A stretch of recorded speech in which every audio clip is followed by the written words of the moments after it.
I've seen that over the years. Yeah.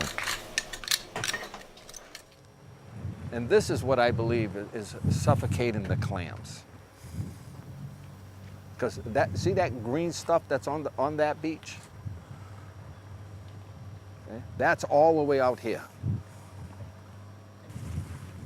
I've been doing it for about 30 years, so I've seen changes. I've seen that rake come up full and I've seen it come up empty. So we seem to be losing between pollution, water quality, we're losing ground, natural grounds. I think today if you're self-employed, if you make $250, $300, to me that's pretty good, you know? Even a bad day, these young kids that are doing like 100, 100 and a quarter, maybe less, and put gas in your boat, and do this and that, and break your body. We do it because we love it.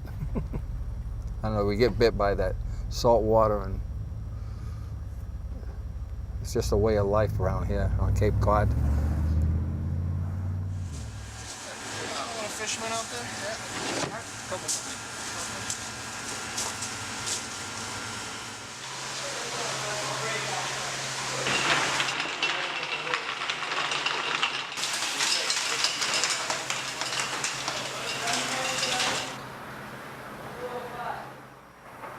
All right, thanks a lot. Have a good day.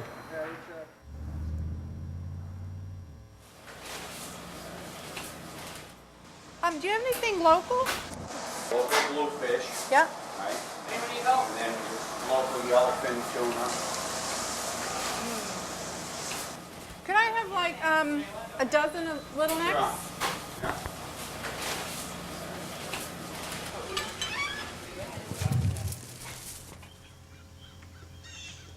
Oh, my folks loved the earth. They loved it here, and my dad was a huge fisherman, hunter. My dad's Mashpee Wampanoag. He knew where everything was and how to get there. You know, we ate fish. We fished this pond in wintertime. A beautiful yellow perch, bass, catfish. We lived on fish. As I say, he's native, and that's what we did. I eat a lot less fish than I used to. That's all we ate, but oh, I love fish, and I do eat it, yeah, but not from the pond. They started to have black spots on them, and I just didn't feel comfortable with it. I know some people eat them now and might still do so, but that's their prerogative. I don't prefer to eat them right now. This is not like what it used to be. I haven't been on the pond for a long time, I'll be honest with you, just because of the way it's been. Some days it smells. My kids noticed the smell too. When they stopped swimming, they said, "Mom, it smells." I said, "I told you, you know, I prefer you don't swim in it." And for a long time, in the 90s, we were finding dead fish. Pumpkin seeds, yellow perch. I mean, so something has definitely happened to the pond. I think people realize that development is doing nothing around the globe to help the earth. People don't take it seriously and realize that every little thing that we do affects the water, for sure.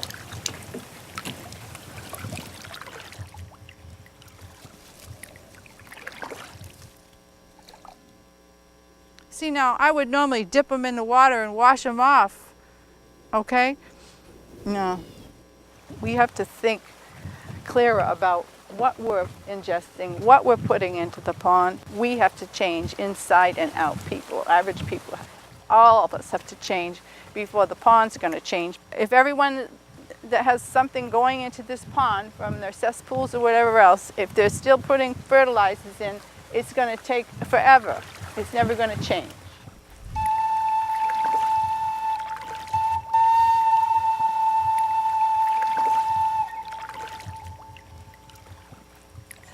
When we go to the bathroom, all of our waste gets flushed into a septic tank.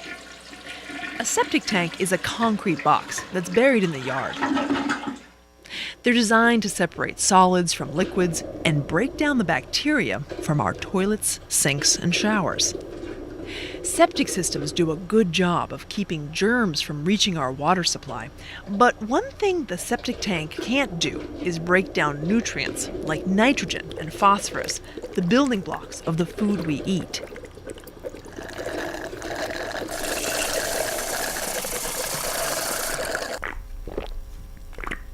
Those nutrients seep into the groundwater, joined by all the discharges from our neighbor septic systems, too. Over time, the nitrogen and phosphorus from our septic systems end up polluting the lakes, the coastal ponds, and the bays that we all love on Cape Cod. All that nitrogen and phosphorus becomes food for plants, including harmful algae. The algae isn't just slimy to swim in. It's making it hard for eelgrass and other beneficial plants to live. As the algae grows, it uses up oxygen and blocks sunlight from reaching underwater plants. When the algae dies and decomposes, it uses up even more oxygen. If it gets really bad, the plants die, the fish die, and the water smells.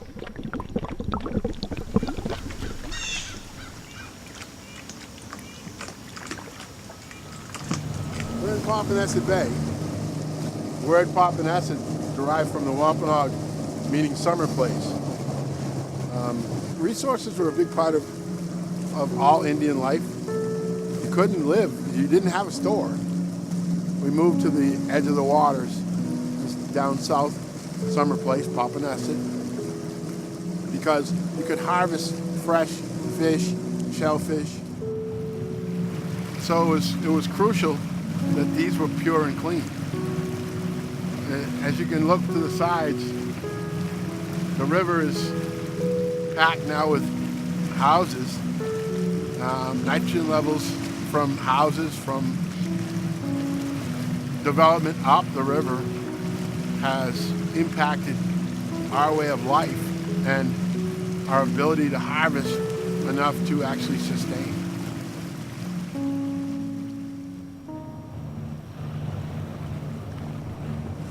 As a part of the Natural Resources Department.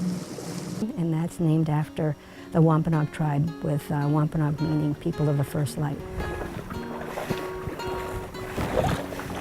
But the filtering capacity of the oysters is the shining star, is a primary contributor to helping mitigate the nitrogen loading in our bays, and it's through that robust and regular shellfish population that we hope will contribute to cleaning the bays for everyone. I call them my magnificent bivalves. They take in the nutrients and convert them to meat and shell. And then we are allowed to remove pounds of nitrogen that is measurable.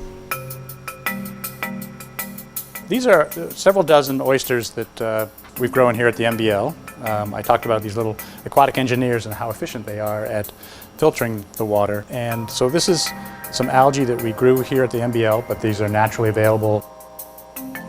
There, that's a good meal for these guys. And I calculate that in this 5-gallon aquarium, with this many oysters in here, that the oysters should be able to filter the algae out of the water and make it virtually clear in the course of about 2 to 3, maybe 4 hours at the most.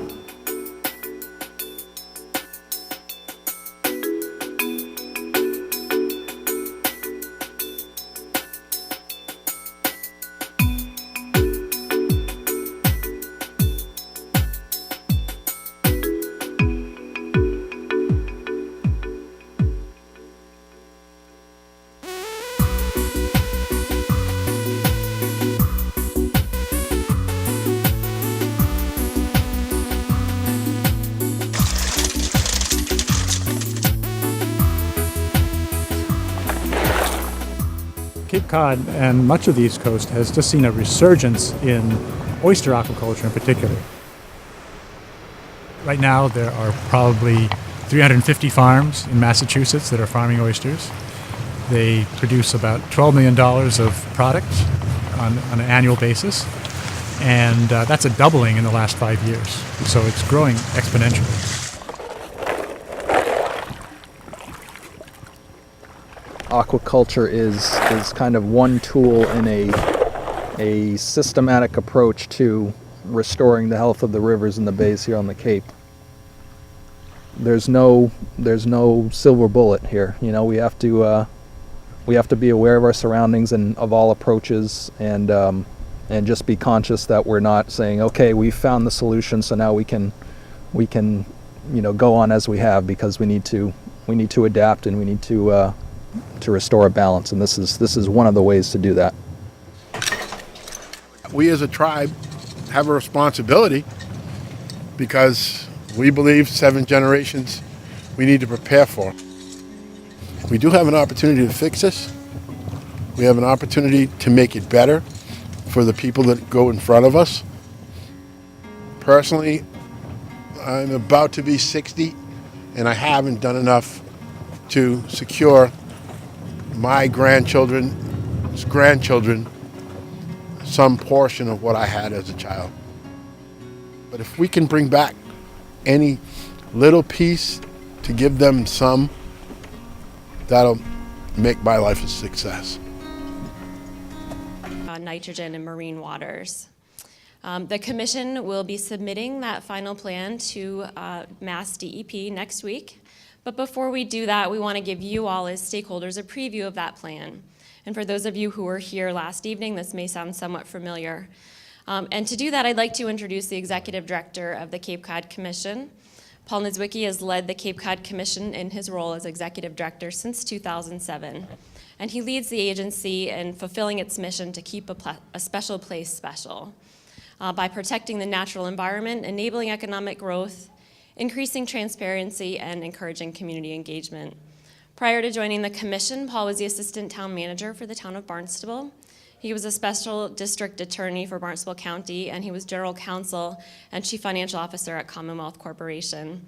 He received a bachelor's degree from Suffolk University, as well as his Juris Doctor from Suffolk University Law School, and is a member of the Massachusetts Bar. Paul not only had the task of completing the plan under what might consider impossible deadlines, but creating a new and innovative process that really does design solutions for clean water on Cape Cod. And while much of the hard work is still ahead of us over the next 12 to 18 months, we as staff can certainly feel proud to have contributed to such an important and innovative plan for Cape Cod. And certainly we wouldn't have been able to do this without Paul's vision and leadership. So I'll turn it over to Paul.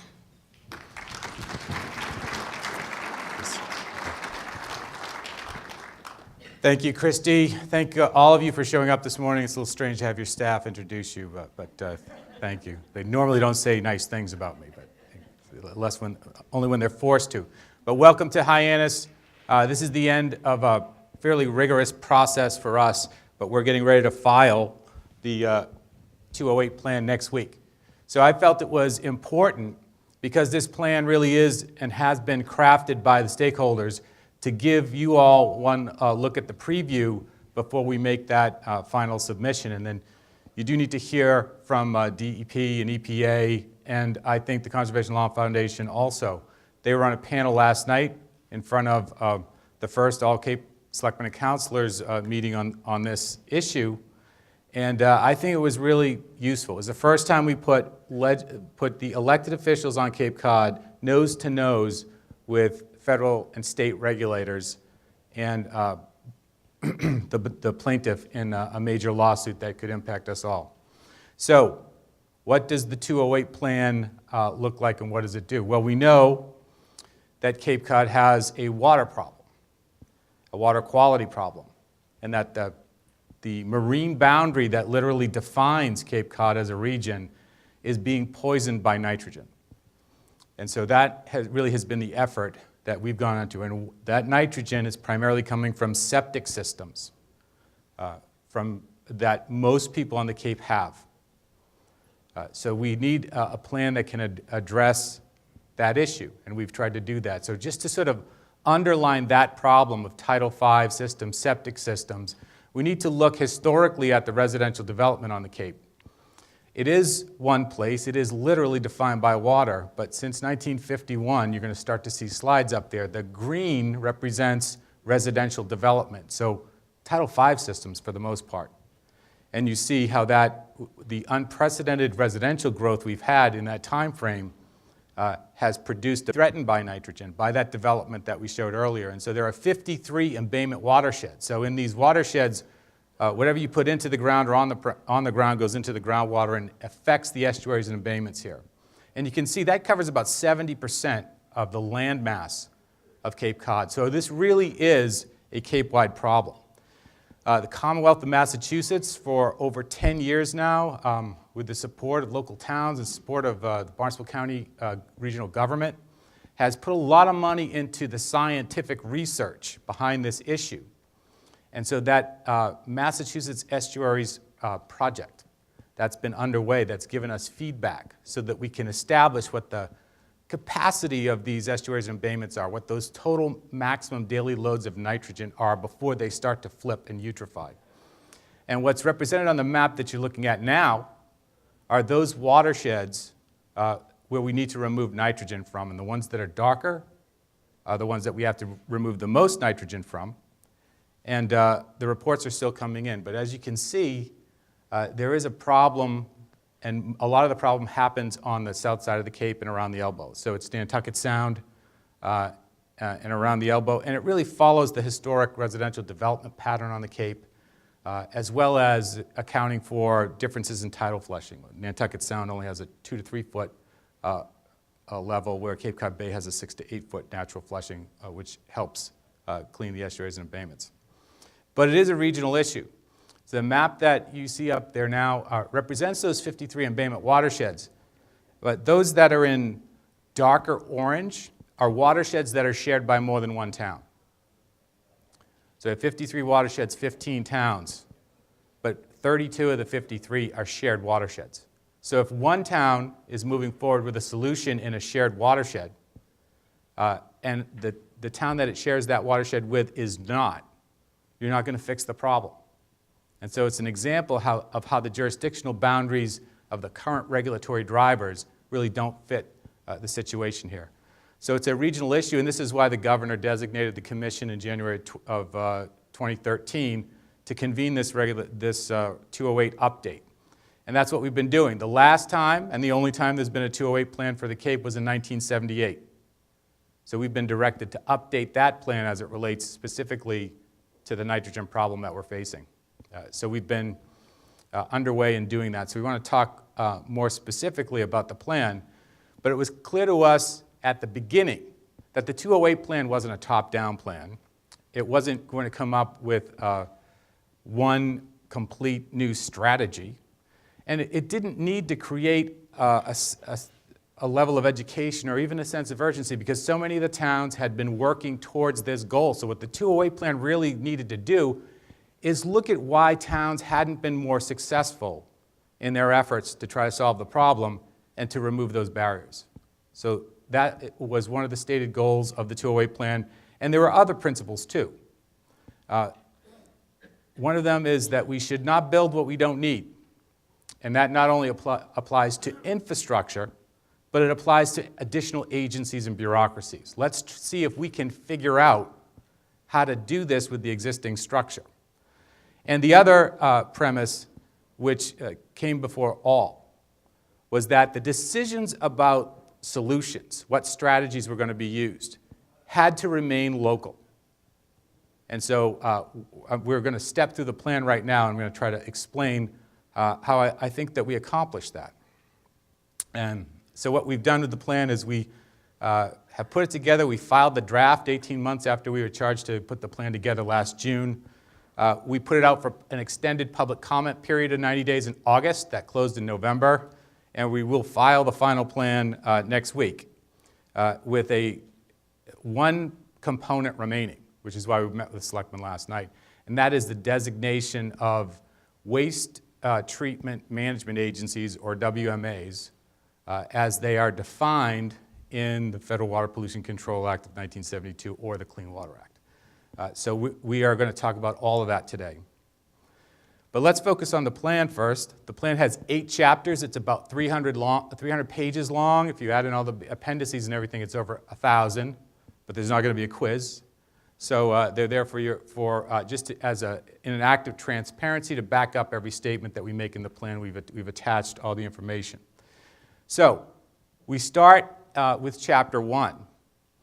And Chapter 1, by no mistake and with absolute intent, is about the community engagement process. The Section 208 really requires community engagement and emphasizes it as much as to any sort of technical review in these watersheds. So that's what we did. We convened sort of an unprecedented stakeholder process. We have over 170 people representing every town and every watershed on the Cape. We grouped them into 11 watershed working groups, and those 11 groups met a whole bunch of times. So there were a lot of meetings. And it was all good feedback, very good sort of give and take. And the plan has changed and morphed and I think reflects what we heard in those meetings. We also used some new engagement strategies, some online strategies, and wherever we could move to engage a segment of the population that hasn't been engaged in this discussion, we tried to do that. So that's all reflected in Chapter 1, and we're very proud of the community engagement process that we've run, and a simple thank you to the stakeholders is completely insufficient, given the time and the expertise that they put into this plan. So we move on to Chapter 2, right? We have to start with the baseline. So the baseline analysis for the Cape really looks at water, because the Cape is literally defined and surrounded by water. We have that marine ecosystem that's threatened by nitrogen right now that outlines the Cape. We have a sole source aquifer that we sit on top of. And then as that glacier sort of pulled back over 10,000 years ago, it left over 1,000 kettle hole ponds on the Cape, and you saw some of that reflected in the movie. And those ponds are important. They have other nutrients, phosphorus, that are limiting and affecting the water quality in the ponds. But those ponds are nitrogen filters. And so the way these watersheds work, the health of those ponds are really important to us. So we have to continue to focus on that and expand beyond just their need to solve and balance the nitrogen problem, but the long-term health of fresh water on the Cape. So we look at all of those situations in Chapter 2. And then we move into Chapter 3, represented by this orange blob, and the most boring title in the plan, regulation. But we put it in Chapter 3 because regulation, I think, is the most important part of the plan that we put together. Because this is the place where we look at those regulatory drivers, some that have been in place for 43 years, and the solutions they drive us towards and why. So this is an area that when towns go through their local processes and their comprehensive wastewater management planning, they don't often have the ability to ask, do the regulations work? Are they achieving the goals that they state? Do they fit this situation? And we, with the help of a lot of our regulatory partners, EPA and DEP, had the opportunity to ask that question and revisit some of the presumptions in these regulatory drivers. And it's already produced some changes. And so that's one way that we can remove the barriers for the towns as they move forward.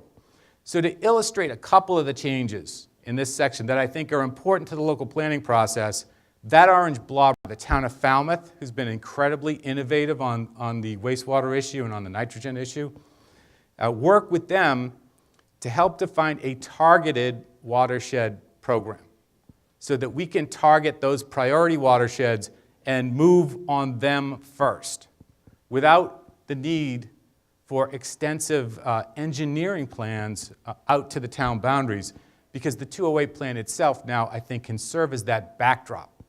The requirement from the state was there for a good reason. They want to make sure that if they're allocating resources to one watershed, that the town has a plan and isn't making it worse in another part of the watershed. So together, we think that we can change those regulations, and we have.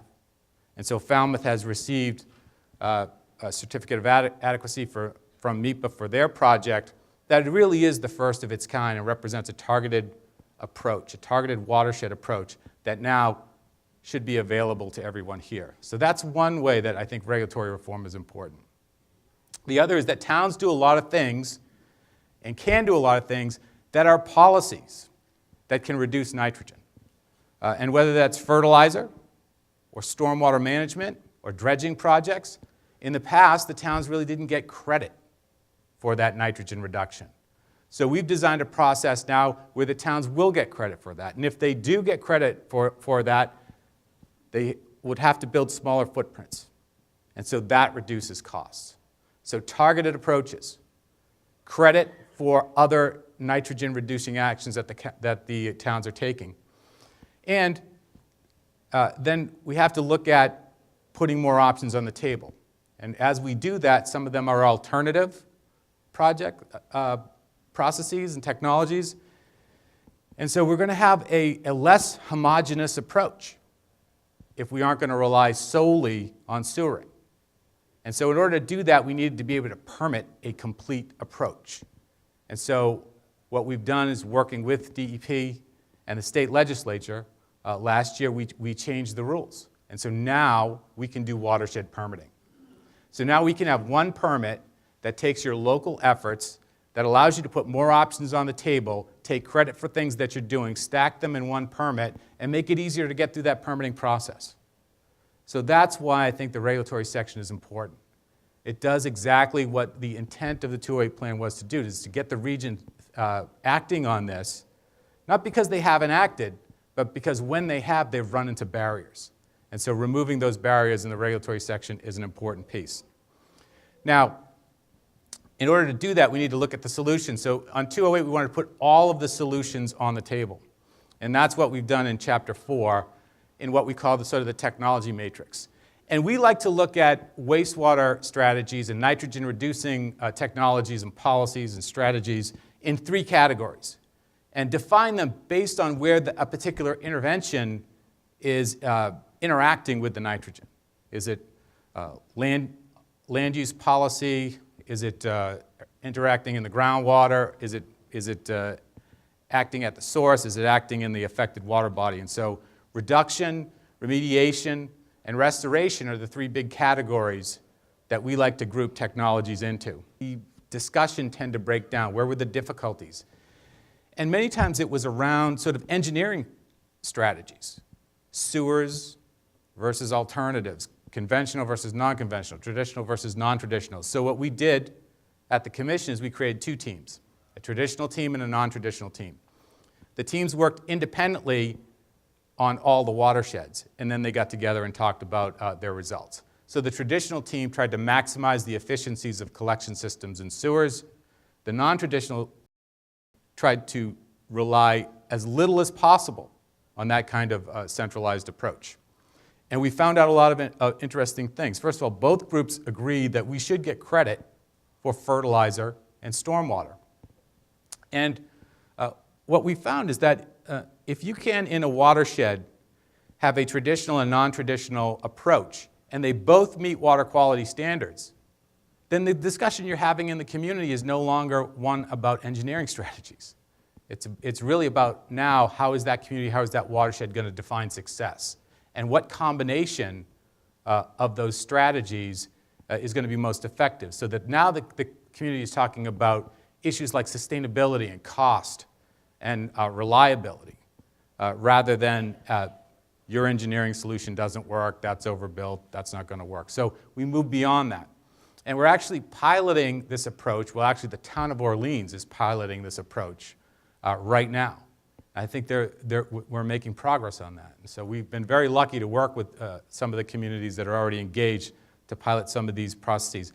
This is a recommendation that's known as the hybrid process, and we're going to talk in more detail about that, but it is really one of the more innovative approaches to permitting that exists in the plan.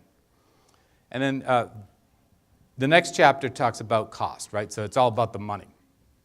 So we look at cost, but with that primary directive that we shouldn't build what we don't need. So the first way to control costs is to do that. is to shrink footprints. Don't build what you don't need. Keep the cost down. And then think about ways to finance those technologies. What revenue sources are available to fund technologies? Maybe there are some revenue sources that attach to alternatives and some different ones that attach to more traditional approaches. So all of that is included in this chapter 2. But the other important piece of this is impact.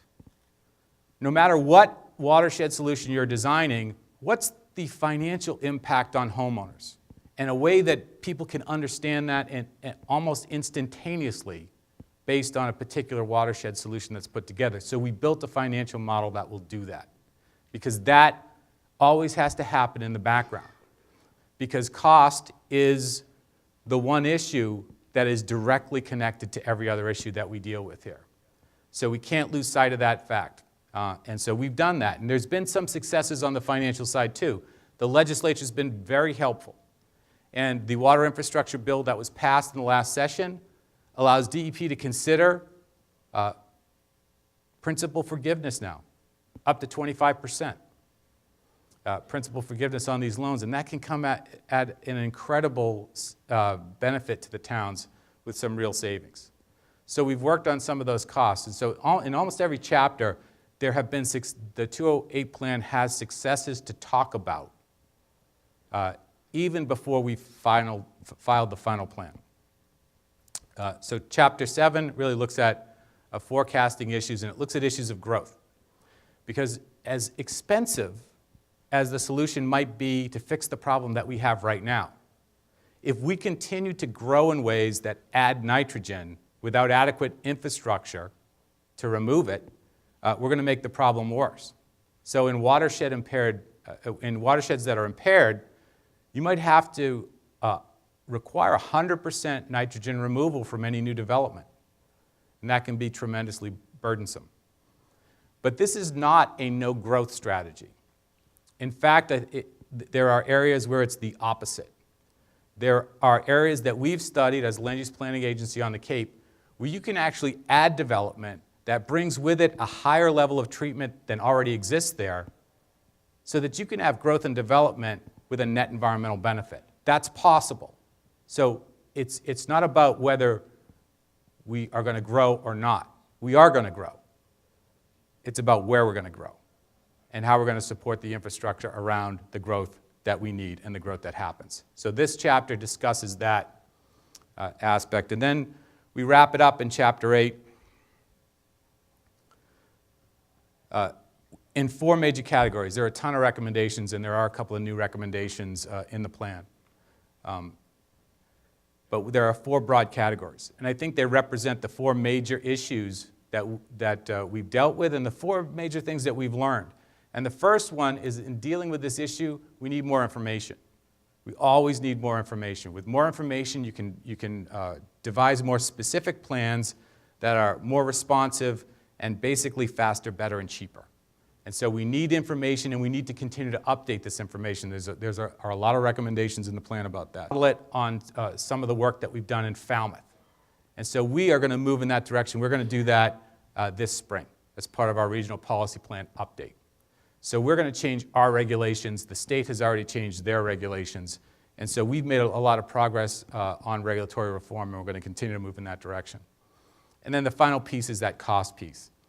So we have to identify those revenue sources that are available already to do this. Keep costs down, spread those costs around.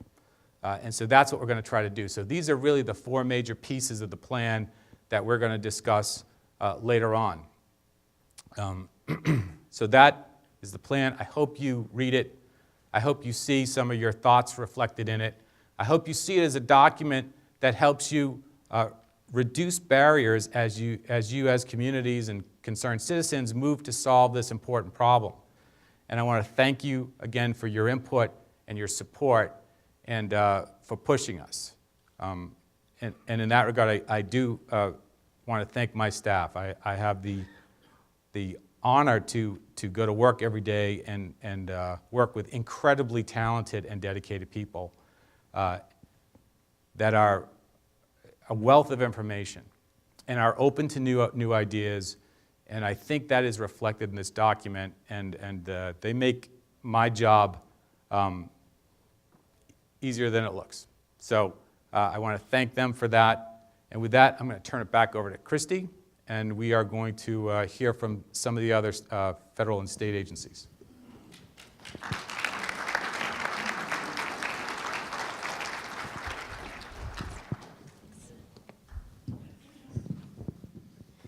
Thank you. Okay, so up next we're going to hear from the Massachusetts Department of Environmental Protection, and I'd like to welcome Gary Moran. Gary Moran is the Deputy Commissioner of Operations and Environmental Compliance for Massachusetts Mass DEP. He's responsible for managing Mass DEP's environmental compliance activities, including permitting, compliance assurance, enforcement and technical assistance, and outreach, and he oversees Mass DEP's 4 regional offices. Since joining Mass DEP in 1995, Gary has served the agency in a number of management positions, including Legislative Director, Chief of Staff, Regional Director for Southeast Regional Office, and Acting Deputy Commissioner for Policy and Planning. Gary has a bachelor's degree from Stonehill College and a master's degree in public administration from the Kennedy School of Government at Harvard University. So I'd like to welcome Gary.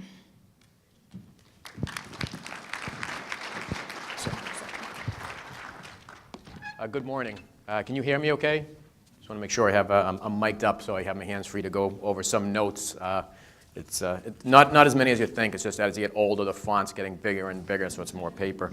At the outset, I do want to thank the Commission for putting together this meeting, just like the one last year. These are great opportunities for everyone to get together and discuss the progress we're making on addressing the Cape's water quality issues. Personally, it's great for me to be here today, if for no other reason than it's an excuse not to try to take commuter rail into Boston at least one day. I'm becoming more and more confident that you're going to have the Cape wastewater problem solved before they get the trains to run on time or close to it. Also, I've had the opportunity to work on Cape wastewater issues for several years in different capacities at DEP, and we fully recognize the challenge this represents, the level of commitment, investment it will take to meet the challenge. But I did want to comment on how I think some of these discussions have really evolved over the past couple of years. It really was just a couple of years ago, or maybe a little bit more, where so much of the conversation seemed to be focused on concerns about some centrally imposed solution or entity focusing just on centralized wastewater treatment. Or there was a lot of discussion about the well-known lawsuit and potential implications of a federally decreed or court-decreed solution, what it would mean for the Cape. And today, it's great that the focus, the energy, really seems to be associated more with how we can develop tailored plans tailored to the needs of each particular watershed.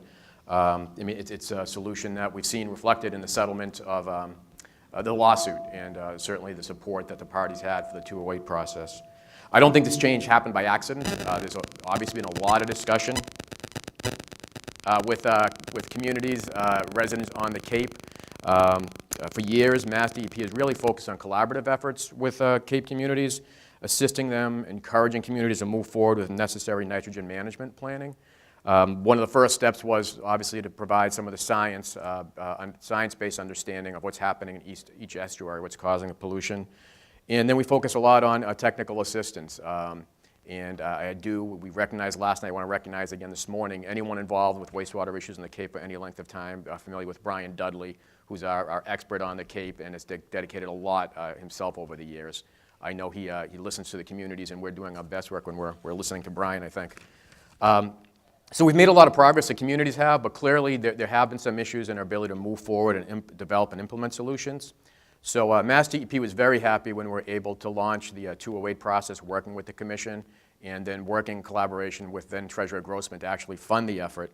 It was a different, innovative approach to address these issues. Some of it's necessary because the Cape wastewater challenges really are unique in a lot of ways. And also, from our perspective, Mass DEP, we recognize that our current regulatory tools would not result in the most effective, efficient, or affordable solutions for the Cape.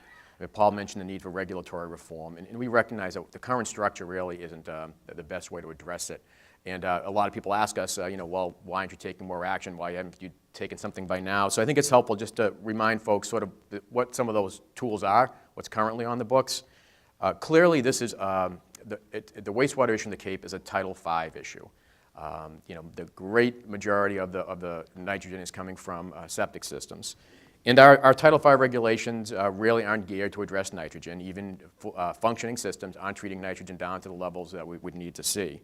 The regulations do recognize potential of nitrogen. There is a provision in the nitrogen-sensitive area designation that basically if we found that an area is particularly impacted by the pollutants from a septic system, we can designate it the nitrogen-sensitive area, which basically would require us to go through a regulatory process, and then Title V systems in that area would have to meet more stricter controls or add-on nitrogen reduction technologies. The solution really, in this case, the likely installation of IA systems or enhanced nitrogen removal wouldn't be an efficient and cost-effective solution. I mean, we recognize that. Be a significant cost, and you still wouldn't get down to the levels that we need to see in the watersheds on the Cape. Certainly such systems are part of the solution, but it's not going to solely be the solution. The other regulation is the groundwater discharge regulations we have, and that basically is just dealing with systems over 10,000 gallons per day. The Cape, we have 5 larger centralized treatment plants that are meeting pretty low limits, and we have been getting lower on those, and about 64 other the smaller facilities like the motels, the schools, commercial facilities. Again, they're meeting relatively low limits, and we could start cranking down on those even further, but we're faced again with a situation where there'd be significant investment and it wouldn't get us to where we need to go. Overall, the other wastewater things beyond Title V, wastewater sources, I think they represent 4% of the load in the Cape, and the great majority of that are the centralized systems, which are already getting pretty low levels. And then the one other thing in the books now is under existing statute, there is the ability to establish water pollution abatement districts. We can designate communities or groups of communities if we find it's necessary for the prompt and efficient abatement of water pollution. Basically, we send a proposal to the community, they accept it, become a district, or if not, then we can go to the Water Resources Commission and have them established. The legislature actually made some changes last year, made these more effective tools. They can do a broader range of activities to address nutrient problems. But never mind how unpopular in action, traditional methods we need to make sure we can somehow incorporate alternative methods, innovative systems, green infrastructure, a whole range of other options. And lastly, one of the expectations was that we continue to rely on local officials and governments to develop and implement the optimal solutions for their communities. We heard this comment a few times last night in the session with local officials and certainly talking to some afterwards. And I want to emphasize that we certainly recognize that the communities and residents on the Cape have done a lot of work, expended a lot of effort and resources in trying to tackle this problem. In fact, one of the great advantages and I think strengths of the Draft 208 plan has been building upon all this work and knowledge at the local level. So we're happy to see that the draft plan met all these expectations. We expect the final plan to help develop a pathway forward for all the communities. And as I noted and Paul again mentioned, we recognize that the current regulatory structures aren't really well suited to recognizing or incorporating these alternative approaches. So we have in recent months been working on the watershed permit approach. We think this will facilitate these new approaches. It will allow communities a greater range of solutions. A permit would cover not just the traditional discharges, but alternative approaches, as I mentioned, green infrastructure, inlet widening, permeable reactive barriers could come under the permit. It would allow the communities to consider and employ long-term strategies. One of the things the legislature did last year was amend our permitting authority to allow us to issue 20-year permits in certain situations where there's an approved 208 plan. So instead of the traditional 5-year permit just covering the discrete discharge points and limits, we could develop the long-range permit that will allow communities to take a phased-in approach, which also would allow make greater opportunity for adaptive management approaches, acknowledging the uncertainties that come with some of the projects and technologies that may be employed, carefully monitoring those in a transparent way to make sure they're working, and then we could adjust things as we need to as we move forward in the phased approach. So obviously, while the draft and the tools that were mentioned are really impressive documents, they haven't answered all the questions. There are a lot of tough questions just with the 208 plan we still need to deal with. I think that's why all of us are here today. The questions around waste management agencies, how we can address the significant costs and impacts to residents on the Cape. In the monitoring issue, we really need to find out how we can develop the appropriate protocols for all these various approaches. We're certainly willing and committed to working with you as we move through that process. Clearly, we think the 208 process does present a real opportunity to move forward. I think we're not alone in this belief. We've been working closely with EPA as we move through the process, and you'll hear from them shortly. We heard from Chris Killian last night from CLF really talk about, from their perspective, the promise of the 208 process and all the work that people have already done on this. And again, that's reflected, I think, in the fact that the settlement is based on this process moving forward. So there's a lot of support, and I think, for this moving forward. You know, at some point we do need to move forward beyond the planning stage. We need to move forward into implementing solutions. I know there's some communities that have done that, and we need to continue to move along that pathway. We think the 208 process presents the best opportunity to do this. I mean, ultimately, we, DEP, EPA, you know, we have some responsibility to make sure timely action is taken. We certainly have our friends and partners in external interests who will hold our feet to the fire. But we think this process really provides an opportunity to do it the right way, plan, do it in a phased approach, and include adaptive management. So we're committed to continuing to work with the citizens, the local governments on the Cape as we move forward with this process. And I want to thank you for your participation and all the work you've done so far.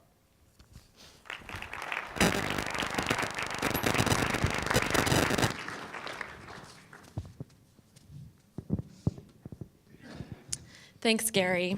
So we've just heard from one of our planning partners, Mass DEP. And now we want to hear from another of our planning partners, and that's the United States Environmental Protection Agency. So please join me in welcoming Lynn Hamgen. Lynn is the Deputy Director of the Office of Ecosystem Protection at EPA Region 1, which covers Clean Air and Clean Water Act programs across New England. Lynn has worked at EPA for over 30 years in both the air and water programs, and she's been a manager for 20 years and has supervised several groups and program areas. She has a Bachelor of Science degree in Chemical Engineering from the University of Massachusetts at Amherst. So please join me in welcoming Lynn Hamgen.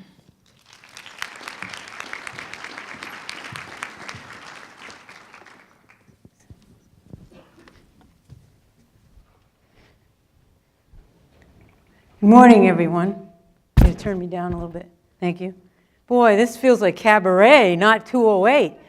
My goodness, what a crowd. This is really inspirational to me. I think we've probably this is at least more than last time, right? Very, very exciting work you all are doing.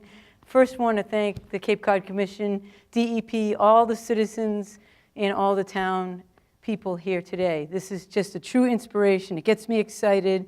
I have a personal connection with the Cape. I've spent many a summer in my youth here, doing everything under the sun, literally, enjoying it. And I know how important it is to all of you and to all of the people, not only in Massachusetts, but New England, Canada, across the country, come to Cape Cod to enjoy the beauty in the waters. And we know we're asking a lot. The nitrogen problem is complex, it's elusive, and very expensive. And I'm not here to tell you exactly what to do. I'm here to support you in your efforts. EPA has been through this from the very beginning, day one, and before the beginning, in the very early days of planning on Cape Cod for nitrogen and the MEP reports, we still were in the background with our technical staff trying to figure out a way to move things forward. And it's great to see all the professionals here today, the planners, engineers, homeowners, volunteers. We know we're asking you a lot. We know your dedication to water quality, and we all know that good water quality is the lifeblood of Cape Cod, and it also, the quality of life really depends upon it from A to Z. So what I'd like to do today is set the stage, talk a little bit about the nitrogen challenge before us, what lies ahead, and just a little bit about EPA's role going forward. There's been a long history of action on the Cape. In the 70s, as you heard from Paul, the first 208 wastewater management plan was approved, and it had more of a groundwater contamination focus. You all did a sole source aquifer program and developed drinking water regulations. Those were great steps you all took back in the 70s. As you saw the maps from Paul, the growth is just astronomical, off the charts. I remember Hyannis as a kid, and it does not look like what it looks today. All right, it's just booming. And in many ways, that's great for the economy and for the life in some ways, but in other ways, I think it takes a toll on our estuaries and our waters. on the Cape, and we need, as citizens moving forward, to figure out this complex problem and figure out how to deal with those challenges, but yet still prosper and enjoy the landscape as well as the water. In addition, the Cape continues to be developed. As Paul showed you on the slide, we expect more development. The Cape Cod Commission has done build-out analyses, and it's possible that the Cape could continue to grow in the range of 8 to 50%. On average, about 18% of residential housing growth could be. We don't know exactly. I think the Commission looks at zoning rules and tries to figure that out. But that number is just amazing if you think how far we've been since the 50s and 60s and 70s, where we are now in 2015. Where might we be in 2025? And what impact will that have on our estuaries? Let's pause a minute and think about that and get a little bit of a better understanding of what's going on in the estuaries. There's 71 embayment systems at various stages. Paul showed a map with all the watersheds of what we call the total maximum daily load process. I don't want to load you up with a lot of jargon. It's just basically a pollution budget that tells each watershed how much pollution it can take before it gets impaired. The DEP has been great because it's studying the whole Cape, and so isn't the Cape Cod Commission. And for each town, you're at a different stage of the science, but that's okay. As you'll hear in a few minutes, we're in a settlement mode, which I think is going to provide a great opportunity to finish off this science and to continue the Cape Plan implementation. So we actually are covering with these embayment systems 150 segments, and to date we've approved TMDLs that cover 21 embayments and 62 segments. So we have a lot more to do in that arena. But the importance of talking about this jargon is because of the magnitude of some of the reductions. I'm just going to read a few. I wish I knew we had a teleprompter, by the way. It's a great tool, huh? Great Pond will require a 60% reduction. Green Pond, 54% reduction. North Bay, 84% reduction. Prince Cove, 50% reduction. I know you know this, but I'm trying to get your attention here. These are just a few of the statistics. Some watersheds are better than others, but we don't want those to degrade. And again, kudos to the Commission and the DEP for looking holistically at the Cape and making sure everyone has a plan in place as we go forward. We know that septic systems, cesspools, and small on-site systems across the Cape are the largest contributor at about 78% of the controllable nitrogen. And there's over 123,000 of these systems across the Cape. These are an important piece because as we saw on the actual video, they don't do all that great a job controlling nitrogen. They do a good job controlling bacteria and other pollutants, but they do not really deal with the nitrogen problem adequately. As Paul mentioned, we have stormwaters and fertilizers, and the plan is very innovative. It talks about ways to do that. And those are important components of the plan, but they're a much smaller percent. Fertilizers are about 9% of the controllable load. Stormwater about 8%. It means we need to deal with them, but we also need to deal with the wastewater components. So each town will need to develop a water management plan, and that's where each of you come in. I think it's vital because you're on the ground day to day. You live, eat, and breathe in the watershed, and you know the best way. You're very smart professionals. You're going to figure out what's best for your town. And we need to not only look at this at a town-by-town level, but we really hope there'll be collaboration elements. Waters cross town boundaries, and we also think there's economies of scale to share technologies and understandings like you're here today to do, but also maybe there's things we can do together across the Cape that would be more efficient and cost-effective than each town on their own doing things for themselves. Now I'd like to turn just a few minutes on the lawsuits. Most are going to carry out and implement the plan. And that's a very important piece. In the settlement and all through the court, they have paid attention and wanted reports about the status of the 208 plan and whether this plan is going to be realized. And I think what's an important point to punctuate is that each and every one of you has an important role in that because of this clear expectation that the plan get complete by September 15th. So I think your role now is to work with the Commission and the state and figure out how to have these designated management agencies given the authorities and put the measures in place so that you can go forward and construct and operate these treatment systems or innovative control technologies and operate them, and also implement the rest of the plan. And that's going to be something EPA is going to be watching very closely. And in fact, I think Gary was talking about the authorities, which I was really happy to hear, because we're also going to be looking to the Commission and the state to help all of you get the job done that you need to get done at the local level. Give you all the help you can, and EPA will be there right with you. But if you aren't able to get the job done, we're hoping that the Commission and the state will step up and move things along as needed. The other thing I wanted to mention to you is there's a series of letters, and I'm not going to go through all of them.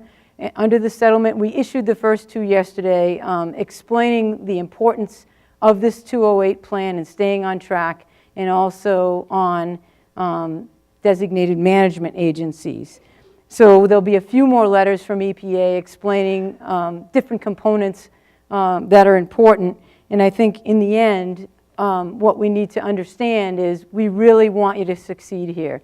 It's critically important for everyone involved. And again, I think because we have time to get the plan done and begin to implement it, the other thing the settlement provides us is with an element of certainty on the science. We spoke earlier about the TMDLs. If all goes well and we get the plan in and approved and do some more of these letters and other things in the settlement, there'll be a period of certainty for the science to continue. For those of you out there that want the science and you've been waiting and things have been kind of on hold, we now have a window of opportunity not only between now and September 15th, but also for another 4 years after that, where CLF has agreed not to challenge Cape Cod TMDLs or TMDLs on the islands if things go according to plan. So that's a real good bonus. I did want to speak a little bit about the science, because I know the science is always debatable. I'm a regulatory agency. I hear it every day. You don't have enough information. How can you act? You can't make me do this.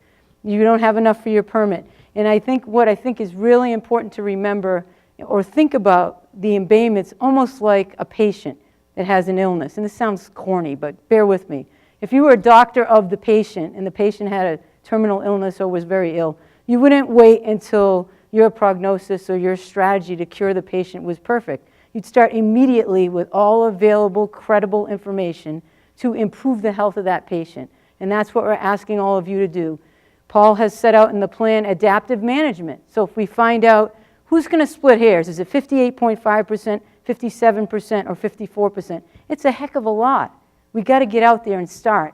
And I think what Paul's done in the plan, and all of his staff in the state with their funding and their support, has set out a credible path forward. We've got enough science to know we need to do a lot more. You saw the pictures on the film. So what I'd like to do, I don't want to keep you here because I know we have to go to breakouts. I do want to make a few comments about implementing the plan. I'm very proud of the plan that the Commission and the state has put together. And I think it has a lot of good information in there for you as towns. There's no cities on the Cape, but to act.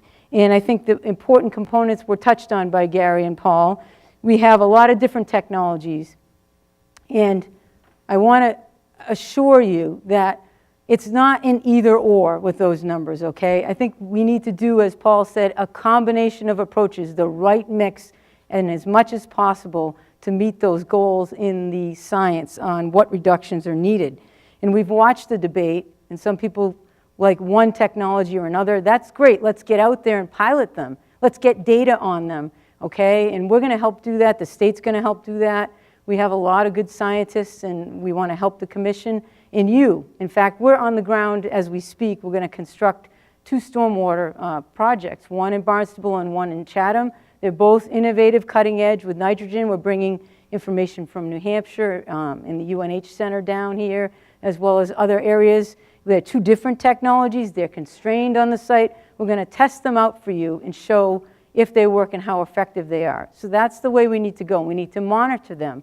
We'll be monitoring those technologies, and we're expecting all of you and the Commission to help in the state to develop a monitoring strategy so that we know and can do the adaptive management as we go forward. The other important point is you need to do the planning that goes around it. Everything can't be a pilot. Your strategy isn't about, let's just do a bunch of pilots. You need to do a combination, as Paul said, of traditional and these pilots on the non-traditional side. Test them out. If they work, great, you can do more of them, but you need to build around a mix of strategies to control nitrogen in your watershed. And you need to do that credibly. That makes sense in your town, but also has measured steps to show the progress and expand as appropriate once these pilot technologies are proven.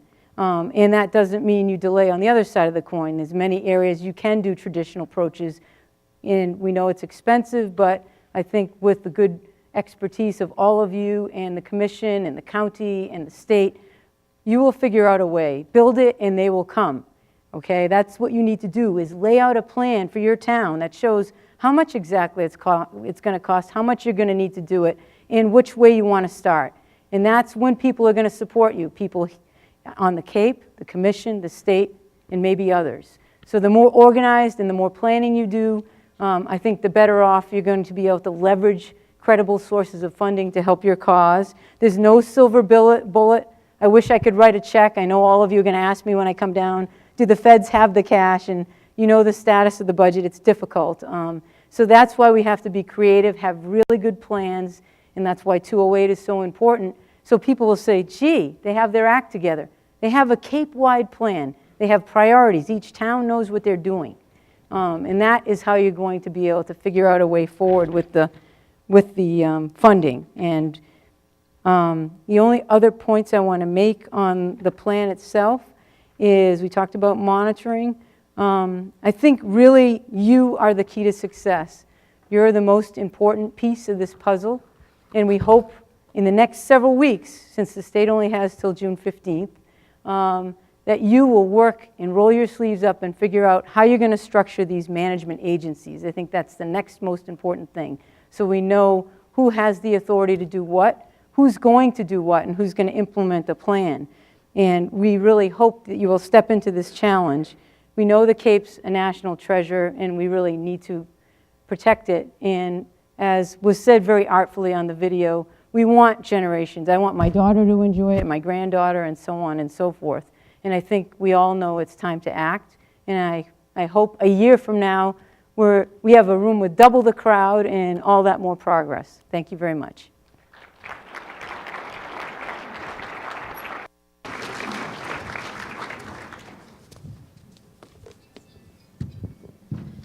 Thank you, Lynn. Thank you, Gary. It's great to hear such positive remarks from our planning partners from Mass DEP and EPA.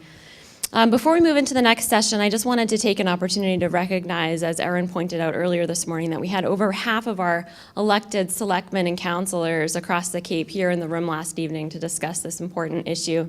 And I also wanted to take the opportunity to recognize that we had several of our state representatives. We had Brian Mantle and Tim Whalen here last evening, and we also have one of our state senators, Vinnie DiMacedo, here today. So we appreciate their efforts and their dedication to this important issue.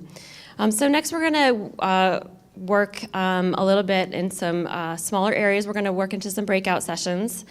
So we're going to move into some smaller rooms for important discussions around 5 important issues, 5 separate topics. We're going to discuss monitoring, waste management agencies, some non-nitrogen issues. We're going to discuss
area of additional expertise that you'd like to see and have access to.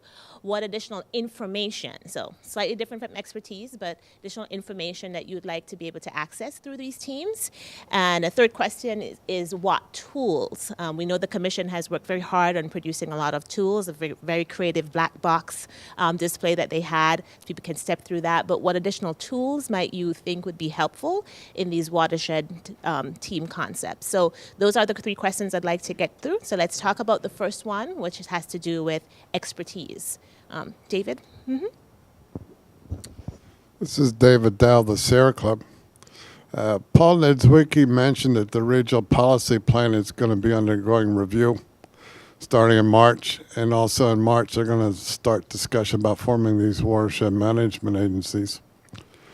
And my question was, how are these two processes, since they interact, going to be integrated so that you have an ongoing dialogue that is meaningful both to get a WMA and also to deal with the town comprehensive plans come September or sometime shortly thereafter? That's a great question.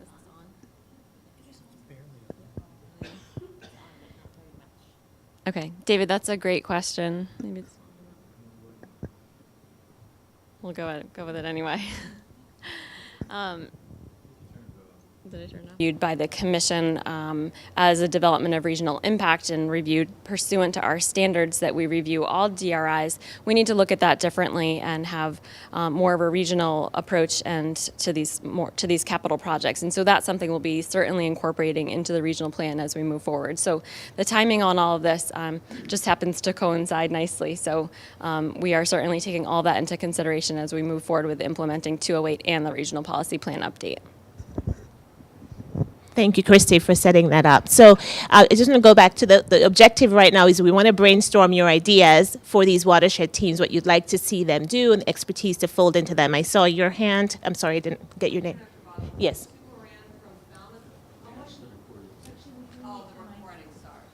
I don't know if it's working. But, okay, my question is, what is the concept, if there is one, for a clearinghouse on information? Access to contractors, contractors' access to testing results. So if something works in a particular environment, and another town has that similar environment, can they save the cost of developing the concept and maybe get the benefit of other investments so that as Falmouth, for example, is trying a multidisciplinary effect and using all that data, is there going to be a clearinghouse where we can forward the information to the benefit of other towns, both in terms of the science and the cost and the financing? Thank you, Sue. Again, good question, and I think the short answer is yes, that's certainly the intent, and I think it really falls into a couple categories. First of all, there's this document called the Technology Matrix. We're on version 55, I believe, so it's constantly being updated with the most current monitoring data, performance data, cost data on all these various technologies that the towns are interested in trying. The intent is to keep that updated, have it be a living document, so that would be not only the document, but sort of coaching along with it to provide that information to the towns as they move forward. The other area would be the monitoring data. There's an enormous amount of monitoring that is currently going on and a lot more coming, including monitoring in the estuaries at the so-called sentinel stations, but also monitoring at the pilot projects as towns begin installing many of these non-traditional technologies. They will be developing monitoring programs, and as you heard earlier, EPA is going to be funding a couple of installations as well. So all that data is going to be compiled here. And the second question, I think I'll leave that. I've forgotten exactly what I was going to say. Thank you, Ed. We'll come back. Jerry probably doesn't need the mic. Jerry Thomas, Town of Falmouth. You had said, what expertise do the towns may or may not need? I think we all need something to one extent. I think what's driving everything is affordability, financial capability. EPA's wrestled with what is an adequate amount of money to divert. It used to be 1.5 to 2.5% of mean annual income, and that's for total capital taxes in O&M. And that's going to drive all the planning, and it's going to mean that where traditionally the regulators wanted compliance in 5 years, it may be 30, 40, 50 years. It also may mean that to get more affordable solutions, they're going to have to accept less, not meet the regs as early. And I guess it's this financial capability analysis and economic financial capability so they can work with the local selectmen and councilors because they have to pay the bill. And we're going bankrupt slowly just on environment, forgetting about education and everything else. I think that's an important aspect to get into the discussion. Thank you, Jerry. So the theme there was having to do with financial and economic assessments being part of the expertise we'd want to see in those watershed teams. Tom Garino from Bourne. We have a kind of a unique situation on the other side of the bridge where we belong to a different watershed. So if we have a compliance issue that we have to work with, is there going to be technical expertise to help work with the other county in the other communities, the Plymouth Carver aquifer? So we have Wareham and Plymouth that we have to deal with, as well as we look at Onset and some of the tributaries that go into that part of Buzzards Bay. So is there going to be some expertise and outreach to Plymouth County to help us be in compliance and work toward those goals when we're dealing with a group that doesn't have the same regulatory environment? Thank you. Do we just want to take that question, and do you want to respond to it? Because that would just be. Yeah, I would say, again, the quick answer is yes. All of the 57 watersheds that Paul showed on his slide earlier today, the intent is to provide expertise to all of the member towns in all of those watersheds. So if that goes beyond Barnstable County, I think in some cases on the other side of the canal that's going to happen.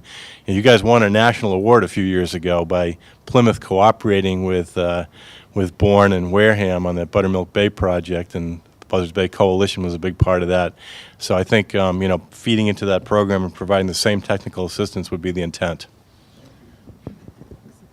All right, so I just want to do a time check. We have about 6 more minutes on this topic. So what I'd like to do when you raise your hand, we're trying to get at expertise, tools, information you'd like to see in these watershed teams. If you could just hit your point quickly and clearly, that would be great, so we can hear from many. My name is Mike McGrath. I sell innovative systems. The innovative system I sell, we can measure the raw total nitrogen. The raw total nitrogen on residential systems is 80 parts per million. That's 160% more than what's assumed. I have a shared system. It's 70 milligrams per liter. This is statistically valid data. That's 140% more. I have tested a couple of commercial systems. There's one that I cannot tell you where it is. I've tested it twice, 186 parts per million and 183 parts per million of raw total nitrogen. So the bottom line is that we have more nitrogen going into the estuaries from the near shore than what's estimated or assumed. And I want to make sure you understand the word is assumed. The other day I tested a residential house. I had 140 milligrams per liter of raw. We need a public relations specialist be plugged into this process at some point.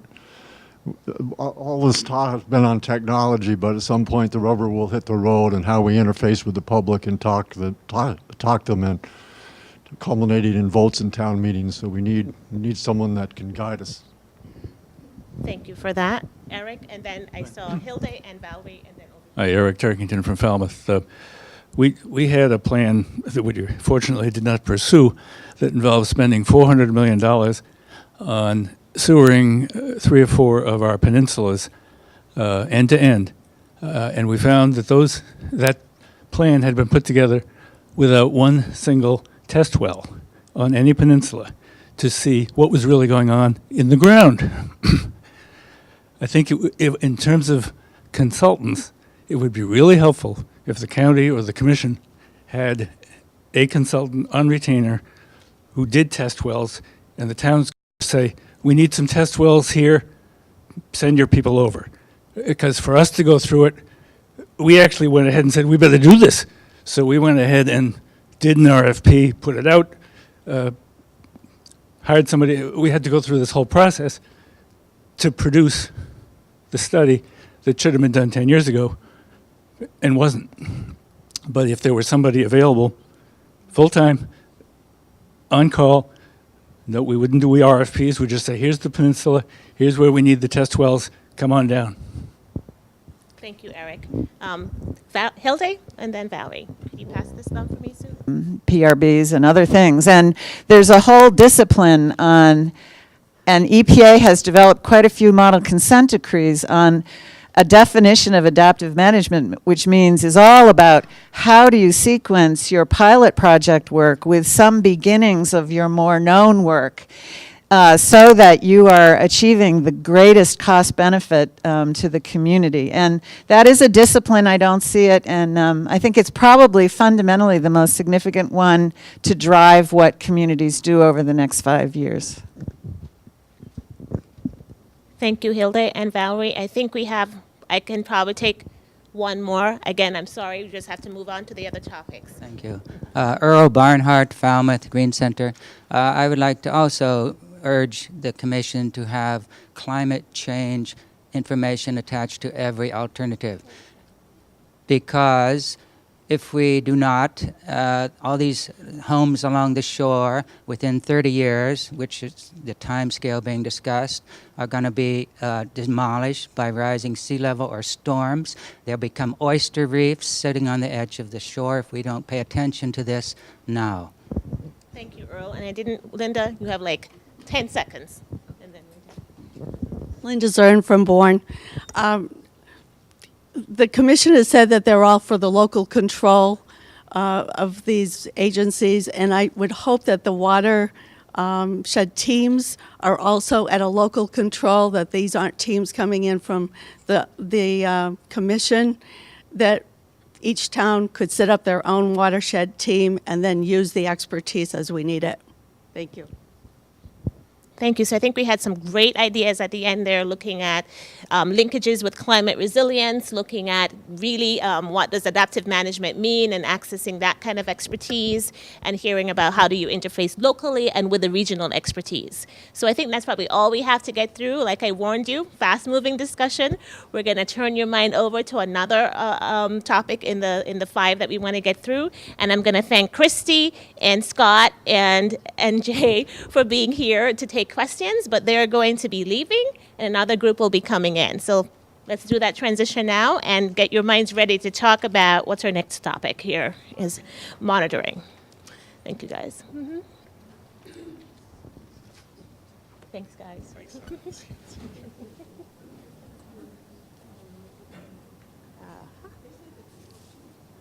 So I'm looking for Patty Daly to come in. So they're just making their way from the other room. She's going to be queuing up. We have for each topic that we're going to be talking about, there is an introductory video like we just heard to help us kind of get our minds attuned to what are the issues around that particular topic. So that's being queued up, and then once the commission staff are able to kind of make their way over from the other rooms, we'll get started right into the monitoring discussion. Did anybody, you're still here, you can still capture notes. Did anybody have a You can start playing it? Okay, yeah. How about we do that? Because Patty already knows what's on the video. So, is she coming? Right now. Great. Team, okay. I think you can go ahead. I think you could go ahead, yeah. Program. At the macro level, monitoring will inform us of the changing quality of the waters we are working to protect and restore. At this level, monitoring is critical to tell us how effective our management measures have been to date and what, if any, additional improvement is needed. At the end of the process, scientists and regulatory agencies will rely on baseline water quality information to determine if the Cape has successfully complied with its obligations under state and federal law to restore and protect water quality. Individual technology performance monitoring is required under groundwater discharge permits from the state for discharges greater than 10,000 gallons per day. These permits require discharge monitoring to ensure that effluent quality complies with permit limits. Alternative septic system owners are also required to monitor their effluent quality. However, standard septic systems are not currently monitored. As we move forward with non-traditional technologies that are part of a watershed solution and permit, piloting and performance monitoring will be required. In addition to the discharge-specific monitoring, there is also baseline water quality monitoring that measures basic parameters needed to assess the conditions of the bays and nearshore marine waters. This monitoring is critical to determining the trends and conditions and will ultimately be used as the basis for determining when our goals have been met. The baseline monitoring is done according to the state and federal standards, but is undertaken by a number of different parties and is funded by a combination of state, county, and local sources. Currently, there is no consistent methodology for reporting data results and making data easily accessible to the public as well as to decision makers. As part of the 208 process, the Committee on Monitoring has been developing monitoring requirements for pilot projects that will transition to testing protocols for measurement of long-term performance of specific technologies. The group has developed protocols for the 8 new technologies most likely to be used on Cape Cod. These include aquaculture, shellfish bed restoration, inlet widening, permeable reactive barriers or PRBs, innovative and alternative septic systems and eco-toilets, and constructed wetlands and floating wetlands. In doing so, monitoring uncertainties facing communities looking to pilot these technologies have been limited. Recommendations for watershed permit compliance monitoring and for addressing regional monitoring needs have been identified. The committee's recommendations are: there is a need for technical services to coordinate and provide regionally consistent reviews and data interpretation, prioritize use of sources of funding, and identify opportunities for regional cost efficiencies for all aspects of monitoring. There is a need for the committee to remain in place to refine monitoring protocols as more information is obtained and our understanding of new technologies improves. There should be a regional data warehouse for monitoring data and relevant water quality studies and reports that provides custodial services and assures public access to information and oversees the integration of data into GIS coverages as needed. There should be an annual technology conference to enable the latest understanding of technologies to be shared among practitioners and the general public to inform the decision-making process. The Water Quality Technologies Matrix should be updated annually to reflect the current understanding of performance based on the latest monitoring results. Lastly, there ought to be consideration of an increased county role in procuring baseline and sentinel station monitoring in financial partnership with the Commonwealth. A single approach to monitoring and reporting will result in increased transparency and consistency in reporting and public access to all data. The Cape Cod Water Protection Collaborative has already started to pursue county funds to be matched by the state to make an expanded monitoring approach available to communities. As we move forward with 2A implementation, a formalized monitoring program will serve a multitude of purposes and ultimately keep costs down as we achieve water quality success on Cape Cod.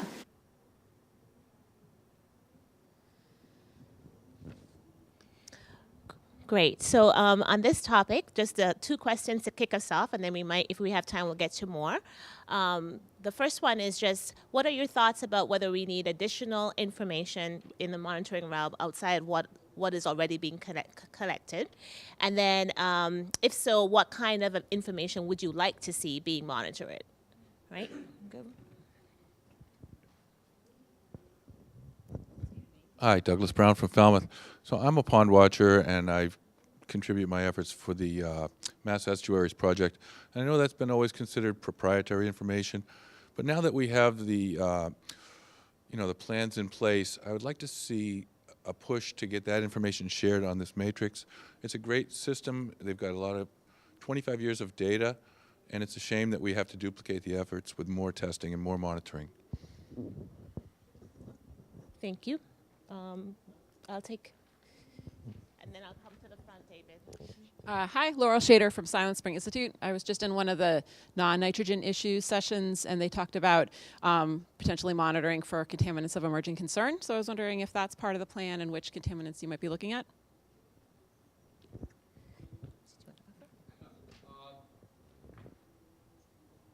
Okay, the last group, we didn't have a microphone, so everybody can hear me. That's great.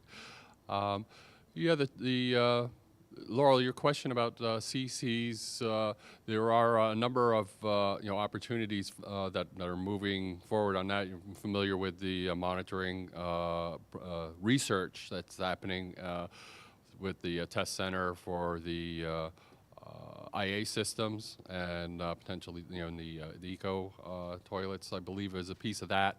And then also there is monitoring happening right now that's partially funded through the county, through the collaborative for CECs in Nantucket Sound and its embayments and number of its a number of selected embayments. In regards to so we have that now, and the monitoring committee, we're spending a lot of time. The 208 monitoring subcommittee is basically focused on how 208 is promoting non-traditional technologies, and a lot of technologies that haven't been tested on Cape Cod, and if they have been used elsewhere, they may not be at the appropriate scale that we need for Cape Cod. So we've been spending some time developing protocols for this list of non-traditional technologies. The other thing that we have been doing is looking at compliance monitoring, and compliance monitoring within the water bodies itself. So looking at the Sentinel Station monitoring going on, what is required for compliance to assure that some point down the road, when a number of the solutions have come to fruition, are we meeting the coastal water quality and coastal ecological restoration goals? And the other aspect that we're looking at is how to, what are the needs regionally and potential services that could help defray, look for commonalities in monitoring across the towns and the various embayments. So that's kind of what the monitoring committee is doing. So I know FACES, as many other groups, have been doing a lot of monitoring pre-MEP, and that they continue to do that. And part of the monitoring recommendation was indicated is the putting together something called the data warehouse, is something that the information can be collated, brought to bear on a number of, well, for monitoring across a number of suites, from technologies to embayment monitoring to pond monitoring to infrastructure monitoring that's going on, even in our municipal facilities that require performance monitoring over the long run on a monthly basis. It would be great if we could say, hey, how is that plant working? And then we're going to need to know that. And I don't think we have that ability right now. And that's what we see as one of the recommendations of 208 is how can we best achieve that? How can we do it efficiently? And how can we, by doing that, keep the redundancies and level of effort to a reasonable amount? Thank you, Tom. Let's take David. Then I see Rick's hand. I think I missed you. You all put your hand up at the same time. I was just going to say that I headed 2 monitoring working groups when I worked at the fisheries lab, and one of the big problems is monitoring is data rich, but often information poor. And it's important to develop information products that are accessible to the public and people that aren't policy wonks and scientists like me. So one question is, would that be the default monitoring? Because it's already, obviously it's already used to establish the TMDL, therefore it should be good enough for compliance monitoring. The second question is about the monitoring for alternative technologies, and that one we're working out. The town of Mashpee has a draft plan submitted to the state, and we've addressed that in our plan, and ways to do it that are already out there. So, Do you want to take that, or we just want to note those questions? We'll note those questions. Yeah. Keep on doing what you're doing with the Sentinel, with the monitoring that you're doing and the abatements. Way to answer it, and we are, adopting and through DEP and the NET, FLAP for monitoring coastal water bodies is probably will be the standard one moving forward. Potentially with some modifications, but I think that's key. So. Carter Hunt from Mass Development and Joint Base Cape Cod. I just want to add to David's comment and just make the suggestion that in talking to some of the officials in the base cleanup program when the 208 plan first came out, we asked them about nitrogen monitoring. They said they don't do it. However, they're doing monitoring for everything else out there. So I would recommend strongly that you look at an association with the multiple punctures in the Upper Cape as a result of the cleanup program at Joint Base Cape Cod to add that nitrogen monitoring, whatever other contaminants you were looking for to monitor, and that would be one of the cost savings that you'd be able to have as a result of being able to add to those current activities. Thanks, Carter. I'm going to go to C and then come back, Valerie.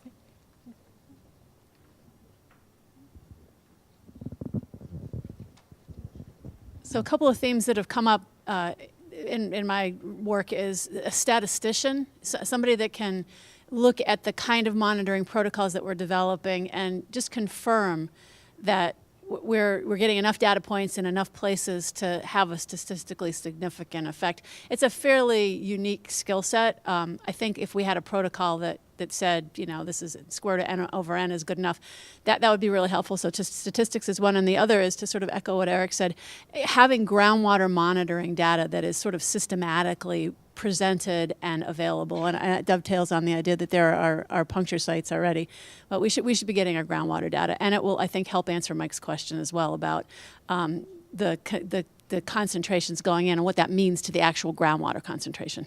Thanks, Sia. And then Rachel? Yep.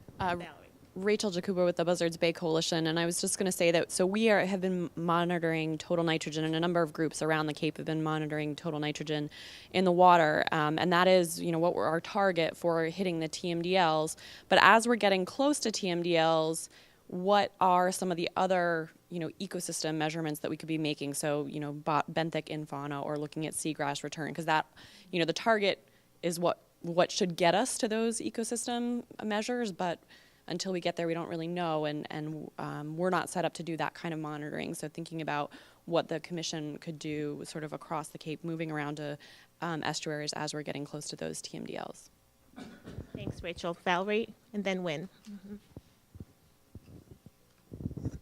Valerie Nelson, Water Alliance. Yes, I'd like to follow up on that comment and also on the base is, the general concern from the outset was that the goal is cleaning up and restoring health of the estuaries, and yet the Clean Water Act only gave a hook into that through nitrogen TMDLs. And so all the focus is on, well, what should we do in the TMDL, and lose the attention to the larger goal, which is healthy ecosystems. And it strikes me that this is a wonderful, grand experiment in a way of seeing how achieving TMDLs in different methods, whether that actually restores healthy ecosystems or not, or what other factors are going there. So would it be possible to consider a real, say, outreach conference with all those scientists who are deeply concerned about estuaries and restoring health, would love to watch the dynamics of how this works, get other data like whether it's benthic or other Conference to disseminate, to put together people just, as you suggest, to talk about those issues in regards to restoration, water quality. We use nitrogen as the marker, as the surrogate, as we're looking at the nitrogen load reductions to restore water quality, and in the two adaptive management plans that have been adopted in a regulatory sense, we do find that it's not just the nitrogen at the sentinel stations that are monitored, but we also are targeting benthic sampling as well as eelgrass. But those ones are just kind of getting off the ground. They're not. We don't think the sampling needs to be quite as frequent, but we need to find a commonality do that in a more efficient way. Okay. Can you hold the microphone right to your mouth? Okay. Is this okay? Yes. The economic cost of monitoring is not extreme for many monitoring tasks, but there is one task connected with on-site systems where the economic cost of monitoring can be very substantial, economic cost of compliance monitoring. And I want to say, C is quite right. We need to know more about the statistical methods that have to be used in order to get decent economic cost monitoring on for example, eco-toilets.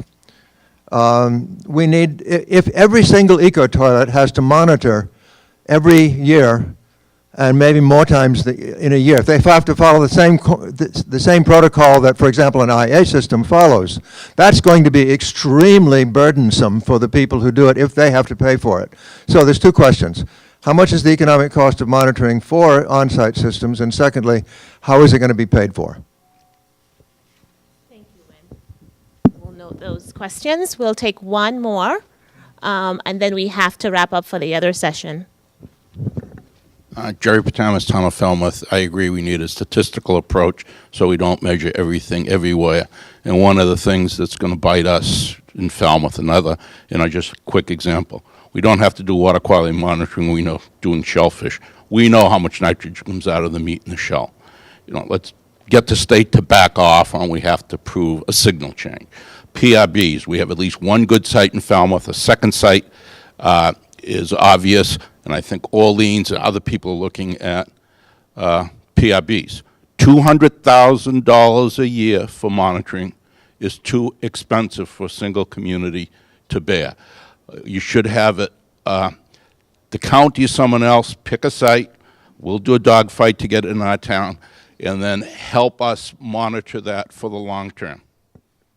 Thank you, Jerry. Last comment I'll give to Tom Fadala up front, and then we'll wrap this one up. But great ideas, and thank you guys for keeping your comments brief and to the point. It is indeed a comment. Just relative to this issue of monitoring wells that was mentioned, Falmouth wants them, they're on the base.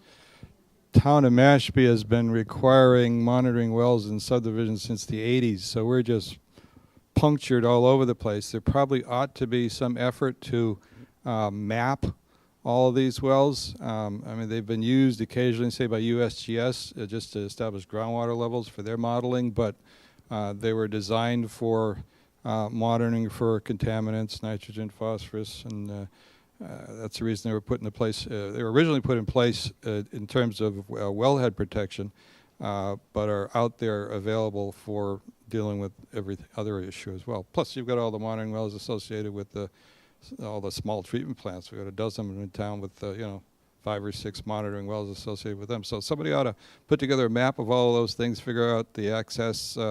We have easements to most of them that go to the town. Don't necessarily have the keys, might have lost the keys to the locks, but that can be taken care of. So I'd suggest a good map and figuring out how you might use those existing wells. Thank you, guys. I thought we got some real great practical ideas and suggestions of how to use what we already have going on, enhance it, and explore some new approaches. I think you are going to have a break now. I just want to make sure I double check my schedule so I don't release you, and I shouldn't have. Yes, you have a coffee break. Please bear in mind that it's like 15 minutes long. Once you get to talking, you lose track of time, but we'll try to herd you back in so we can cover the other 3 topics. So thank you for your thoughts, and we'll be back here at 10:15. Thank you. Thank you. Which room are we going to next? I think we have a break now. Yeah, we do. We did lower and upper. No, not 10:15. Oh, okay. We're running late. So shall we have them back? Oh, yeah, okay. Yeah. Oh, good. All right, good. I worked it out on my time, and if they came back at 11:15, not 10:15. Please be back by 11:15 promptly. Thank you, guys.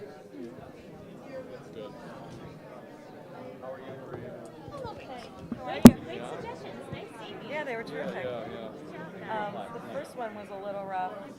Yeah, the first one I think people like happened there. But Jen was good, but she just asked this really broad, amorphous question, and everybody's looking at her. Okay. Which one was that? What session It were was you like, in? do you think there's a need for more data or something? It was just some really broad. Yeah, that's the questions they gave us, and we were like, okay, do you want to ask it that broad? So you were in which session? That was in the lower Cape. Okay, but which topic? Monitoring? Oh, monitoring, Yeah.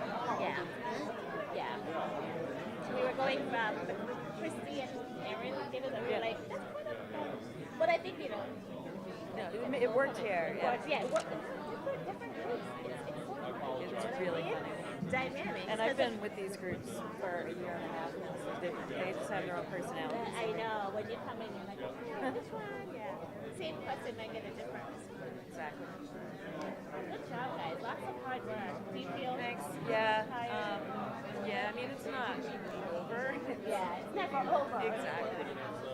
So I think we're going to take a freshwater next. A lot of people are kind of gung-ho about that. So I think this next one is going to be like, Yeah. about time. But it's been fun. It's so innovative. The product. Yes. Terrific. Loved Holland's Wiki.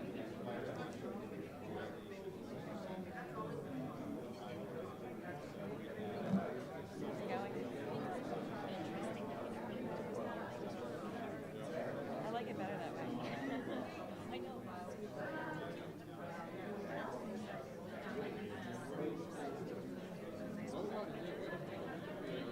There's not that much.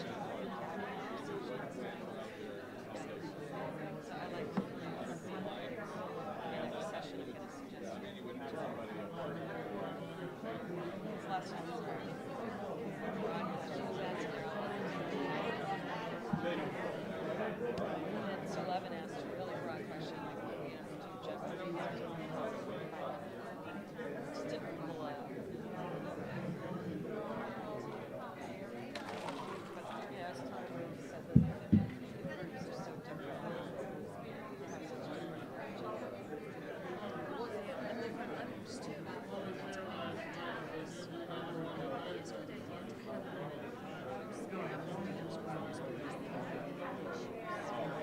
And they've been together for a year and a half.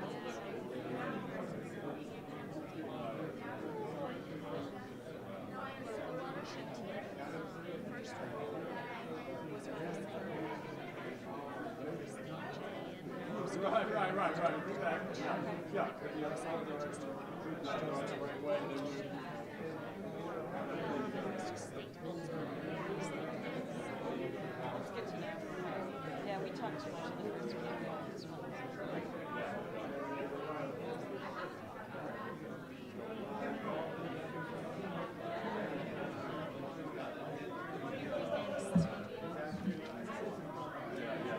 Next is outer, no,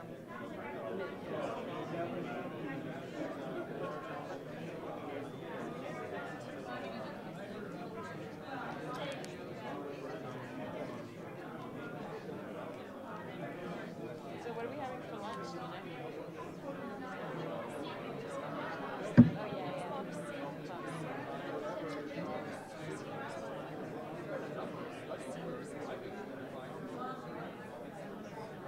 I was thinking about it too. Maybe like a half a muffin. Did you have tons of fresh fruits and information? Different fruits, like papaya.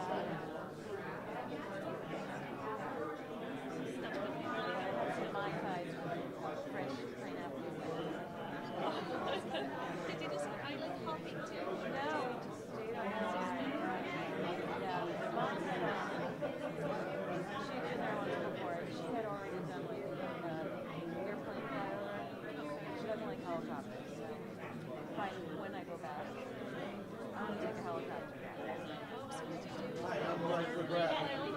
Touristy stuff in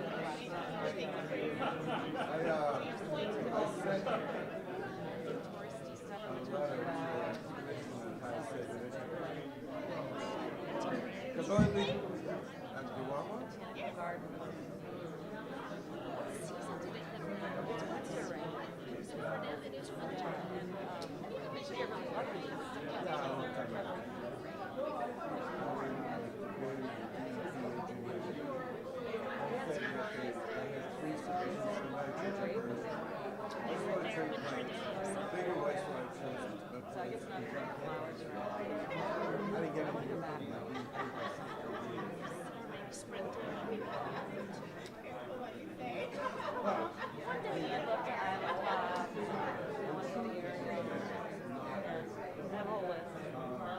least you can plan in your near future. I have to think for kids to go to college, and then when they get out of college, I can start planning things. It's expensive.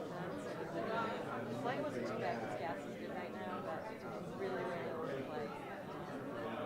Sure, the hotels are expensive these days. My friend of mine. They basically.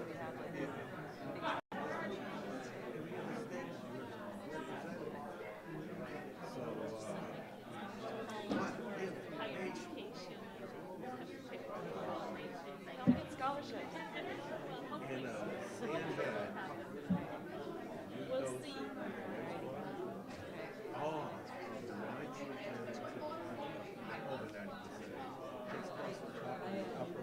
Voiceover that one.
Yes, or they just took some here. Yeah, some of them came with their bottles.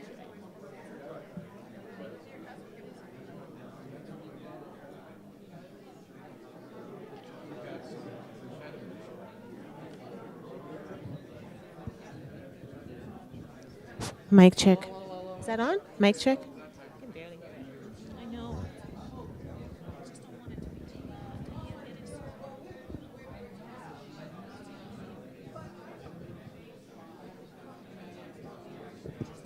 Yeah, too loud, yeah.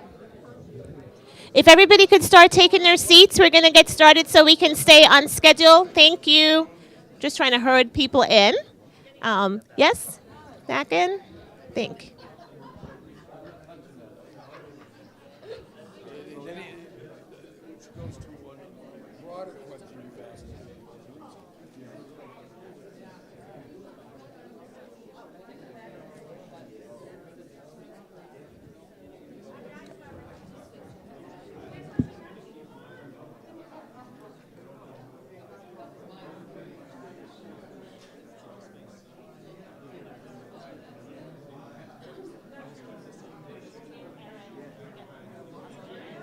Chance to get warmed up with coffee and goodies. We're going to get started, so please take your seats. Please take your seats, and we're going to get started. Thank you. Thank you so much.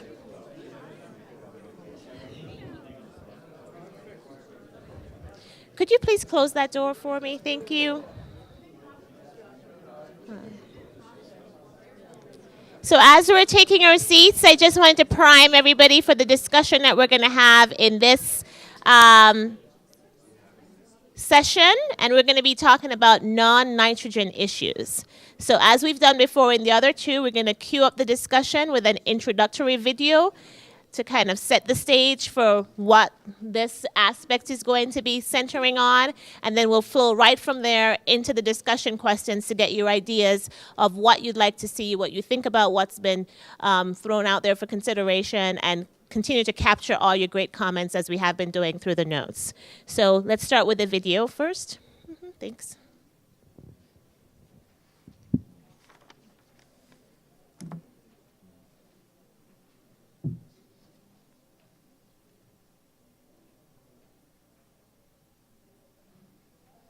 The designation of the Cape Cod Commission as the agency responsible for updating the 208 plan for Cape Cod was followed by specific direction from the Commonwealth to focus on the impacts of nitrogen on coastal water quality.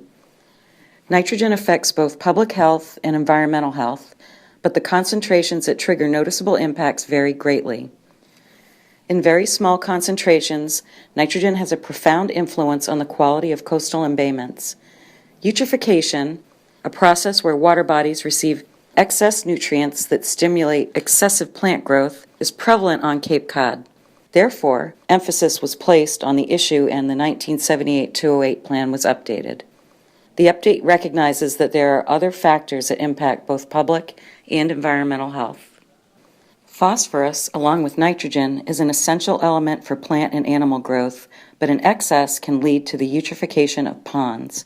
Both nitrogen and phosphorus serve as indicators for other elements called contaminants of emerging concern, or CECs, such as cleaners and pharmaceuticals. Although our knowledge of CECs is limited, these contaminants are suspected to adversely impact natural systems. Many of the treatment processes that remove phosphorus in wastewater involve methods that treat by chemical, biological, or physical filtration.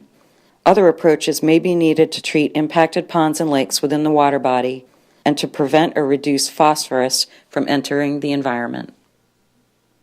Process of data collection has already begun.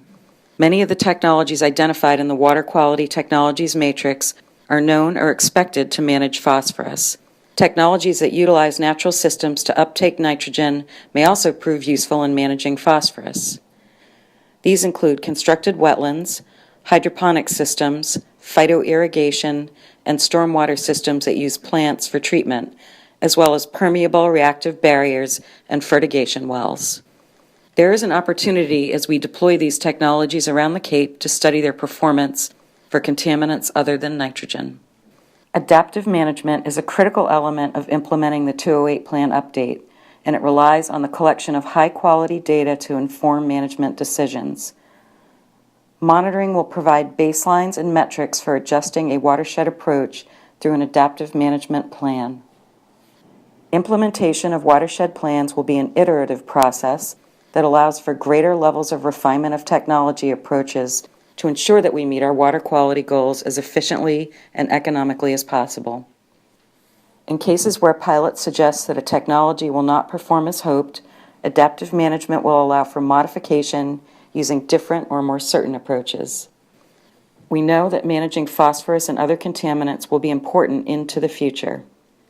There is an opportunity now, as we implement nitrogen management strategies, to collect data on how piloted technologies perform in removing phosphorus and other contaminants.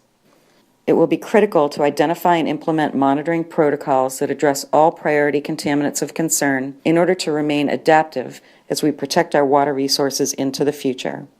The 208 Plan update has focused on the urgent issue of nitrogen in our coastal estuaries and embayments.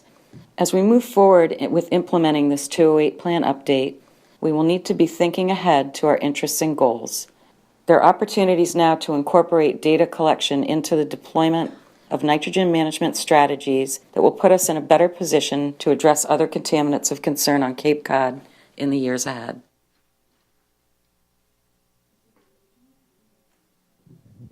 Good. And so we have with us, in all the discussions over the last few years, including this particular event, I can hear only about nitrogen removal, phosphorus removal, and there's never a recovery, which is a very different principle. If we start with that, then a lot of the new technologies will fall out of that. And phosphorus is a finite material that we can no longer afford to make unavailable to the agricultural system. And the agricultural system right now is one of the most polluting systems in the world for greenhouse gases. So since all our pollution comes from food that we eat and then excrete, those nutrients have to be returned to where they came from, or we will be in a dismal situation with the food production and greenhouse gas production. So we have to start thinking about recovery, not removal. Yeah, I just had some thoughts to follow up on what Hilda was saying. I mean, I think the other related issue, aside from nutrient recovery, is energy use versus energy recovery, and the way that carbon and climate change fit into this. And so keeping track of, I mean, the recovery of these, of energy and nutrients, and even chemicals, some people say, it's not only substantial environmental benefits, but potentially revenue generators. One of the things that is being found at in other parts of the country is you can make a lot of money off of what is in these waste streams. And so having a purposeful tracking of all of that, I think, is a really useful. EPA has started doing reports even in Falmouth about comparing infrastructure alternatives where it's not just nitrogen reduction, but also factors like nutrient recovery, energy recovery, carbon sequestering, et cetera, that from a societal standpoint and really from the Cape Cod perspective should be dominant concerns, that you pick technologies that achieve multiple benefits and for the environment. And as I said, when you talk about recovery, that means dollars being returned to your communities as well. So it's a great opportunity here to make the most of. Thank you, Valerie and Hilda. I thought those were great points to consider. Nutrient recovery, looking at energy recovery, looking at links with climate, and this whole comprehensive, holistic approach to the whole ecological health of these estuaries. Other ideas for additional issues or things that you don't see yet? I'll come back to you, Hilde. I'm Mike McGrath. I have done some limited testing on constituents of emerging concern, and they're not a focus currently of DEP, but in New Hampshire they found a definite link between some of the personal care products and a degradation of fish in one of their freshwater ponds. So there's two sides. I didn't see that mentioned, but some of these chemicals do adversely affect fish. So actually monitoring of the biota for impacts. How do you factor that in? Any other hands? I see Hilda's. Make sure I get as many people who want to comment. I didn't notice on the movie that they used eco-toilets as one way to remove the phosphorus. And it is one system that would be probably one of the major ones that can do that, because all the phosphorus will be removed but that comes from the house, except for maybe some minor cleaning products. Thank you, Hilda. So we will note that for the video. Hi, Douglas Brown of Falmouth. I certainly think we need to manage our stormwater runoff from our roads more effectively. And Falmouth has a program with pollution control structures, but they're not getting a lot of them in. There's budget concerns, and I'd like to see some more funding for that. Just a question for the panel. Thank you, Doug. Would stormwater be under this umbrella, or are you thinking that as under the nitrogen? Under Not that they have to be bins, but stormwater, I think, would be, it kind of is under all of the umbrellas because it provides adds a number of different nutrients and contaminants to our water bodies. So I think we've considered it as part of the 208 process for nitrogen as one source of nitrogen to the water bodies, but we would also look at it for contaminants of emerging concern and phosphorus. So do you want to add to that? Or? I think only that a number of the technologies that we've looked at in depth for this round of the 208 update, we also know will likely do a good job of addressing phosphorus issues. So it would help with some of those technologies. Some of the plant-based technologies would help with managing nutrients into ponds. And certainly in this next planning period, the new MS4 permits are going to take effect, and towns are going to need to address stormwater management more actively or in different ways through the new MS4 permit. Thanks, Heather. Just by a show of hands, how many people live on a pond? If you live on a pond, great. How about people that have private wells? Great. Thanks. Just wanted to kind of get a sense of that. Who's in the room? You had a comment before we go on. Resource that may not be looked at as closely as it could. And most of the towns on the Cape have golf courses. And for someone who permitted golf courses for 15 years. The slideshow that you showed, or the video you showed, has a lot of application for monitoring of golf courses. And I think you might go to school on some of the nationwide monitoring work that the golf industry is doing as a result of frankly, the Cape Cod study back in the mid-'60s that opened the door for golf to be expanded in environmentally sensitive areas. Thank you. Hi, Bruce Douglas with Natural Systems Utilities. One thing I would say is a non-nitrogen issue is thinking about integrated solutions, actually thinking beyond wastewater and water issues. I mean, as been brought up, energy recovery, but and water recovery too, but it's, as well as stormwater, but also food waste. Right now, Massachusetts has new regulation banning landfilling and incinerating food waste, and that's an organic material that can be processed potentially in parallel rather than separately than wastewater systems. And it also can provide for community resilience, having local sources of energy.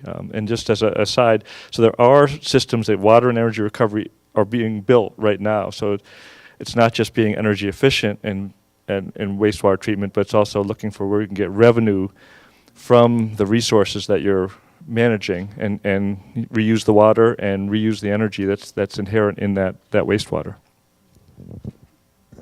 Thank you, Bruce. Yes, here. Mary Jane from Bourne. I have a question about how you monitor the 1001 ponds on Cape Cod. I'm a fisherman and I go to a lot of little ponds and That tons of data has been collected, but there hasn't been funding for actually analyzing that data. So we need to put an effort towards interpreting that data and then being able to make decisions based on better information. So these are all issues that we'd like to address down the line, and really this session is about getting your input into what are the priorities, what are the things that you know about, either about ponds or CECs or something else that you'd like us to elevate to the top. Thank you, Heather. So before I take any other comments, one of the things that I would like the group to respond to is to think about this idea of what could be the next phase of the 208, knowing that the 208 focus a lot on nitrogen right now, but there is the idea that this is all integrated. It's not just about nitrogen. That's kind of a foundational point. So do you think like a focus on ponds should be the next phase of that? And if so, what would be important to consider under that approach? So I'm going to go to Rick, and you can offer comments on the first question, which is what else could be monitored under non-nitrogen, and then also on this idea of whether ponds should be kind of the next phase, so to speak. Well, just a comment on the ponds. It's similar to the estuaries that they're all different, and so the monitoring is one thing, and the PALS program is great for baseline. We can get a good idea of the impacted ponds, so people in their towns know which ponds are impacted. But we have the data from PALS to work from, and so the solutions are different too. In our case, we have a shallow pond that we were able to put solar circulators in and cut the algae blooms in half, and the fish populations are healthy. It's different for deeper ponds. There's different solutions. So, and we monitor phosphorus in the estuary as well, just because we can. It's not that much, it's just a little add-on, just to know what's going on. So, so that it's really on a pond-by-pond basis, the remediation. Well, yeah, we go beyond the PALS program with volunteer organizations, and they are just so valuable. I mean, it's driven from the community. In one case, the people surrounding the pond formed a group that were advocates for cleaning up this pond, and we did that. So, thank you, Rick. Take Heather, and then David, and then I did see another hand at the back.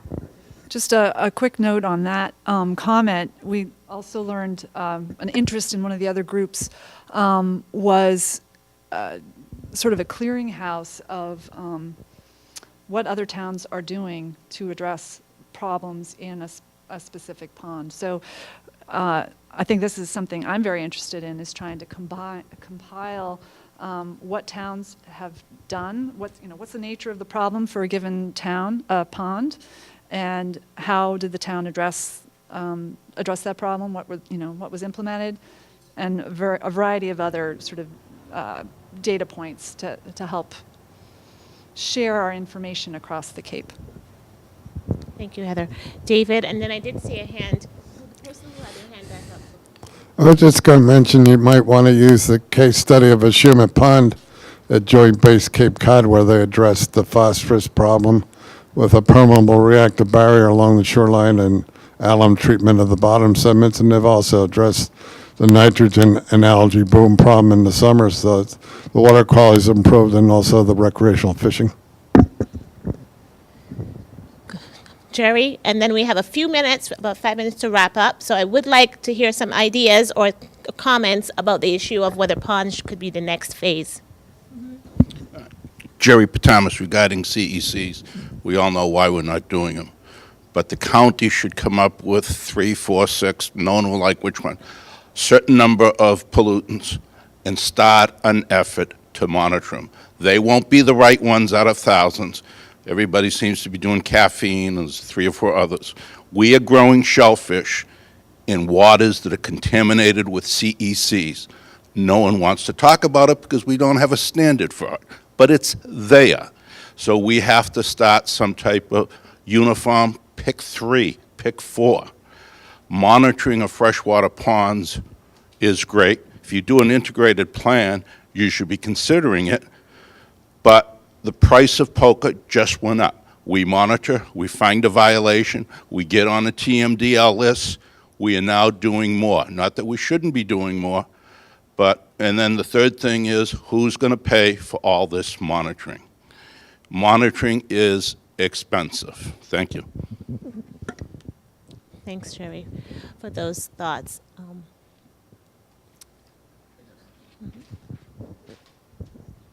Mark Finneran from Falmouth. I brought up numerous times in the wastewater committee meetings road water runoff. I mean, it seems to be such a small percentage that it's kind of the red-headed stepchild of this process. But I really believe that it should be combined with the fertilizer element, because the vehicle that the fertilizer uses to get to the ponds in most cases is the road water runoff itself. And I mean, if you look at them two together, you know, you're going to get a figure that's in double digits, and it's more appreciable, and maybe it would be addressed in a better fashion than I really believe it is at the moment. Thank you. So again, a comment about the importance of looking at stormwater and maybe the integration with fertilizer as well as part of the. Yes. Mm-hmm. Any other ideas or comments? Anything else you would like to ask the group? Follow up on your comment about the stormwater and fertilizer, and the 208 plan has outlined a framework for incorporating that into a watershed permit, so that many towns are already taking action on fertilizer, taking action on stormwater projects, and they should be getting credit for that towards their nitrogen reduction and towards meeting any TMDLs that are present in a watershed, or in a water body. So I think the framework has been developed as part of this 208 plan, and the fact that the state is moving forward and developing regulations for the watershed permit that would allow that to be incorporated into a permit, I think is one step in that direction that you're talking about. Thank you, Erin. And I think we're at a natural stopping point for this. I didn't see any other hands, and we're just out of time for this session. But I want to thank everybody who gave ideas and made comments about different things to be considered. They've all been noted, and this is exactly the kind of feedback we want from you. If there's something you wanted to say, you didn't get to say it, or you thought of it when you're walking out the door, just write a note, because we want to capture all the ideas while they're fresh in your mind, and we'll certainly take those into account as well. So thank you. We're going to move on to the topic of cost now, and we're going to thank the commission staff for being here, and another group will be coming in. Thank you, guys.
So the other group ran over just a couple minutes.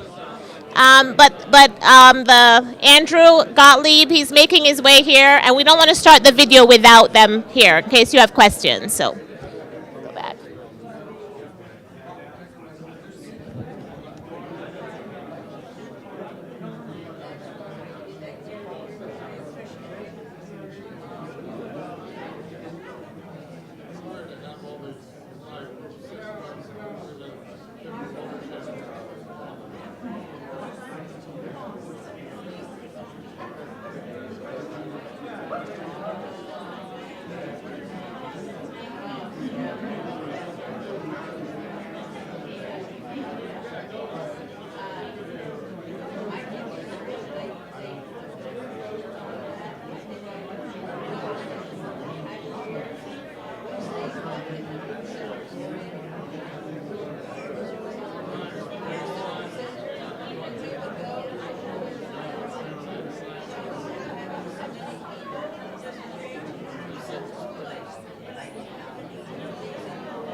All right, our experts on the cost topic are here.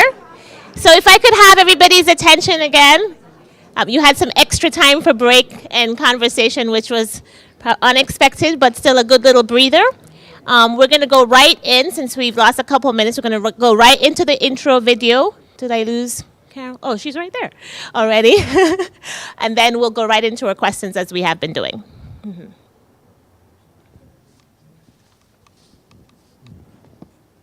Cost is the one issue connected to all of the other issues examined in the 208 update. If fixing this problem were free, it would already be done.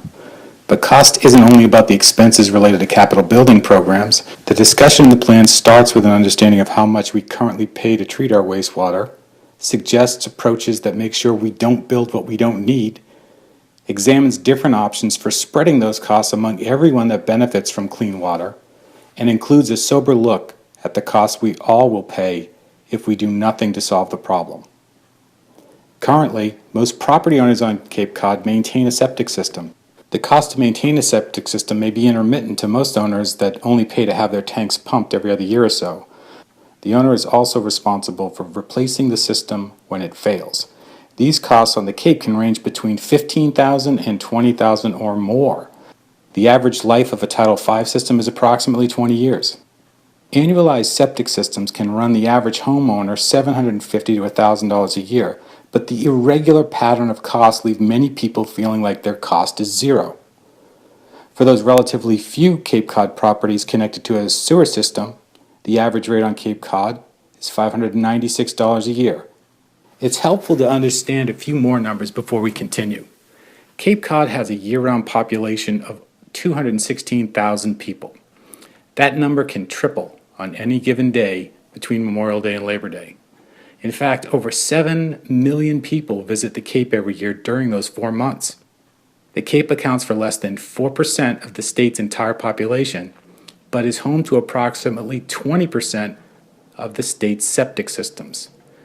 The 208 update estimates that the cost of meeting water quality standards Cape-wide with traditional sewers and centralized treatment ranges from $4.2 to $6.2 billion.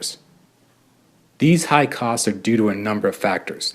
Up to 70% of the cost of a traditional sewer program is in the construction of the collection system. Cape Cod doesn't have the residential density in many places to keep costs down. The seasonal swell in population and the high number of second homeowners complicates matters further. When sizing a centralized wastewater facility, a community has to build for a potential maximum flow, which happens on Cape Cod only 4 weeks out of the year, the last 2 weeks of July and the first 2 weeks of August. This creates a peak flow pricing issue. The regulatory drivers of wastewater treatment programs are rooted in a period of time decades ago, when the federal government paid for most of the cost of the regional planning and the construction of the treatment facilities. The federal and state contributions to the construction of these facilities often accounted for 90% or more of those costs. These regulations, like the Clean Water Act, remain valid and essential in defining the problem, but are inflexible and unaffordable in defining the solution in areas like Cape Cod. Unlike education and transportation, water quality costs, including wastewater, are almost exclusively shouldered by homeowners as rates and fees. Town policies relying mostly on betterments are also remnants of a federal grant program that has been gone for 30 years. Massachusetts administers a remarkable state revolving loan program that finances most of the wastewater efforts underway statewide. When towns borrow from the SRF, the amount it pays back often has to be accounted for under its 2.5 levy. Municipal finance in Massachusetts is restricted by Proposition 2.5, a voter-adopted law limiting property tax increases to no more than 2.5%, a factor that has greatly constrained municipal spending, especially on large capital projects. The growth encouraged from the new growth exemption to 2.5 encourages development, but not always in the right place, and usually adding nitrogen to the problem. Putting these potential costs in context, the US EPA considers wastewater solutions costing less than 2% of the median household income to be affordable. With over 160,000 housing units on the Cape, that number per household would generate about $194 million a year, still a fraction of the total cost of those initial estimates. The primary cost control premise of the 208 update is don't build what we don't need. More than 50% of the residents on Cape Cod can continue to use septic systems, and we can still meet water quality standards for the region. A septic trust fund, one recommendation of the 208 plan update, would serve as an insurance policy of sorts, relieving homeowners of expensive replacement costs. All property owners and visitors to the Cape benefit from clean water bodies. In fact, it's the water that draws them to the region in the first place. The costs of restoring and protecting those resources should be shared by all. The federal government has 2 major land holdings in the region at Joint Base Cape Cod and the Cape Cod National Seashore, and has contributed to other regions facing similar issues if we look at Chesapeake Bay, the Great Lakes, and the Florida Everglades. This year, Cape Cod received the first federal grant money to help us deal with our nitrogen problem. A multi-state partnership that includes Cape Cod, southeastern Massachusetts, and the state of Rhode Island has been responsible for delivering $750,000 to fund 3 projects in the region this year. The Massachusetts Department of Environmental Protection has been a strong partner in updating the 208 Regional Water Quality Management Plan. The Commonwealth of Massachusetts receives over $700 million annually from the Cape, and collectively the 15 towns get back only about $30 million in unrestricted local aid. State aid needs to bridge that gap between what a town can raise and what they need to raise. But the formula governing state aid is heavily weighed towards property valuation, a major disadvantage to Cape Cod. Within the last 9 months, the state, in the Water Infrastructure Bill, amended the Clean Water Trust to allow principal forgiveness on loans up to 25% of the capital costs of all projects for a year. Additionally, the Environmental Bond Bill authorizes the state to fund projects that evaluate, protect, and improve its environmental infrastructure, including maintaining water quality and managing waste. The Commission encourages implementation of additional funding sources, including local stormwater utilities and a regional Cape Cod Capital Trust Fund for infrastructure financing, a regional water quality data and monitoring program, and a statewide water mill charge. The Commission recommends the following breakdown of funding. 25% of the cost should come from the federal government, 25% of the cost should come from the state, and the remaining 50% will be paid locally by the 15 towns and with continued assistance from Barnstable County. A key to continuing and expanding federal state resources is for the Cape to maintain its leadership and innovation in addressing the nitrogen problem. The regulatory reforms and the information backbone of the update reduce the need to overbuild a solution. With a constant commitment to identifying any financial impact of this issue on Cape Cod residents, the Commission has designed a financial model to estimate the total cost to build, finance, and operate wastewater treatment solutions. The model also allows the user to identify a variety of funding sources to pay for building and operating any given solution. The update provides new opportunities to keep costs down and spread those costs over time and across all of the beneficiaries of clean water on Cape Cod. And it allows us to measure those proposals and the financial impacts they may have on homeowners. Fairness, adaptability, common sense, and most importantly, watching the bottom line are fundamental to the recommendations addressing the common thread of cost.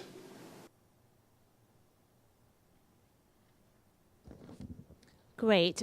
So I think that because we had a little bit of a late start, what we'll do is we'll go right into taking your questions on this whole subject of cost so that we can get through it. If there is need for the panel here to respond, we have Andy Gottlieb, Jen Clinton, and Leslie Richardson from the Commission who are here, who can also respond as we have been doing. So I know this is a big part of the whole discussion, so I'm expecting a lot of hands to go up right away, as they are right now. So let's go with David.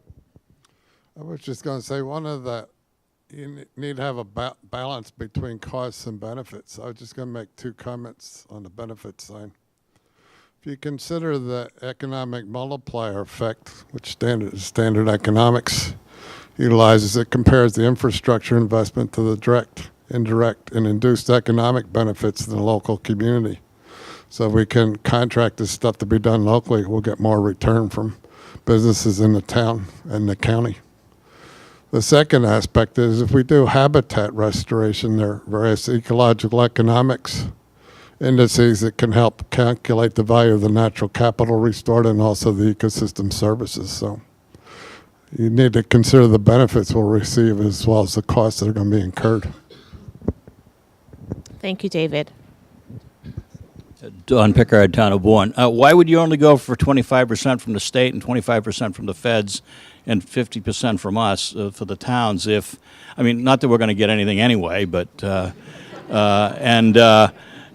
and what is your formula for the 15 towns and how that 50% is spread across?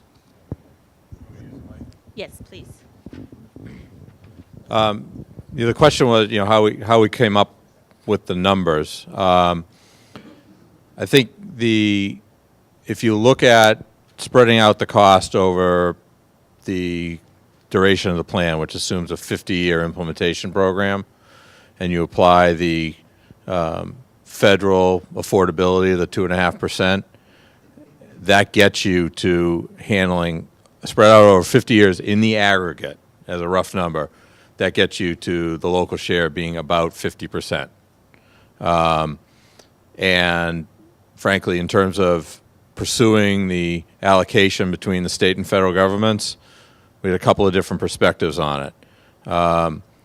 The federal share is not likely to come the way federal shares have come in the past. An example, the Boston Harbor case, where you were getting large set-asides of direct funding to the metropolitan Boston area to offset. Those days of that type of earmarking are generally perceived to be over.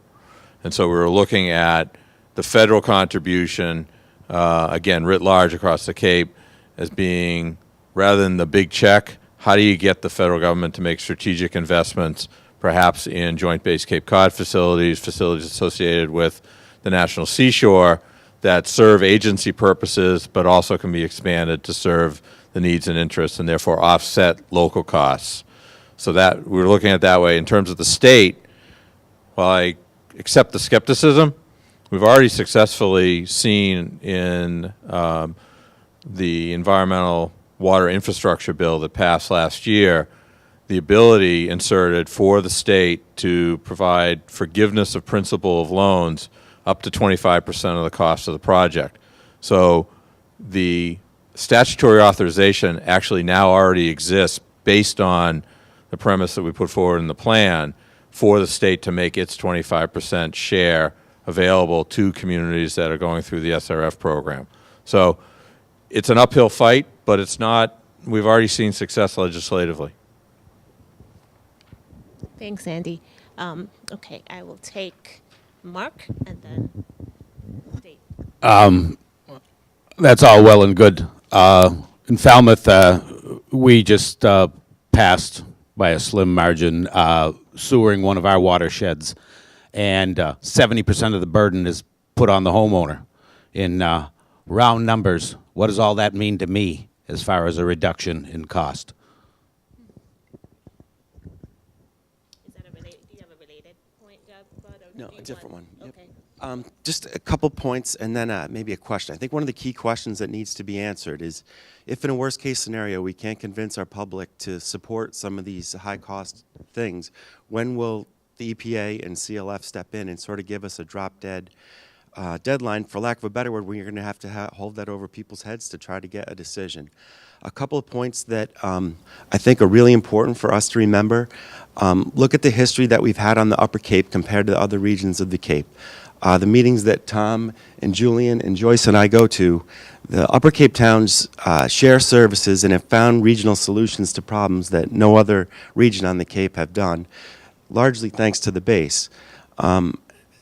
Granted, that was a lot of federal funding that helped clean up, but we have a track record and a history of trying to work together to accomplish these larger picture goals.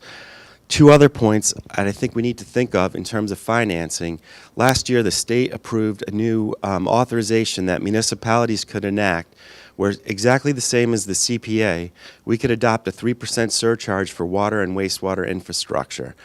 I don't know of any town and state that's acted on it yet, but we just got the ability to do that last July. If you do the reverse math in Sandwich, we bring in about $1.25 million in CPA funds and our 3%.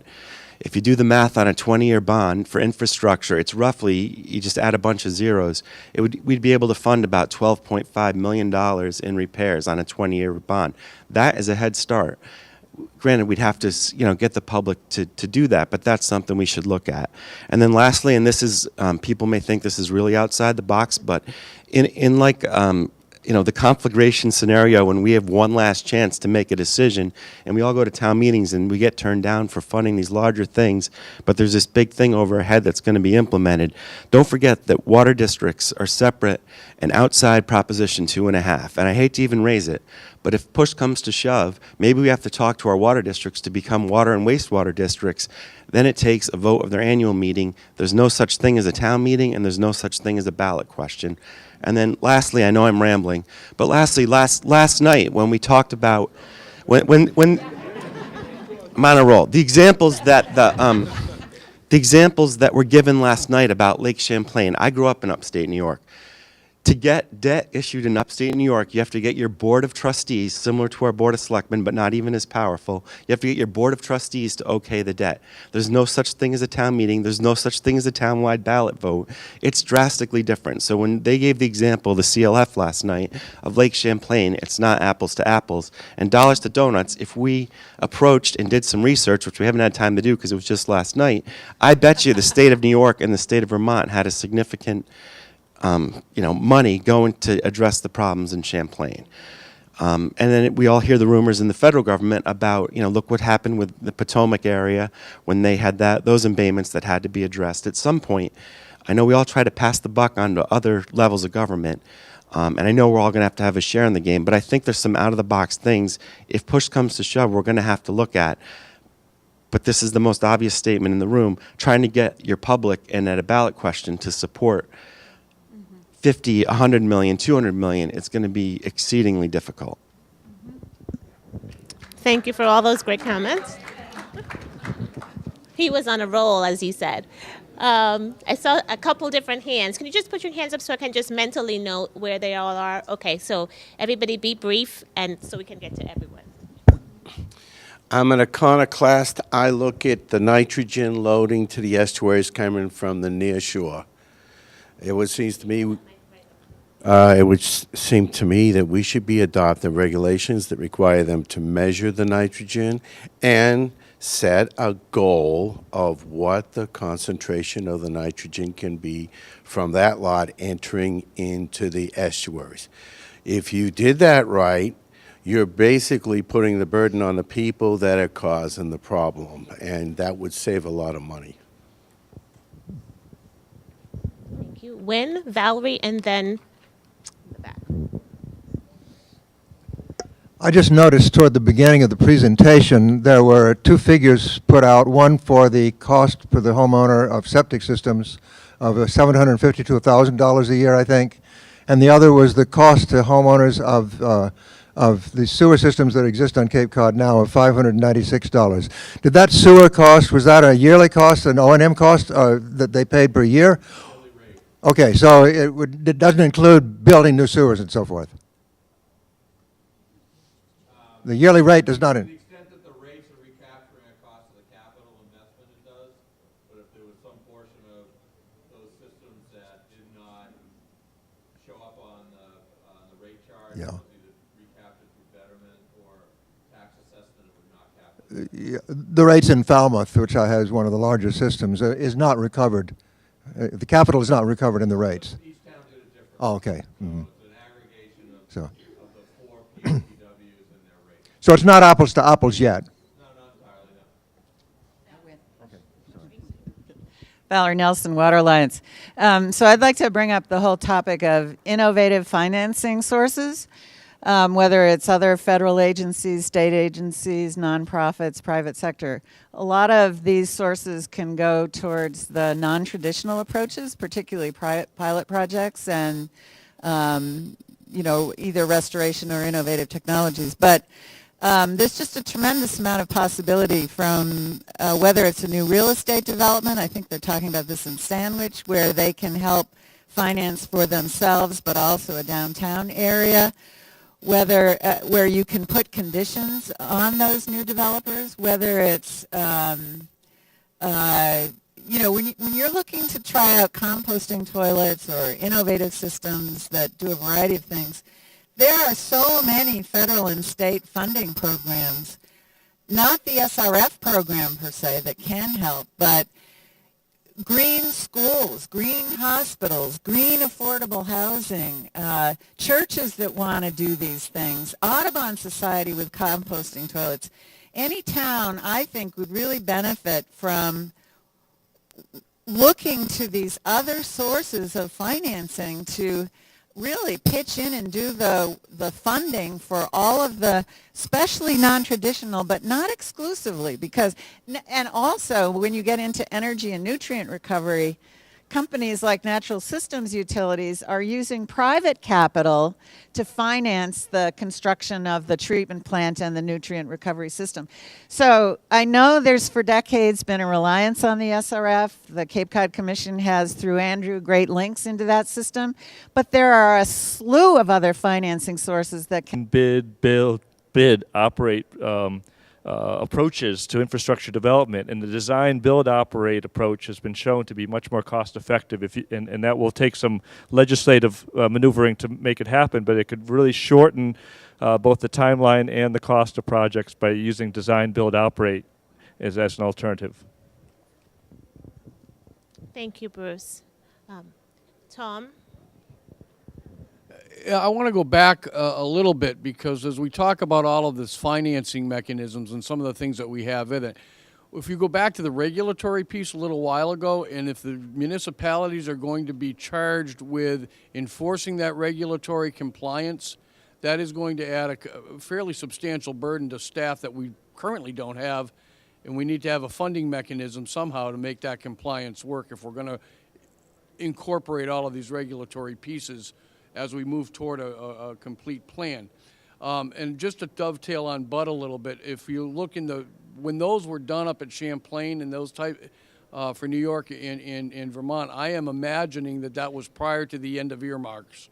And I imagine there was quite a bit of earmarking done by the senatorial and congressional staff for that area. Thank you. I hate to cut off the discussion here, but we do have to stop this portion. But I think we heard some great ideas, great comments. I just want to just say before we go to the last session that you guys have been offering a lot of rich material to add to the discussion. So keep those ideas coming. In the last session, I want to give the opportunity to anybody who has not yet offered a comment or a question and wants to get that out. So I'll be looking for some new faces too in that, as well as everybody else. So thank you, panel. And we're going to go on to the last topic of the waste management agencies now. We're going to wait for Paul Nizwicki to come in and a couple other people from the commission staff.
Okay, thanks. All right, so we're gonna get going on our last breakout group discussion. Our topic, as I said before, is waste management agencies. So I think we're gonna have the door closed and get right into the intro video. You can cue that up, please.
Okay, we'll get started.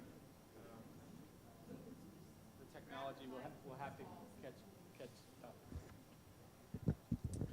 Okay, we're going to get started. I think the technology will have to catch up. I think it just arrived. We're going to talk about waste management agencies, really the work that remains to be done over a fairly short period of time. So the 208 plan draft took a look at this in brief, but it needs to be more developed.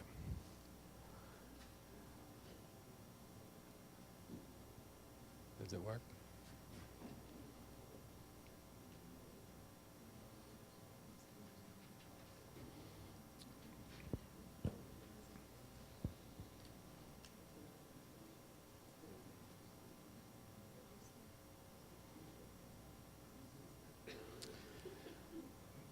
So, yeah, I'll click it. I can figure it out.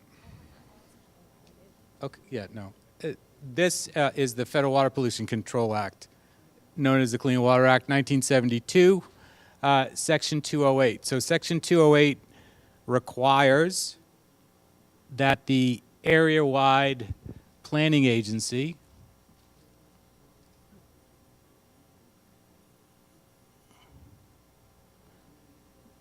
staff does this to me on purpose sometimes. But they require the area-wide planning agency to designate what this act calls waste treatment management agencies or waste management agencies or WMAs. One. There we go. Yes, 5 watersheds. Now, the towns at the 2 geographic extremes, being Bourne and Provincetown, are the only towns that don't touch one of these 5 watersheds. So we're inviting Bourne and Provincetown to participate in whatever group they feel is most reflective of the issues that they might see going forward. Provincetown is a good example because Provincetown may choose to talk to Truro and Wellfleet because of their geographic proximity, but Provincetown might also be interested in dropping in on the Barnstable meeting because both of them have significant wastewater treatment facilities already. So the nature of those agreements can vary. So we want to offer that flexibility to both meet 3 times. In March, we're going to meet, and the first thing that we're going to discuss is nitrogen allocation, right? Because this is where the agreements have to happen, and I think it's where they can stop. Because I think once we sort of get this together, these shared watersheds will begin to take care of themselves.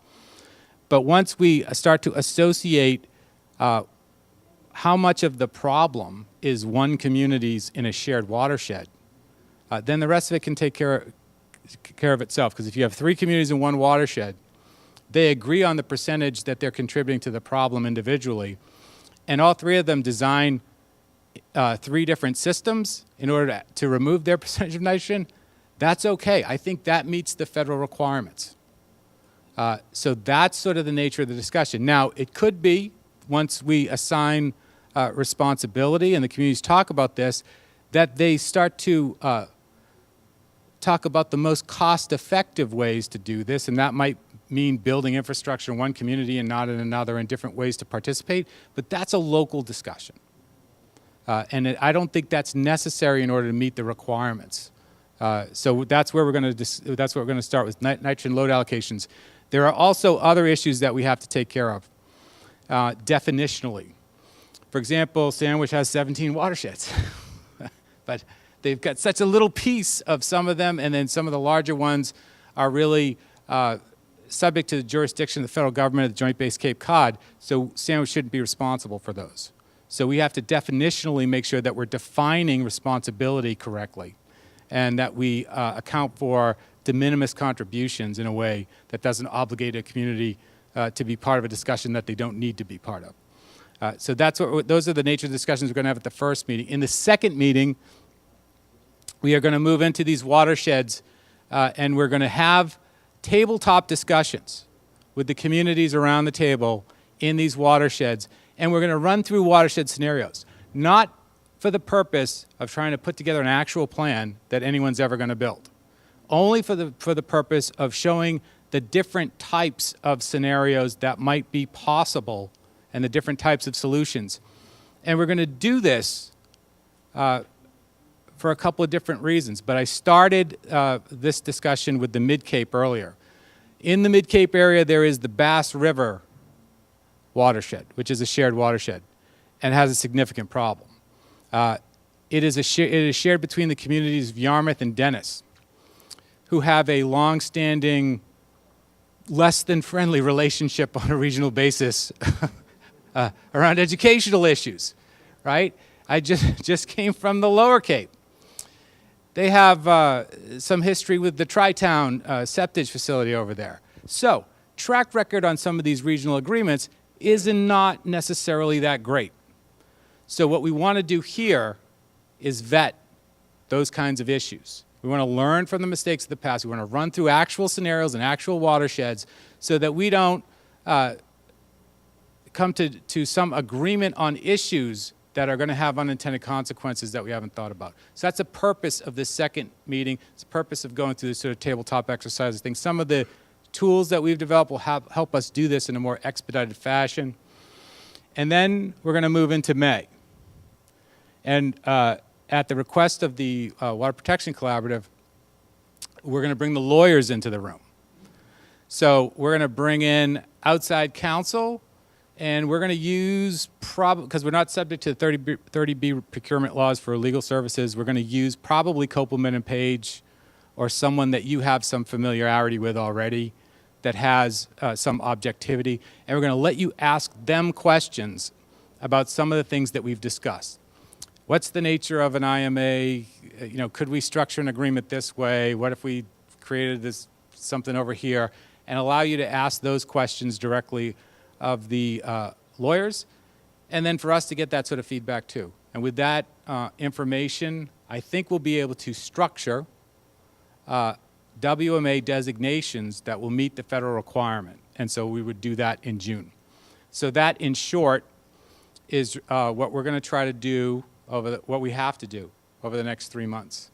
And so we're here to have the discussion and would open it to questions right now. Yes, ma'am.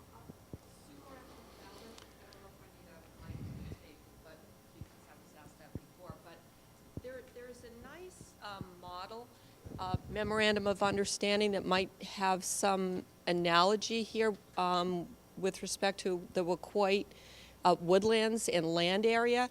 I mean, a lot of folks have signed on, Falmouth included, Wampanoag included, in terms of responsibility dividing, working with the state, and I just think that's one thing that popped into my head in terms of taking a look at what other folks do and maybe using some of the best of those ideas. So, I think that's a great example. So at the first meeting, not only do we want to talk about bad regional agreements, there are some good regional agreements out there, and so we want to put them into the record too and give them full consideration.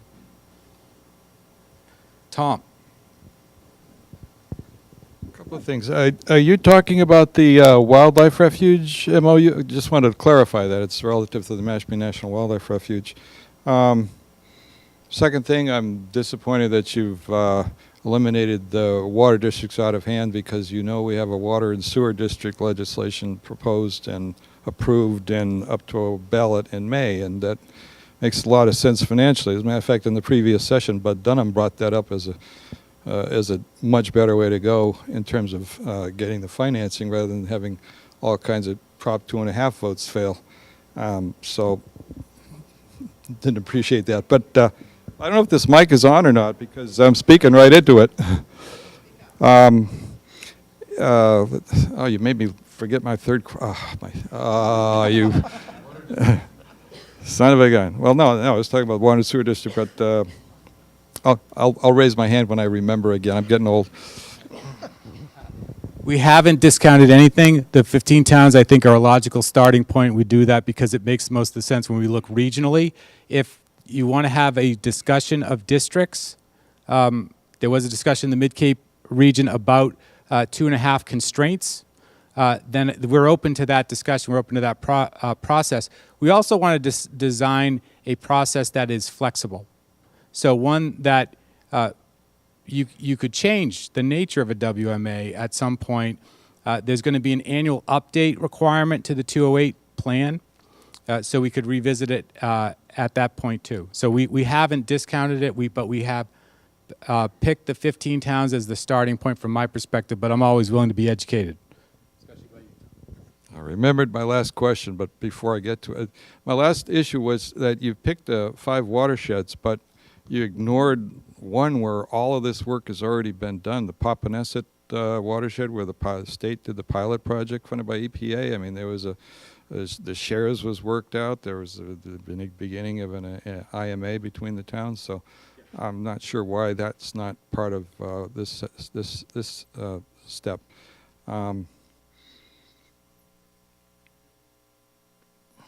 I should have. Oh God! Now I forgot the first part again. No, I didn't write it down. Find somebody else, and maybe I'll remember the thing I was going to add. That was. I'm not going to look this way, but you remember it.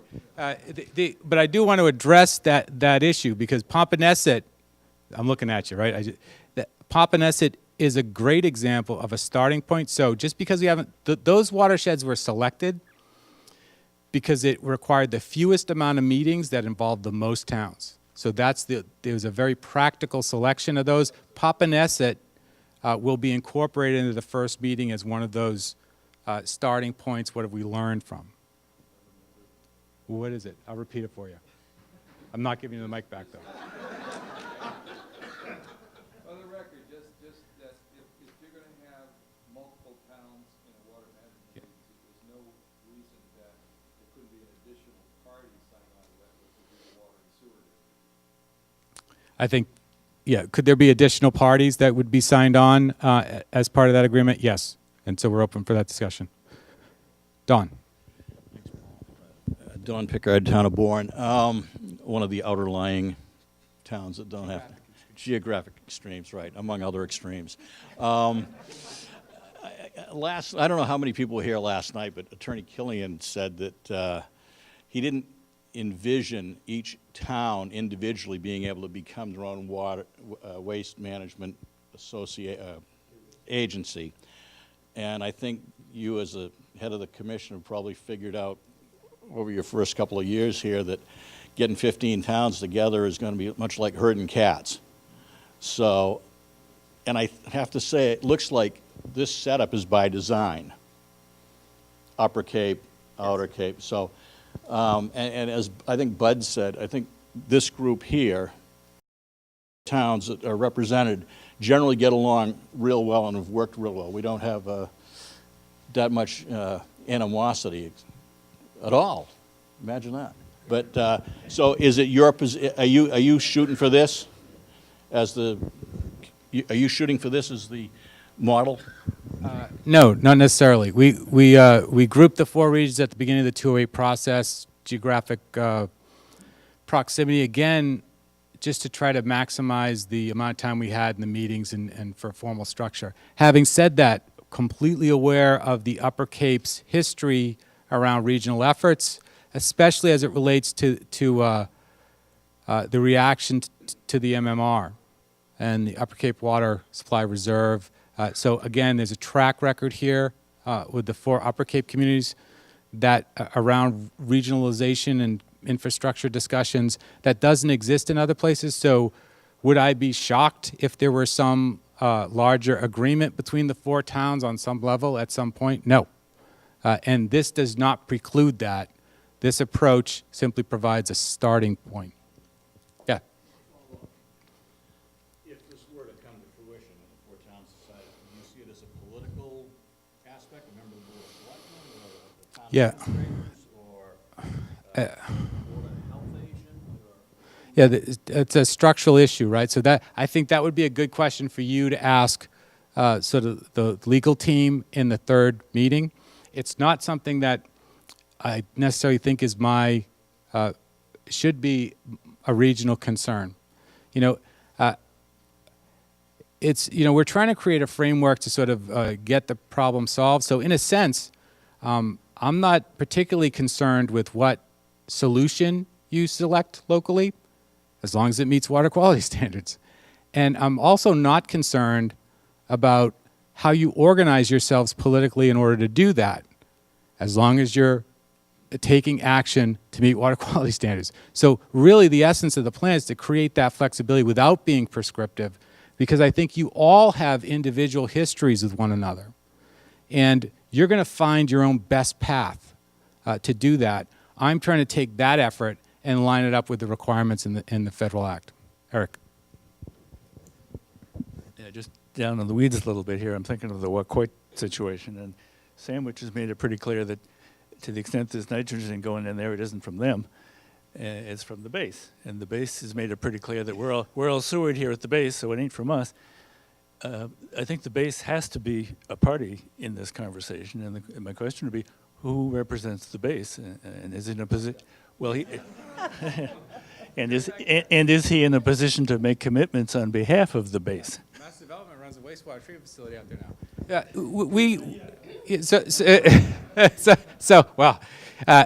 yeah. they are always invited, and we have had discussions with Carter. Carter's been great, and the JBCC. They see themselves as a potential part of the solution here. They have their plans. We have no jurisdiction over them per se, but I expect that they will be partners here. And there are, yeah, we'll invite them. Jerry. Jerry Patamas, Town of Falmouth. I know we haven't defined quite what the agreement's going to look like for Waste Management Agency, but is it within the purview of the Board of Selectmen to sign an agreement that might have cost implications without going to town meeting? You don't have much time if the answer is you've already got this figured out. I don't have it figured out, no. But that's why we're not really, we're looking for, this is a discussion about responsibility. It is not a discussion about cost. Again, the discussion about cost involves both the selection of a particular solution and the political organization to implement that. And I believe that those are local decisions, so we can create a framework around that without dealing with that issue. Yeah.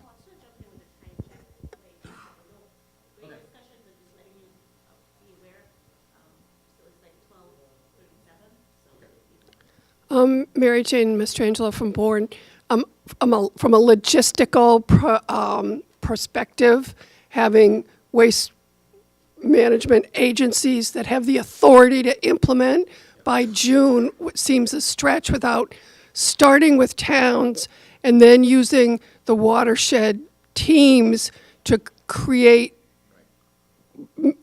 later agencies that might make sense based on the solutions that we're going for. I just, logistically, you're not going to have. I agree with you. I agree with you. So the process that we're trying to lay out here is one that sets up a framework of responsibility in shared watersheds, not an authority capable of, not an authority with a specific plan that it needs to implement on a specific schedule. Because I think that will come after we've assigned, after we've had a discussion in shared watersheds about responsibility and approaches. And that structure can allow for independent action, right? As long as the percentage nitrogen removed is going to be enough to meet water quality standards. So I think that you're right, which is why we want to get an agreement that we think will qualify and be consistent with the Federal Clean Water Act. And I don't think we need to get into some of these issues right now. I think that initial agreement will force those discussions, and I think that they require more time, more development, and the answer to that is going to be developed locally among those parties that are responsible. Bud. Bud Dunham from Sandwich. I would just say that unlike the planning process, where it's smart to involve as many people as you can, if you're trying to work out a complex legal document, the fewer fingers in the pie, the better, especially if we're on a tight time frame to get it done. So I would say, limit it to the selectman's office, maybe the town staff person that's most knowledgeable about the planning process, and to get the town councils from each of the 4 towns there as quickly as possible. That's the only way it'll get done so quickly. Thank you.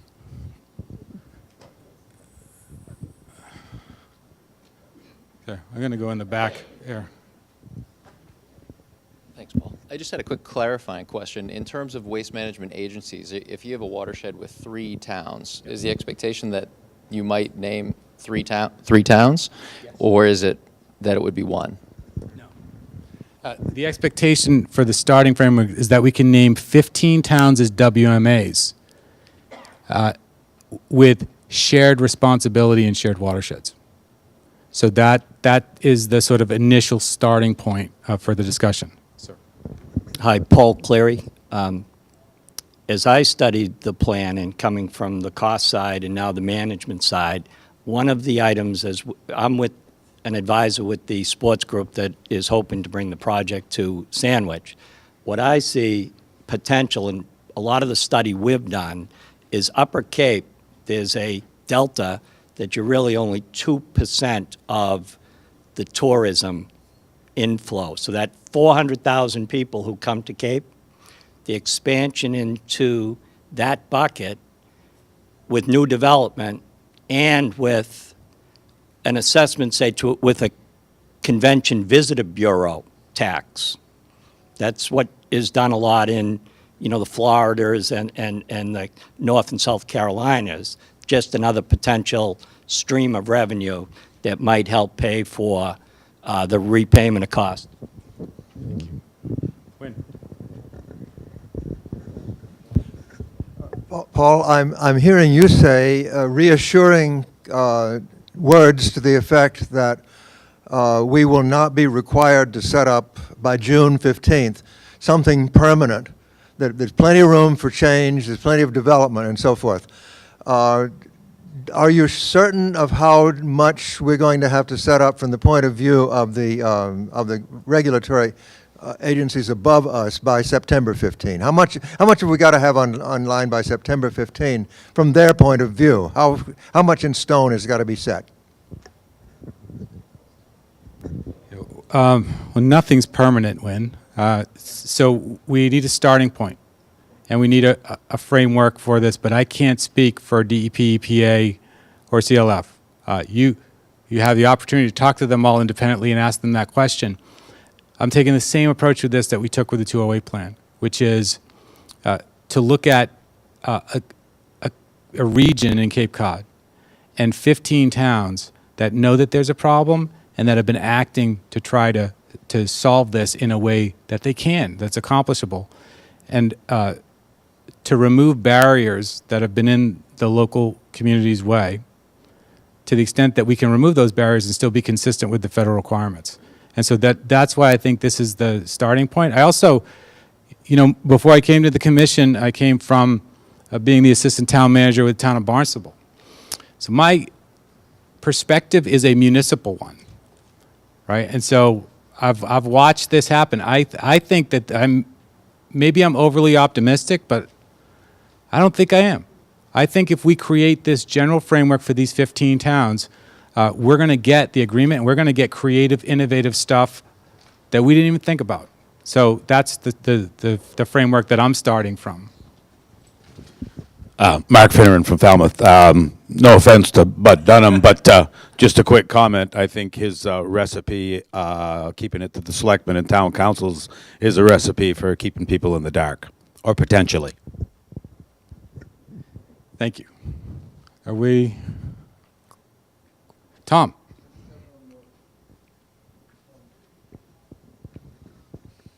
I'm kind of going back to the beginning of this. One of the things you said earlier was as long as you're in compliance. How you do things is as long as you're in compliance. We're going to have an issue on the north side of the canal where we have an intermunicipal agreement that's working well. We're limited by number of gallons that can be treated. We are also going to be impacted by two other communities that have septic systems entering into bay areas and open water sources that we aren't going to have control to bring into the process, and they're going to have a different set of regulatory requirements. So what I'm asking is that be on the table as we move these four Upper Cape towns together, that we're going to have a regulatory issue or a compliance issue if these other communities do not have to have a buy-in. Great. It's a great point, and it's really why we're going to allow Bourne to select whatever group they want to participate in, but selecting in the Upper Cape group, I think, would be a good thing, because I think a lot of those issues are similar to the issues with JBCC and others. So. The point is that there aren't any other communities within the 15 towns that have towns that don't have the regulatory compliance issue. Yes. There's external factors that we need to take into consideration. Right. So if we thought about that in the reverse, if we can associate in certain watersheds what Plymouth's contribution is, then we can't really hold you responsible for that, right? So I think that logic works in reverse. Leaves open the question of what we're going to do, but I'm okay with that. You have to be okay with a certain amount of uncertainty in order to get through this process. So, all right. Thank you. Let's eat.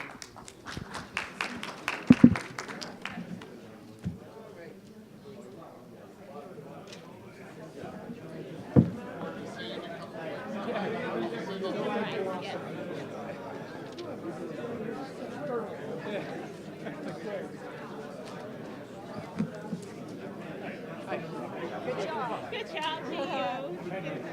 So good. On the work weekend. Lots of the feedback.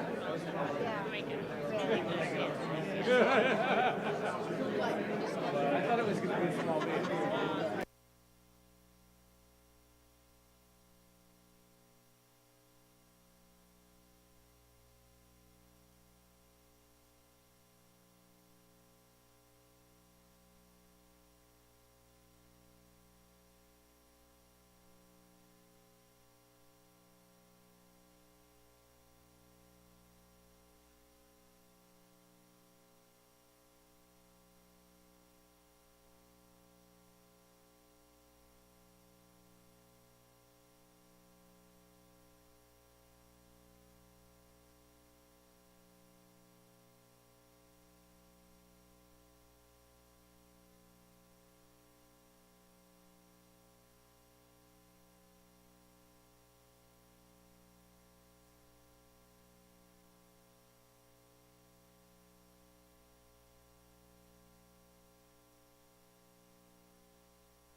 Cape Cod's natural beauty is what makes it so unique. What makes it beautiful also makes it vulnerable, especially to sea, wind, and storm. Slowly but steadily, sea level rise is threatening the Cape. As sea level rises, already nearly a foot in my lifetime, our coast changes. Cape Cod has changed. The impacts are happening now, above and below the ground. Some visible, some invisible. Some of the invisible changes happening in response to sea level rise are changes in our fresh water, our aquifer, our streams, our wetlands, and our water table all change in direct response to sea level. The Association to Preserve Cape Cod is working to understand these changes and better plan for changes that we will all face. We need to adapt so that our ecosystem, energy, wastewater, and communication systems function and our natural beauty is preserved.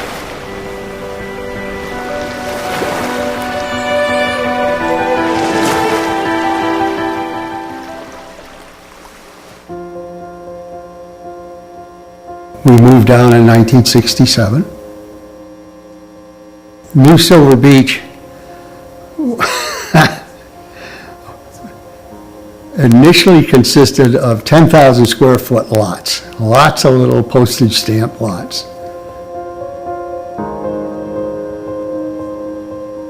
If this was a natural situation, we would have a barrier beach out here and a marsh and lagoon behind it. But that's all gone. That's been filled in, that's been changed, so you can't see it. I knew the history of the hurricanes in Buzzards Bay, so I should have probably not bought the property. But we did anyways. And I wanted to be near the water because I love boats and sailing. I had 2 boys, and I wanted them to be good sailors, and so it was important to bring them up here.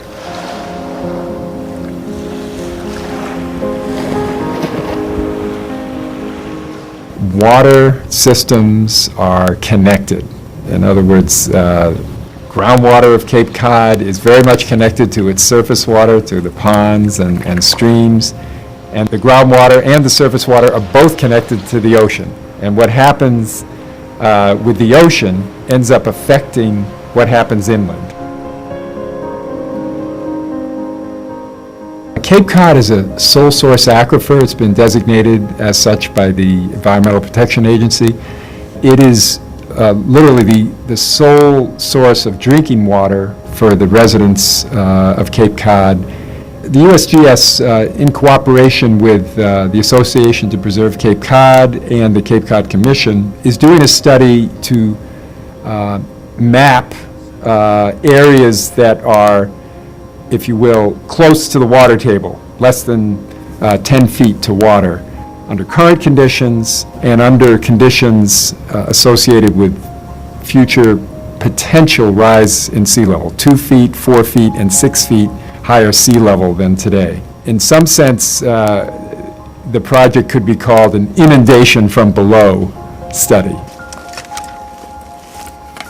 This is one of our more complex wells. There's 4 wells in it, and they're all at different depths.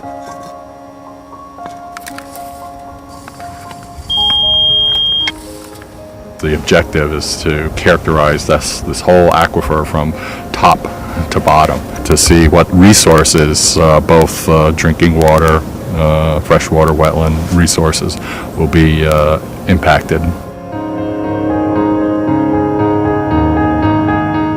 When sea level rise occurs, there is a sort of a cascade of effects.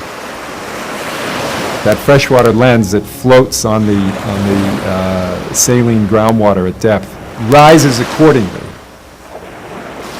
The rate at which the groundwater levels are rising in some of our observation wells closely match the rate of sea level rise that's been observed at long-term tide gauge stations at Woods Hole and in Boston.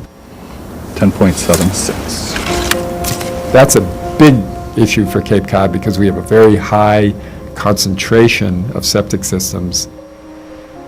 It is good to think about what the implications of sea level rise are to wastewater treatment, particularly in the low-lying areas, because the treatment isn't there. And then we're going to start really impacting our particular surface water, recreational, shellfish waters, and things like that. The highest concentration of population tends to be right along the coast as well, where, of course, the depth to water table is the most shallow. One could expect that Falmouth, Mashpee, up into Hyannis, the areas that are lowest lying along the coastal ponds, for example, could be the areas that experience the biggest effect from sea level rise. Those areas are going to see high water tables that will potentially interfere with subsurface infrastructure, particularly septic systems. For the town sewered the area, I put in 3 different septic systems over less than 40 years. There were houses on Silver Beach Avenue in the low spots, which are still using cesspools, which overflowed, and not only that, but they were flooded out every time the water was above normal, and polluted the whole area. Well, in Hurricane Bob, we came down to the area because, it was flooded completely in particularly the area that's sewered right now. And all I remember is people not being able to get to their homes. And walking a little bit toward the edge of where the water had come up to, and you could see some cesspool covers right there. So it was like those systems were completely flooded. In other situations where the flooding may not be extensive, you could have wastewater right beneath the surface and not see it. And then, of course, when you start using that system, it sort of pulses out to the ground surface. And that's where it really represents a public health threat. There are a lot of concerns about future scenarios where, with climate change, groundwater levels might be rising. We're interested in understanding how endocrine disruptors, hormone-mimicking chemicals, and other contaminants of emerging concern can make their way from septic systems through groundwater and ultimately end up in drinking water and in ponds. For instance, we've found pharmaceuticals such as antibiotics in drinking water, and this raises potential concerns about antibiotic resistance. We've also found chemicals called perfluorinated chemicals. These are found in non-stick and stain-resistant products, as well as having commercial applications. And these have been linked to a number of health effects as well, including cancer, hormone disruption, and liver damage. We think that septic systems are a source of emerging contaminants into Cape Cod groundwater.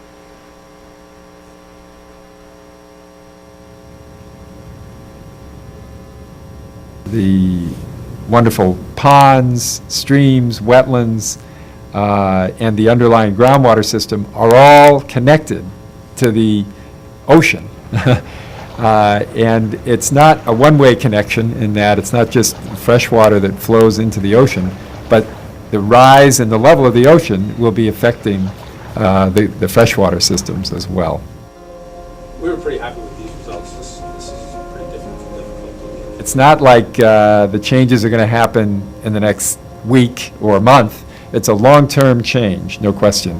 But decisions that are made about development and about infrastructure and utilities, et cetera, are done over the long term. It'll be possible to say, well, X%, for example, of the area of a town can be expected to be less than 10 feet to the water table, given a certain sea level rise projection. And that can be of use in order to prioritize resources for protecting as open space, for example, areas that are not presently developed on the coastline. It can be of value to think about alternatives for wastewater where septic systems are no longer going to be viable.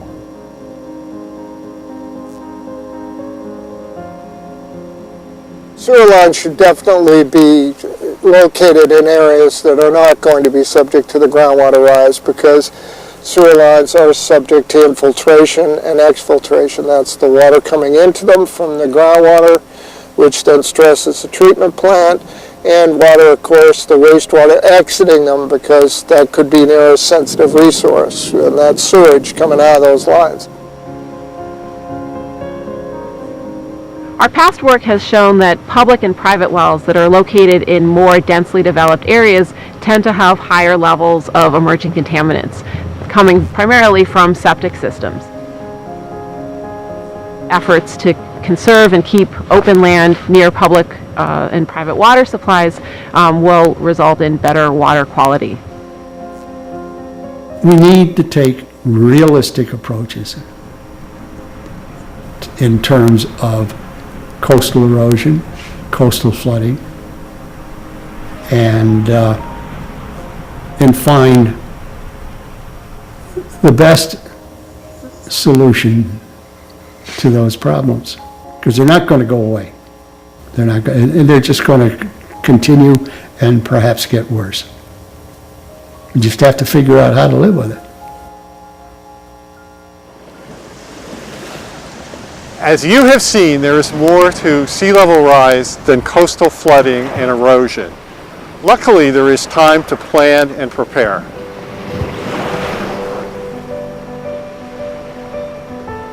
We can minimize human influences on sea level by reducing our carbon footprint, conserving energy, and switching to renewable sources like solar, wind, and tide. We need to seriously reevaluate our approach to coastal development and protection. Modeling sea level rise will help us understand the areas that will be most impacted and impacted the soonest. We are all vulnerable, and acting together, we can preserve Cape Cod's beauty for generations to come.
right, we're going to get started. Welcome back, everyone. We hope that you enjoyed the Sea Level Rise documentary that we just showed that was prepared by the Association to Preserve Cape Cod. If everyone can just take their seats, we're going to get started into the next portion of today's conference. So next we're going to be moving into an important discussion around the environment as our economy and the cost of doing nothing. And to present a recent study that's been prepared by the Cape Cod Commission, I'm going to reintroduce our Executive Director, Paul Niedzwiecki. Thank you. Good afternoon. I hope everyone enjoyed lunch. We're going to have a panel discussion now, but prior to that, I want to present some work that's been done at the Commission for your consideration, for the consideration of the panel. 2 years ago, I believe it was, Webner had a coastal conference, and one of the sort of outcomes at the end of that conference was a discussion that we didn't have any environmental economists on the Cape, and that was a need. So when we had an opportunity at the Commission, we moved in that direction, and we've actually hired 2 people trained as environmental economists. The presentation I'm about to give was done by Mahesh Ramachandran, who's a PhD that we hired, and it focuses specifically on the Three Bays area, and one of the most important cost issues that we deal with on the wastewater, with the wastewater problem, and that is the connection between marine water quality that's degraded by nitrogen and coastal real estate values. So in a brief presentation, we want to talk about that. So the study looked at what effect would reduced water quality have on Cape Cod. And so we looked at all of those potential impacts and those things that do degrade water quality. And then we did initially sort of a phone survey. We had 650 respondents, and we asked them if water quality deteriorated, would your behavior change? And about 12% of them said that their behavior would change. 8% of them said they would leave the Cape. And with a lot of the coastal properties that we're talking about a group of people where that property is really part of their disposable income. And the kind of choices that they make are certainly different than the kind of choices that most of us make on a daily basis.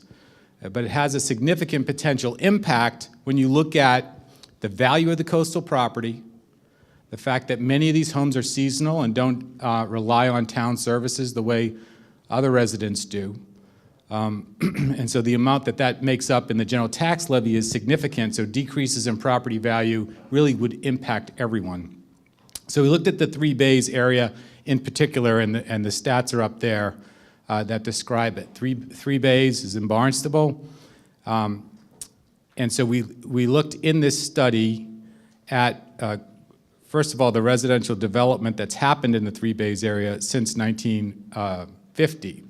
So you can see from the 50s, 60s, 70s, 80s, 90s to 2000 to the present, the sort of significant change in residential development that's happened in the entire watershed.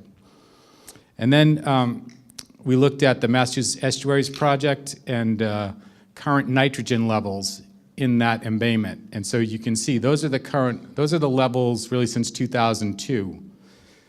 And that's the levels that they should be at in order to have adequate water quality in the Three Bays area. So we're definitely headed in the wrong direction. Now the study that Mahesh did has a formula that's way too long to get into, especially after lunch. When everyone's properties on ponds and those on the coast, the houses around ponds are actually are increasing at a higher rate. So this becomes a serious sort of economic issue, certainly for the towns on the Cape.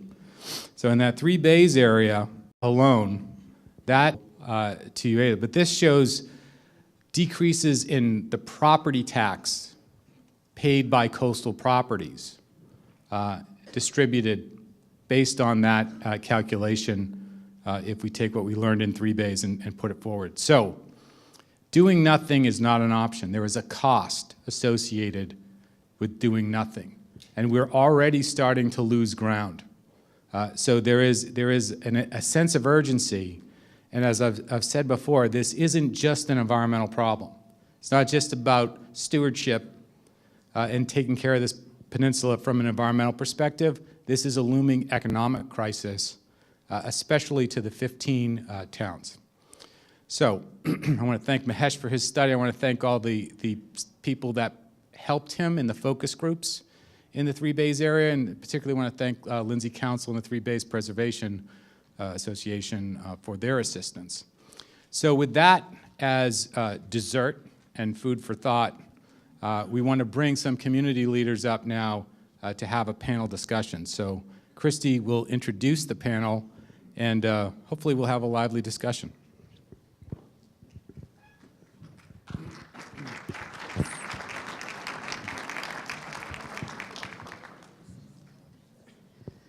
Great, thanks, Paul. So please join me now in welcoming Dorothy Savarese, and she's going to be moderating a panel of industry experts and environmental leaders on the Cape. We're going to read all of their bios at once, and hopefully all of the speakers can join me up on the stage in a few minutes. Dorothy Savarese is the Chairman, President, and Chief Executive Officer of Cape Cod 5 Mutual Company, which is the sole shareholder of the Cape Cod 5-cent Savings Bank, an independent Massachusetts state-chartered savings bank founded in 1855. The Cape Cod 5 has grown to over $2.6 billion in assets, with a leadership position in both deposits and loans on Cape Cod. Currently, the bank employs over 450 people in its 24 locations throughout Cape Cod, the islands, and surrounding areas. Dorothy has invaluable experience as a leader locally and nationally and will provide us with her perspective on the link between the environment and the economy. She will then moderate a panel of industry leaders and environmental experts here on the Cape, and that include Wendy Northcross. Wendy is the Chief Executive Officer of the Cape Cod Chamber of Commerce and has been with the organization since 1997. She's a certified chamber executive, and in 2009 completed a fellowship for regional sustainability development from the Ford Foundation and the Association of Chamber of Commerce Executives. She served on the transition teams for both Governors Cellucci and Patrick, and is chair of the Massachusetts Regional Tourism Councils. In 2014, Wendy was also listed as one of Cape's Powerful Women by Cape Cod Magazine. Next up, we'll have Mike Loff. Mike has served since December of 2010 as President and Chief Executive Officer of Cape Cod Healthcare. Cape Cod Healthcare is a regional health system with more than 450 physicians and 4,600 employees, which is comprised of 2 acute care hospitals. It's the largest home health services agency on the Cape, the Visiting Nurses Association, a skilled nursing and rehabilitation facility, an assisted living facility, and numerous health programs.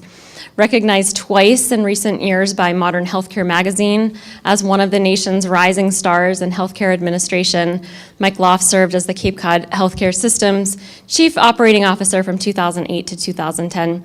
He was promoted to the president of Cape Cod Hospital and Falmouth Hospital in 2010 before being appointed to his current position as president and CEO of the system. Next is Tony Shepley.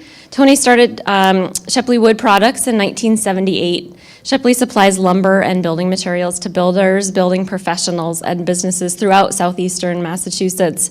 And they're known for the slogan, "If your builder isn't using Shepley, please ask why."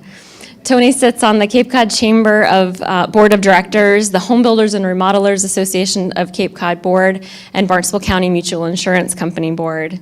Next, we also have Ed DeWitt. Ed is the Executive Director of the Association to Preserve Cape Cod. As you all know, APCC is a nonprofit environmental organization whose mission is to promote actions, policies, and programs that foster the preservation of natural resources on Cape Cod. APCC focuses its efforts on the conservation of Cape's natural heritage, protection of water resources, promotion of managed growth, and an achievement of an environmental ethic. In pursuing these goals over the past 46 years, APCC has emerged as one of the Cape's environmental leaders. Ed is a retired Coast Guard aviator. Prior to joining APCC in 2011, Ed practiced law on Cape Cod as an attorney specializing in municipal, maritime, and aviation law. We also have Bob Churchill. Bob Churchill has been a year-round resident of Cape Cod since 1961 and an active real estate broker for the last 33 years. He is an owner of Buyer Brokers of Cape Cod, Churchill Associates, which is a firm serving real estate buyers exclusively. Bob is past president of the Cape Cod and Islands Association of Realtors and past president and board chair of the Duffy Community Health Center. He's the current chair of the Town of Yarmouth Waterways and Shellfish Committee. He is also a current member of the Business Roundtable on Cape Cod and the Cape Cod Commission 208 Water Quality Advisory Board. And then lastly, we have Mahesh Ramachandran, as Paul introduced the presentation earlier. Mahesh joined the staff of the Cape Cod Commission as our first environmental economist in December of 2013. Environmental economists, for those of you who aren't familiar with the term, combine available socioeconomic information, geospatial data, and policy information to design mathematical models and scientific surveys that tease out complex ecological processes and how those affect and are affected by human behavior. Mahesh holds a master's and PhD in economics from Clark University. So I'd like to welcome our moderator, Dorothy, and our panel to the stage.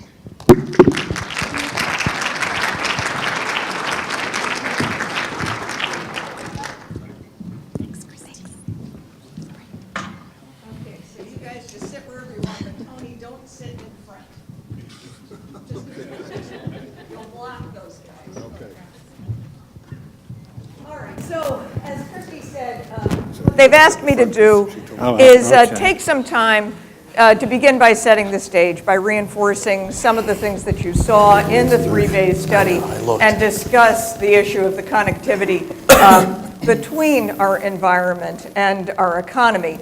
And then I will join this intimidating crew here. And we'll have, I'm going to pose 3 questions to them. We're going to go through in a series.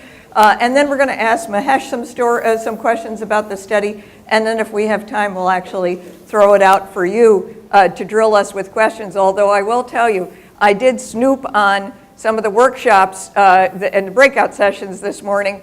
And I don't want you to ask any of those questions because they're way too difficult. You know, now wait a minute, if there is a bylaw that says this and we've got the town meeting that says, no. And then, you know, Paul's just sitting there listening, then comes back with a great answer. I do want to begin, though, by just acknowledging the incredible leadership of Paul and Christy and the entire commission staff. And, you know, they will never ask for applause for this, so I think we should give it to them now. So. Amazing. And the collaborative, and of course, all of you who are so engaged and attending. Now, unlike the commission people, they've got this, like, you know, teleprompter, and they can tell, you know, Paul paces back and forth.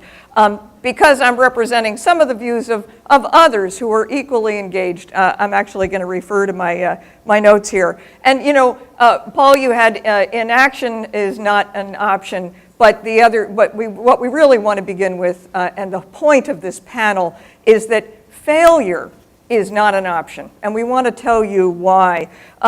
You know, a lot of us are focused on the fact that the court case could be reinstated if you all don't get the good work done over the next few months that we're counting on you to do. But that's not the worst thing. And as Mahesh has shown in a microcosm with his study, the ramifications of failure have already begun to be seen and are far more far-reaching than that. Although I do want to return to the court case, which is we do not need a superimposed solution. The issues are far too complex for that, and it could actually create more issues than that. And again, Mahesh's study just really begins to paint the picture. Now, as I said, inaction, not an option right here, because it really means that it could spell the demise of Cape Cod's regional economy as we know it. And I think we've already begun to see the implications of that. Now, last night, and I think she's still here, but Johanna Hunter from the EPA sat up here, and said, the Cape is at a tipping point, the time to act is now. And sitting next to her, Christopher Killian of CLF said, this is a very hopeful time. And I don't know about you, but I sat there thinking, These are two opposing partners in this lawsuit, the plaintiff and the defendant, and they're agreeing on this. Is it too late? It's 9 o'clock at night, what's going on? But I think it shows that this is a remarkable convergence of opportunity and also of danger. And it is incumbent on us to have this sense of urgency to do something about it. And there is so much positive going on. As Paul said last night, we had half of the elected officials here in this room engaged in this process. That is incredibly positive. You get it. And that's remarkable. And who could say that about another community? You really are leaders. The other thing is the imminent and the concierge economy to fishing and aquaculture. It all depends on the surface water on and surrounding Cape Cod, as we keep talking about within the last 24 hours. So what I'd like you to think about is the contrast between, as I'm terming it, the blue economy and the greenish-brown, slimy economy. So just get that in your mind. What would the Cape Cod stand to lose if you were choosing between the two of those? And the panel is going to evaluate this. They actually haven't characterized it to them in this manner, and Michael's laughing at me.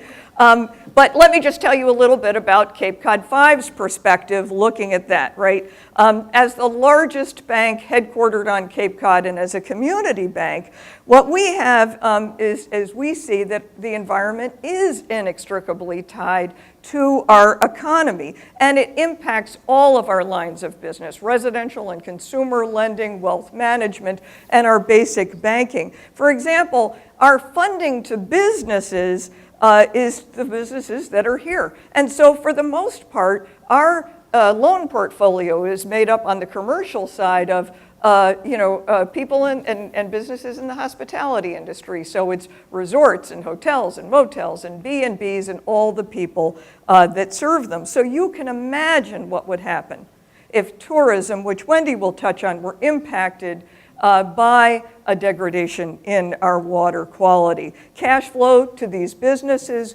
would drop.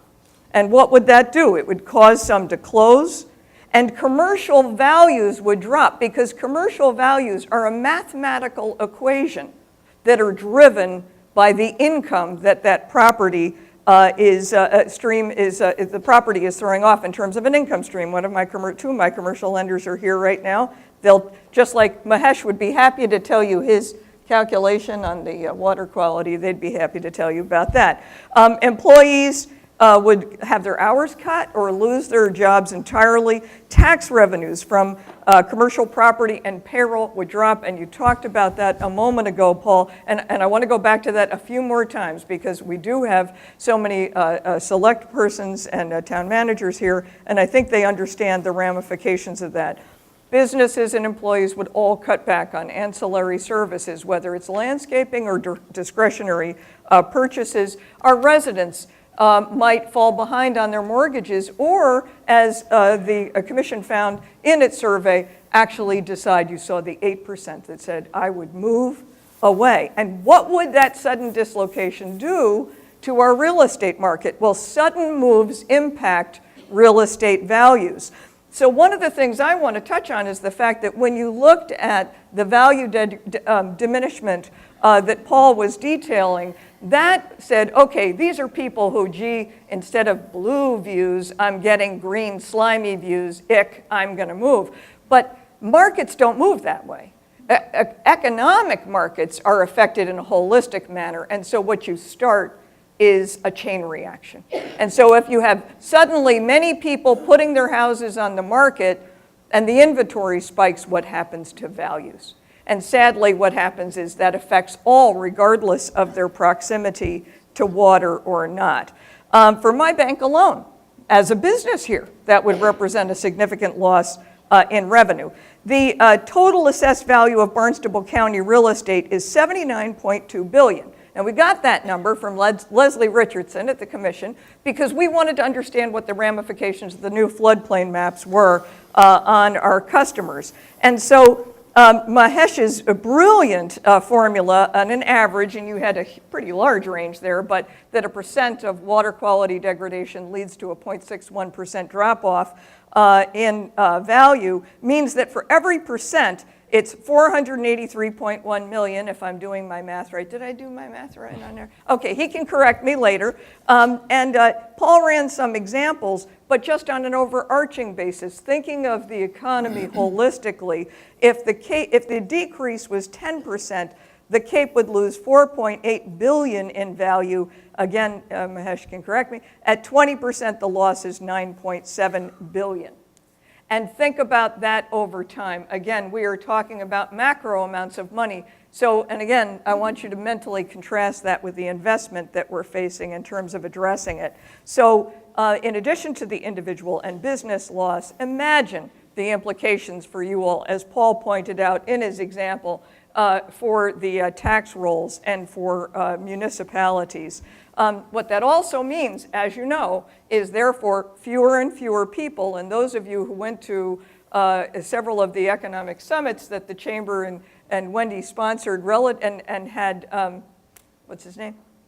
Peter Francis. Peter Francis in. One of the difficulties he talked about is when you have a tax base that's increasing in cost and you have it on fewer people, what does it cause those people to do? Then those people move out. It's a vicious circle that we don't want to create here. And so this is why this is a regional problem. And I know it's complex, and I know it's daunting, and I know it requires creativity and effort and hard work in a short period of time. But we here, the stakeholders, are depending on you for your leadership. So I am so just commending all of you for being here today, for engaging in this effort, and for letting us talk to you a little bit about what we see the implications of inaction being, because we really want to let you know how terribly important the work you're doing is. So I'm going to turn to the panel now, and I'm going to ask them, as I said, three series of questions. And I want to let you know, as is probably apparent, we have done this without rehearsal because everything you're doing is live and spontaneous and, here, now, and authentic. And so, except for telling them when they were going to move up on stage, and I admit we didn't do that very well either, each person has come with their own thoughts, and I'm as keenly interested in hearing what they have to say as you probably are. So the first question I'm going to ask them is what impact a decrease in water quality has or will have on their particular industry, or Mahesh gets actually a wild card because you get to pick an industry, one that they'd like to focus. So that's the first set of questions. And I was going to ask Wendy first, and so I'm actually going to stand behind you. I don't want to make you nervous, don't fall off. But I don't want to block you. Okay, so no, that's fine. Wendy. Well, it's pretty obvious that the main portion of our gross regional product is travel and tourism. You would think some days it's all of it if there's 750,000 people on the peninsula, but actually we have a regional gross product of around $9 billion. Travel and tourism is about a tenth of that. So about $1 billion of direct expenditures from our guests coming to the Cape. Interestingly enough, concentrated in 4 main communities, which I think could be good information to have when we start talking about prioritization of where we might start infrastructure development. But with that, a massive payroll. The payroll for calendar year 13 figures were just released a week ago, and the payroll on Cape Cod for just the travel and tourism industry, this is not second homeowners, this is not even if we go out to eat in a restaurant. This is activity from people that traveled either 50 miles to be here or spent one night overnight. But payroll associated with the 8,800 jobs connected to that is over $236 million annually. So naturally, that's a very fluid marketplace. That's a very discretionary buy to take a vacation and spend your money doing that. And if you, to quote Senator Wolf at a meeting a couple of weeks ago, you don't hear people taking their vacations at Love Canal. So, I mean, people are picking beautiful places to go. It's a highly competitive market. And if we start to see a degradation in business, it will show up there first, because that customer can move very, very quickly. Or a brownish, green slimy canal. Yeah, good. So, Tony, we're starting a little high level with the tourism and some of the economic drivers, and you are impacted by a variety of these. You want to talk a little bit about your perspective? I love the fact that Wendy brought up the sort of the soft costs, and the easy costs to identify are what happens when your real estate is worth less. The hard costs are all the interrelated income, the economic interweaving of all this. And it's funny, as I've looked at this problem, I just come back to the same thought over and over again, which is that we all are part of the problem. By the way, every one of us was new construction at some point or other. Maybe it was 400 years ago, but we were there. So however old your house is, you're part of the problem. We all own the challenge of the problem. And what I love to see is sort of breaking it down. We live in this age where we get barraged with so much information, and so we've heard billions, we've heard lawsuits, we've heard CLF. It's pretty scary stuff. That's how they get our attention. We've got to remember that. Then you start to flip side and make some sense of it. So when you hear the scary things, just try to undo it a little bit, and I think that's how we get down to this. So in my business, I'm very much affected by this. But we'll get through this. Last thought too, we live in a world-class address. You can go anywhere and you don't say, I'm from Falmouth or Barnstable or Wellfleet.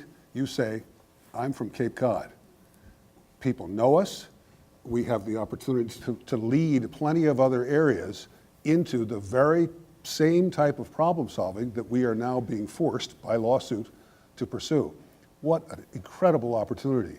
We've got world-class people here who understand about wastewater, groundwater, all this. Really been very impressive to watch this. So let's try to tune down the fear, and let's try to stay focused on what are the opportunities, and I believe there are plenty. Sorry for the long answer. Terrific. No, that's a great answer. Thank you. Michael, since you're sitting next to him, we'll go ahead and go to you. You have a different take on this, and you kind of look at the economy differently. Share with us, and yet many of the same issues. Go ahead. Well, for me, I came sight unseen in 2008. My first day on the job was my first day on the Cape.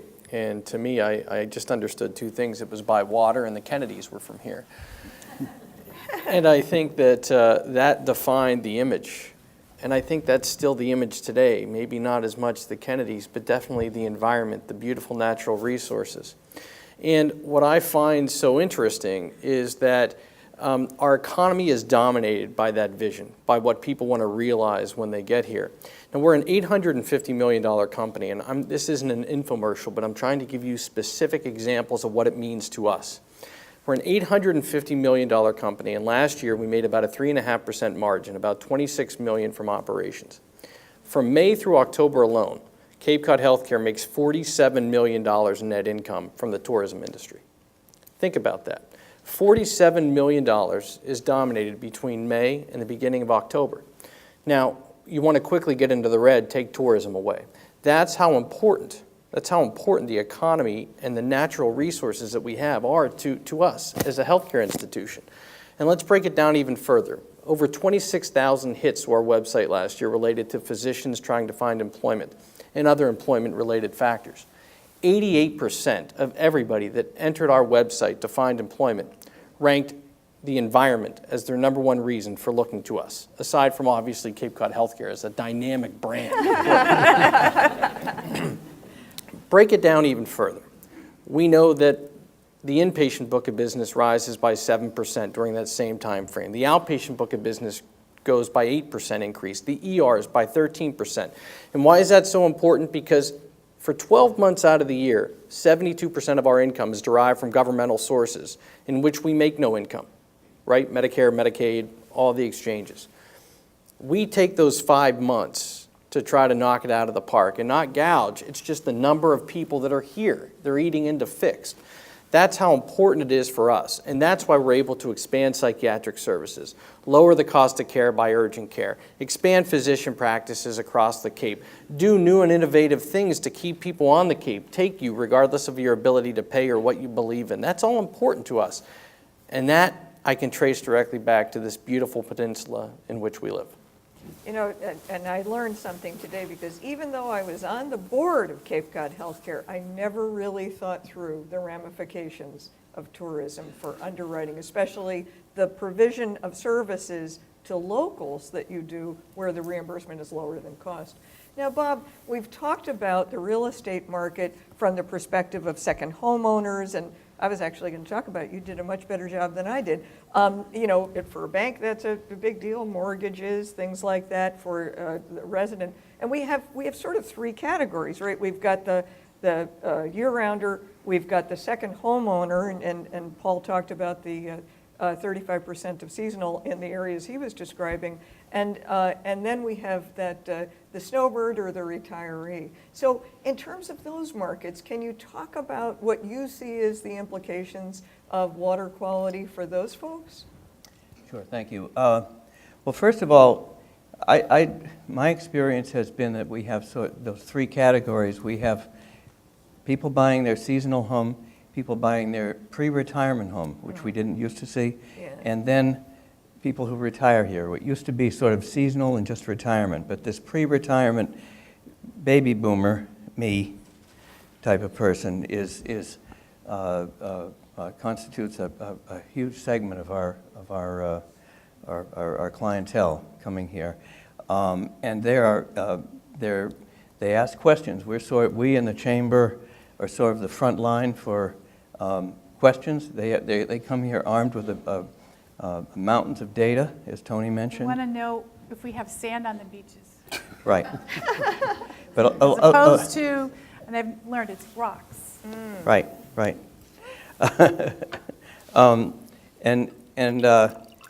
Many of them have had a childhood experience themselves, and they want to replicate that for their families, or they just want to come back and be young again, or just hang on as long as possible to that emotional attachment.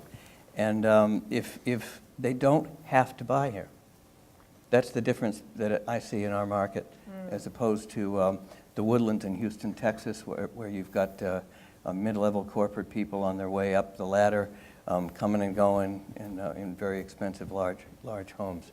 This is a market where the purchases are discretionary, they're well thought out, and that those people bring their money, which fuels our service economy.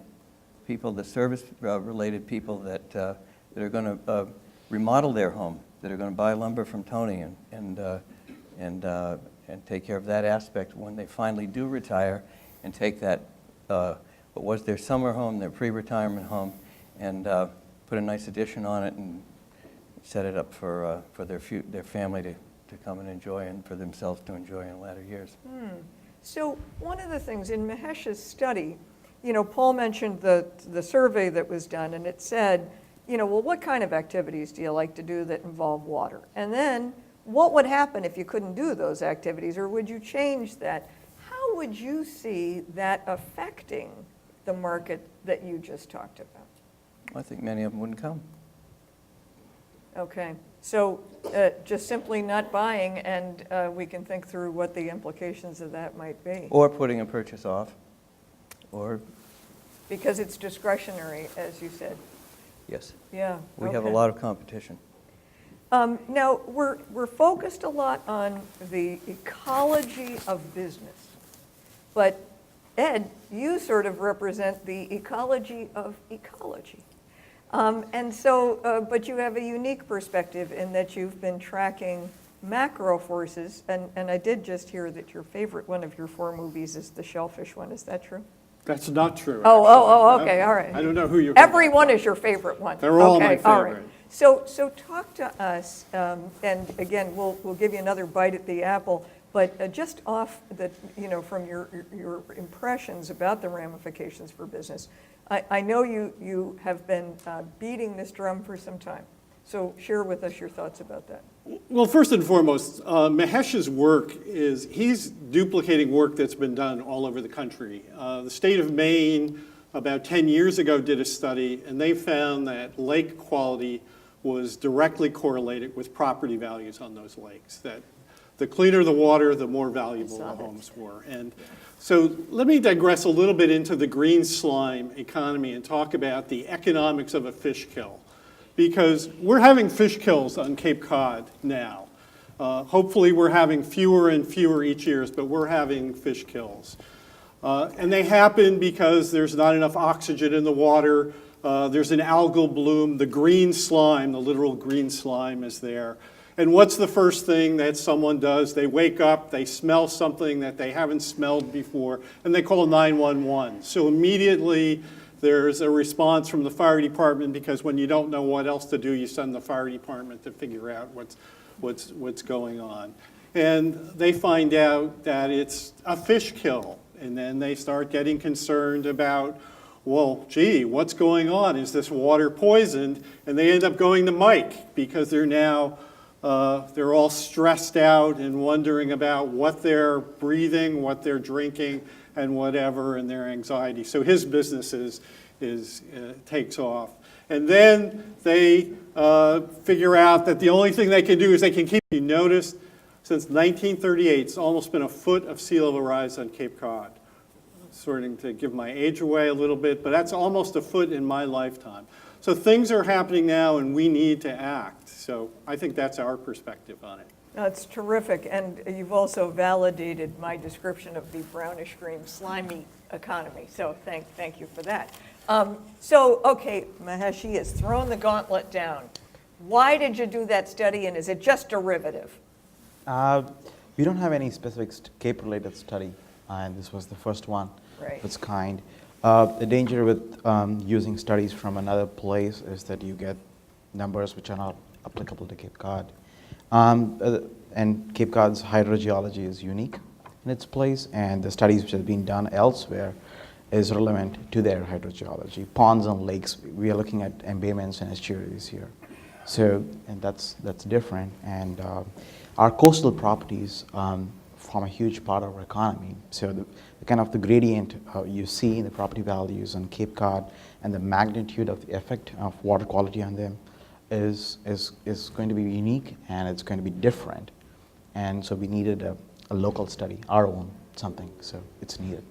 Oh, that makes perfect sense. Now, one of the things that I do want to ask another sort of business sector question, but one of the things that what you guys have just said does raise a question in my mind. When I was listening to some of the selectmen and town managers grappling with the way ahead, what I kept sort of sensing is that you have constituents that you need to somehow do what Tony was saying and yet build in what Ed was saying, which is make them realize the urgency and that it's affecting things right now, and at the same time not create economic dislocation by banging the drum so loudly that you're scaring everybody out of your town, your task base goes down, and you've actually created more of a problem than you. And then also having the emotion, the sort of mental fortitude and courage to be able to lay out things that require financial investment and new collaborative vehicles that you may not have engaged in previously. Let me just ask you all, is that valid? So in other words, to a degree, do you all kind of get all of this already, and you're trying to pull from this how you can get this across to your constituents, or do we still have work to do to get this across? Help me get a temperature of the room. What? I think you're talking about an investment and getting people to buy in, and that takes a lot of education. So one of the, okay, so the answer was, we're talking about an investment. We are talking about an investment, one that actually has positive ramifications and mitigates negative ramifications. And if you were going to go out and buy a car, you wouldn't just walk into a showroom and buy it, right? If you were going to buy a house, you wouldn't walk in and buy it. What you have to do is provide enough information to be able to make an informed and appropriate decision.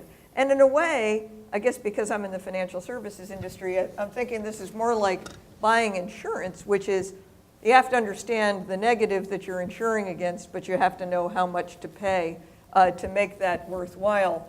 So what I'm hoping is part of what we're doing is talking to the people that are sitting in this room, but what I'd also like you to think about is, as we're sharing, what is it that you can communicate to them that will help their constituents understand the criticality and the importance of this? And Wendy, you had something, and then yeah, Tony? I mean, because I think that the piece that's missing, and I think this is a perfect forum for it, but I think we are at a tipping point, and I think we're at the point of we have to demonstrate ultimate leadership, and we have to tout the innovation and the job creation and the opportunity that's going to come from this enormous point in time that we're at. The leadership is going to have to come from every single person in this room and not just point to it's the Cape Cod Commission, it's the county commissioners, it's selectmen. It's going to be incumbent on all of us to say, yep, there's issues. We now know more than we did 50 years ago. Time to do something about that and look at the bright side of this. That's why I love serving with Tony Shepley. He's always got that, the sun's always shining in Tony's world. I mean, not lately. But, yeah, stuff happens, but Snowstorm. the job, talking weather. Yeah, well, Yeah, sorry, but, that was Bob literal. Maffey's having $1 million month this month, so somebody's always on the right side of that story. But we have incredibly smart people here. We have a world reputation for our marine science community, whether it's the Center for Coastal Studies, to Woods Hole Oceanographic, MBL, and a whole bunch of people in between. We're attracting higher education here. Bridgewater State has found it important to move here.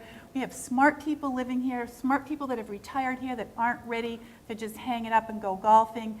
And we have some real problems to solve, but that are going to need innovative solutions to create new toilets, to create digestive systems that will off-put methane that we can burn to create power, to reduce our energy costs. We have some cool things that we can do. And we have to start touting that. I think the woe is me stuff, I think we've all convinced ourselves, let's hope the science has been proven and we're done with that because the science is there. We know how much we have to take out of the water. Let's get to work at doing that and let's tell our communities, this is what a blue economy means, folks. Our whole next big thing for Cape Cod, 90 years ago it was tourism. The next big thing is water. If I could just add something along those lines, Paul and I were at a forum a couple of weeks ago that brought New York, Connecticut, Rhode Island, and Massachusetts together, focused on clean water, and Paul gave a presentation and whatever. And one of the interesting things that came up after the discussion was a group from Long Island came up to me and said, how can we be just like Cape Cod? We want to duplicate what you all have been doing up there. And whatever. But you can't have Paul Niedzwiecki now. Right. Well, I did tell them the first thing you need to do is get in touch with the CLF so they can get a 208 plan. and moving along. Because that was so much fun. That's a popular idea. No, but that is neat and this is the second circumstance where Cape Cod was seen as innovative in its thing. But Tony, go ahead. You were going to say something. It's funny. I mean, here we are. We had a Mid-Cape breakout session was the one that I sat in, and I sat next to a very nice woman with whom I had a pleasant conversation. We didn't know each other, but we got to know each other a little bit. And she said, how are we going to get this by the selectmen? But let's just keep it to the simple. And in that little Mid-Cape session, we did a quick little, really elementary number figuring, and basically I got to refine some of those figures because I took some more notes listening to Paul, how many households and all that. We're not talking about billions of dollars. When you break it down to per household, you're talking about something that's remarkably reasonable. And I shouldn't be the guy to give you the number because I'm not the expert, but I think we have people who can give us the numbers and say, this is maintenance due on no maintenance done for 395 years, 1620. 97% of you live on a septic system. 3% of Massachusetts population lives on Cape Cod. yet we have 37 or 38% of the Title V systems in the entire Commonwealth of Massachusetts. Most of us, and I think some of us are better. Wendy, you said you get your septic system pumped out every 2 years. Good for you. Most people wait till it's overflowing. Okay, you just drove your car without changing the oil for years, and now we're complaining about the cost of a rebuild. We did not pay attention. But the good news is, the car is still there. We can fix it. Right. Let's get it back on the road, and from now on, let's change our oil. And, you know, again, we're moving between a number of things here, which I think are critically important. This idea of focusing on characterizing in a manner that is far more palatable and understandable and related to other things in people's lives, so that when there is a conversation with stakeholders, that there can be analogies drawn. I guess one of the things that we've been given the job by the commission to do here today, going back to the doom and gloom, is making sure that there is a clear, they always say cost benefit, right? And so although, and I think we've spoken eloquently to the upside of this, I think one of the things that perhaps they were asking us to provide some authentic feedback and insights into is the widespread nature of the ramifications of this. Because it might be perceived that this is just a Nantucket Sound homeowner's waterfront, if I'm on the river or I'm on the bay, and it's rich people, and we shouldn't all have to be paying for that if I'm in Brewster or something like that.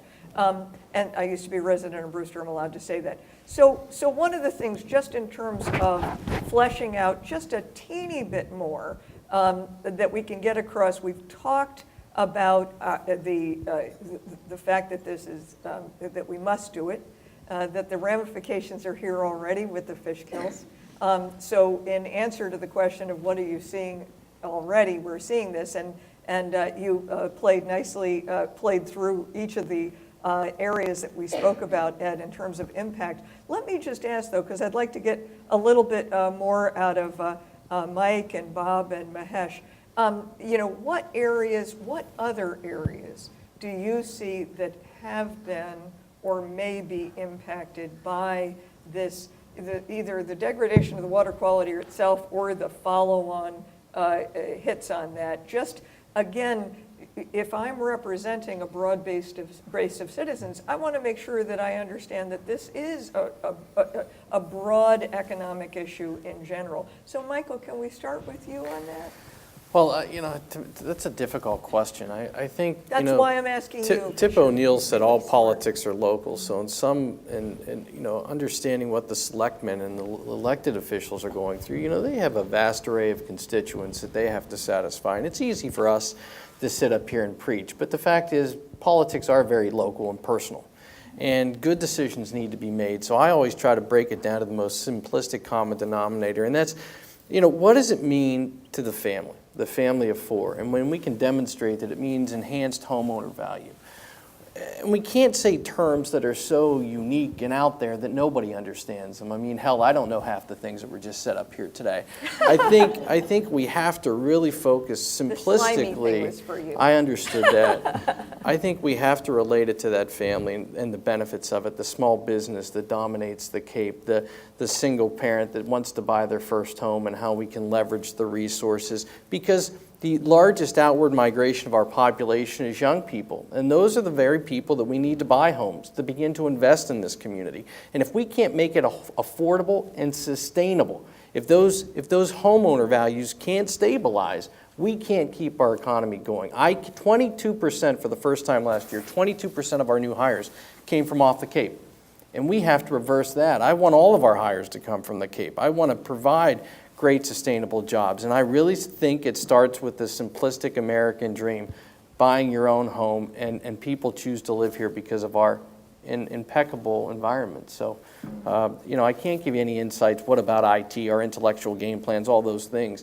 But I think simplistically, let's think about the common citizen and how we can support the elected officials in gaining support for this. That's great. And, that sort of ties right into Bob. Let's go back to you, because one of the things you pointed out is that people don't have to buy here. They don't have to move here. This isn't a place that your corporation moves you. And, you know, unless you're wooed by the wonderfulness of Cape Cod healthcare. And we're very wonderful. You are top 100 in the country, a winner in many categories, and we're so proud. And if you're going to have any heart issues, by the way, go right to Cape Cod Healthcare. But a remarkable employer, but you'd have to say, hey, come here. Correct. Someone's not making you move here. You made that point very well, Bob. So whether it's the young family who elects to stay and not seek employment elsewhere, and you know, you've introduced into the topic the fact that this, and I heard you say before, the homeowner value, the value of that asset is very important to that family of four, because that's a significant part of their net worth. So let's talk about that demographic, Bob. What are you seeing in that part of the market? The younger family of four? Well, I think they're concerned about outside of educating their children and so forth, making a living here. I think it's basically that, and again, they're tied to the service industry.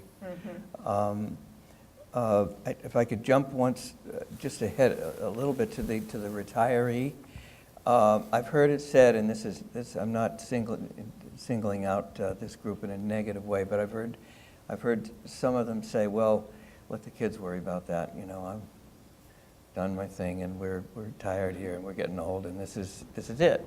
And I can't tell you how many retirees have said, well, this is going to be our last home, but it's not. There's two more changes after that. They downsize that last home, or they have to they sell it so that they can move in with their kids in Connecticut. And who's going to be the buyer of that, of their home?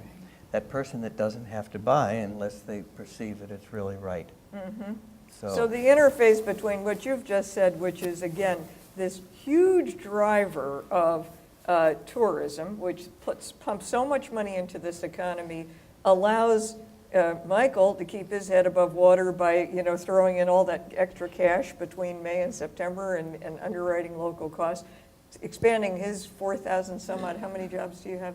4,800. 4,800 employees, and that family of four is working for them. They've got those stable values are critical to them. But for the retiree, if they just shrug their shoulders and say, well, I don't have to look at the future, they don't have an exit strategy if those values go down. So it's not just restricted on a future-looking basis to the young people. The retiree is impacted by these shifts in value.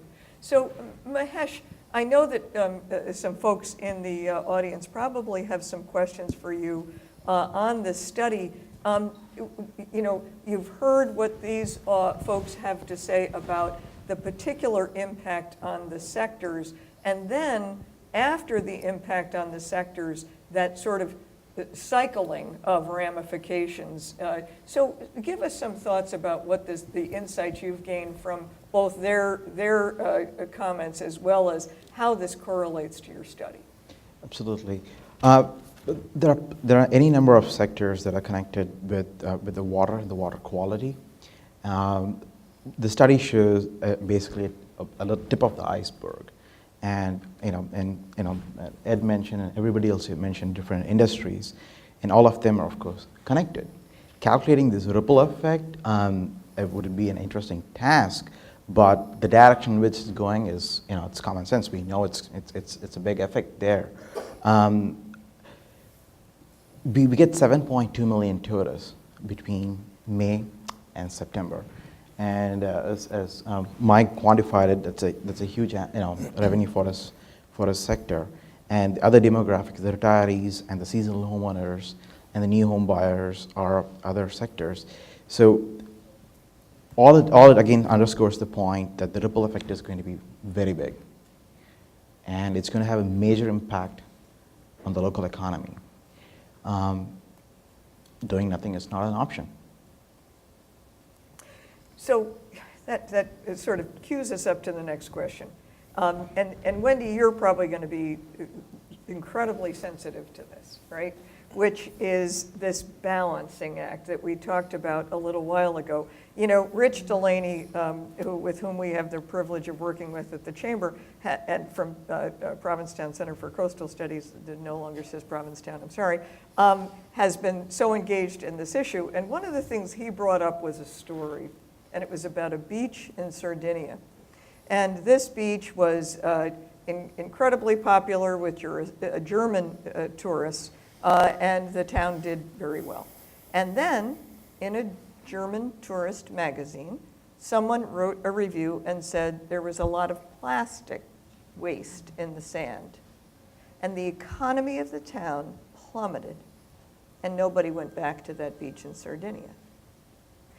And so I think that the dilemma that we have is a little obvious, which is how do you stir up appropriate support for appropriate action, but do so in a way that doesn't kill the goose laying the golden eggs of tourism, which is generating 7.2 million tourists. For example, is Bob Price here, 5 million through the National Seashore alone every year, right? I mean, so the whole reason people are driven to come to Cape Cod is the economy. How do you balance those two out? So Wendy, can I toss that difficult question to you? It is a difficult question, and it's why the Chamber's had a task force for the last 3 years to deeply look at this issue, because, I mean, we understand how holistic our world is, and if we don't have a great product, we won't have any customers, and we won't have any people living here. So it's all stitched together, and it has to be, we have to be realistic. You have to be honest with people. And in the world, I mean, in this world of social media and TripAdvisor and Twitter and Facebook postings, you can't hide. You can't tell people, oh, no, that's not a fish kill. That was somebody in Korea hacked our website and did that. You know, you can't do that anymore. You have to be very honest about what you have and what its prospects are. And I think that's why we have been trying to be problem solvers instead of teeth gnashers and say, we're all in this together, and you know, let's move forward. I mean, some of our customers come from some places that have a lot worse problems. They have huge air quality problems. They have tremendous traffic problems. I know we have traffic problems, but you know, there's some places that have it a lot worse than we do, which is why they love Cape Cod. So I think that we just want to make sure at that tipping point that we're tipping back into the right bucket here. That's super. And I think, you know, one of the things you guys have pointed out, and then I want to open it up for questions, is, you know, Mahesh, what you've developed is Cape-specific and pure for questions, and then we'll get to your salt marsh thing. It's actually not a salt marsh, it's a bay. Okay, so questions.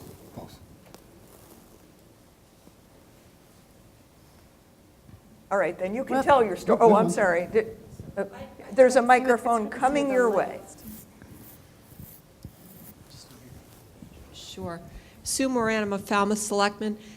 I'd be interested to hear ideas from the panel in terms of community buy-in, how we can show that this is one example where we'll be dumping money into something that we're actually going to see improvements from, that we're actually going to see an increased tourism economy from. I mean, it's sort of like the picture that we saw in one of the films where one of the scientists dumped in the oyster feed and the water got clear.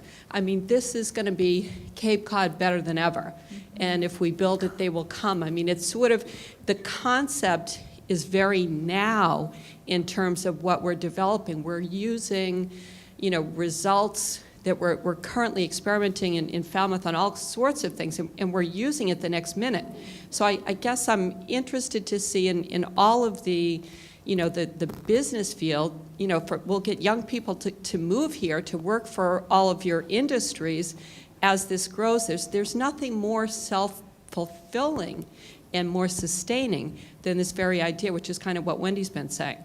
And I do think there's some good stories out there that we can share. And I think if you're having a debate in your community, don't be afraid to pull some of this in and help make the argument for you. You know, I always learned it was a great strategy to put a volunteer between you and the problem. You know, so, but for every $1 that we invest in water and sewer, we actually improve our gross regional product by $6.35. So that's positively stated. The EPA says that clean water will increase the value of single-family homes that are within 4,000 feet of water. The value of your property will increase by 25%. So some of these more positively stated phrases, as well as it is an investment. And I've been told that by other town leaders too, like, no, this is an investment in our future. And quite honestly, if we do want to retain our younger population, and you have to ask the younger, the millennials especially, who have seen their parents get cash-strapped with houses and then lose some value during the recession. Of course, I think we've recovered from that, but they don't want the same kind of houses that I wanted growing up, but they still need a place to live. They want it to be cool. They want to be able to walk to restaurants and services and to work or to the beach. And we can do that on Cape. We don't have that really now, but we need it and we can do it. And wastewater is going to allow us to put that cool housing that will help us retain people, actually help us recruit doctors and faculty for the colleges and managers for banks, because we have a variety of housing and not just the single family homes that are on 2 acres and you can't sewer because they're so fantastically far apart. So I think we have to really, you know, paint a good story, look at some other place. I mean, we all need to take a road trip to Chesapeake and show how they're really improving their economy and adding jobs by fixing their water. That's great. You know, we're very blessed. I'm sorry, Ed, Tony was going to go next. Okay. We're very blessed because of our 1,000+ ponds, our bays and our embayments. Almost everyone can walk to water from where they live. And it's not just people who live on the coast. We all, I think virtually everyone's within 4,000 feet of some water and some special thing. So this is a very blessed place, and it's blessed with water. So Sue, I was smiling as you asked your question because it almost sounds like a setup. I live in a little tidal marsh, and if you think about the east end of Craigville Beach, Squaw Island on the outside, Hyannisport Golf Course on the eastern side, it's called Halls Creek. It is a poster child for eutrophication. It's just filling in. The shellfish are gone. Well, maybe they're there, but you wouldn't want to eat them. So it's closed to shellfishing.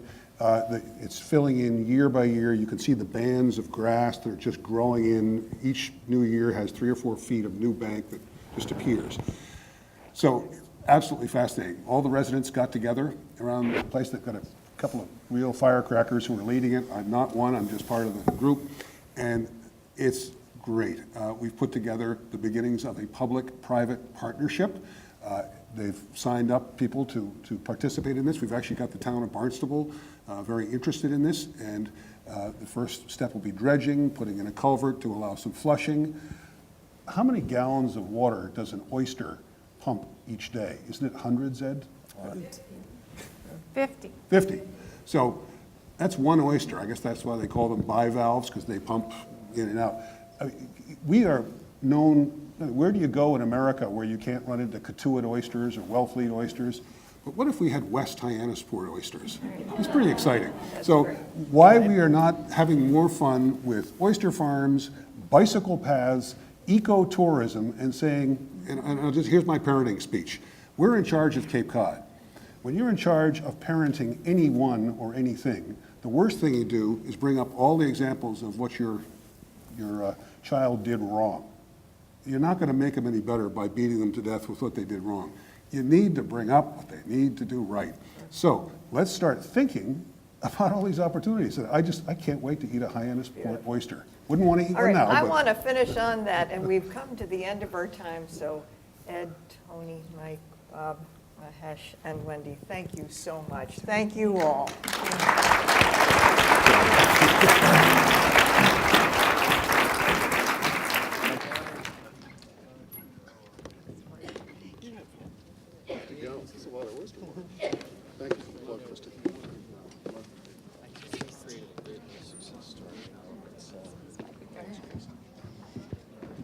Thank you to our moderator and panel of experts. That was great. At this point, what we're going to do is take a short break, and there are cookies and coffee out in the hallway. But what I'd like to do is invite you to visit the black box that we have set up in the back of the room. We have our commission staff experts who've created a lot of our decision support tools available to answer questions. So if you haven't taken a walk through there, we'd invite you to do so. And we'll reconvene at 3:15 back in this room.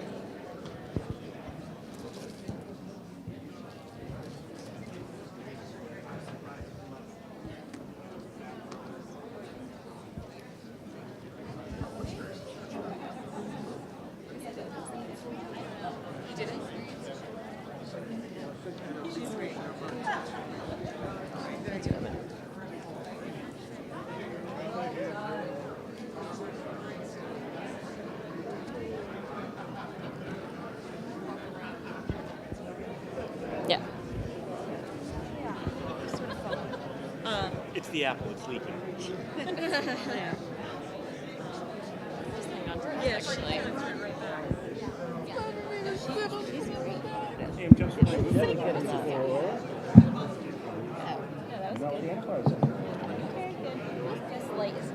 Yeah, it's dirty.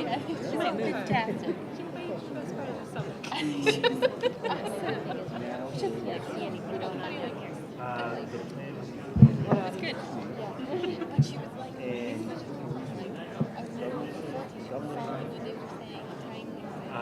Patty is actually just like, in our cost session. Good cake. It's useful up here. Certify it, and then they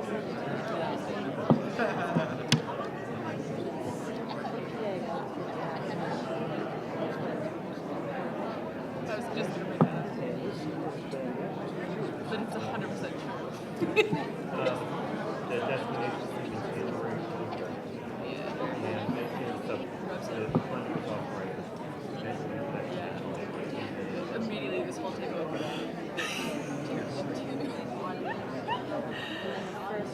And then as soon as he got to speak, he was like, and it's different because of this, and because of this, and it's new because of this. Composed. No. Very. Well,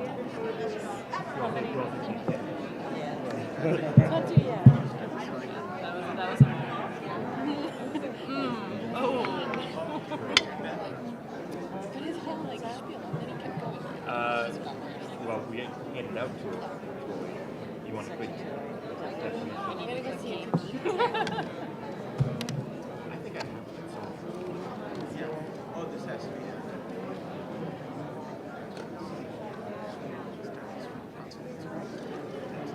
What the best you might have. Yeah. Most accessible version. Yeah. Let me find it. Yeah.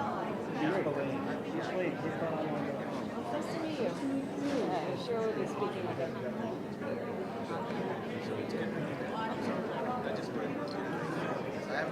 That's right there. So far, so good. So communities in that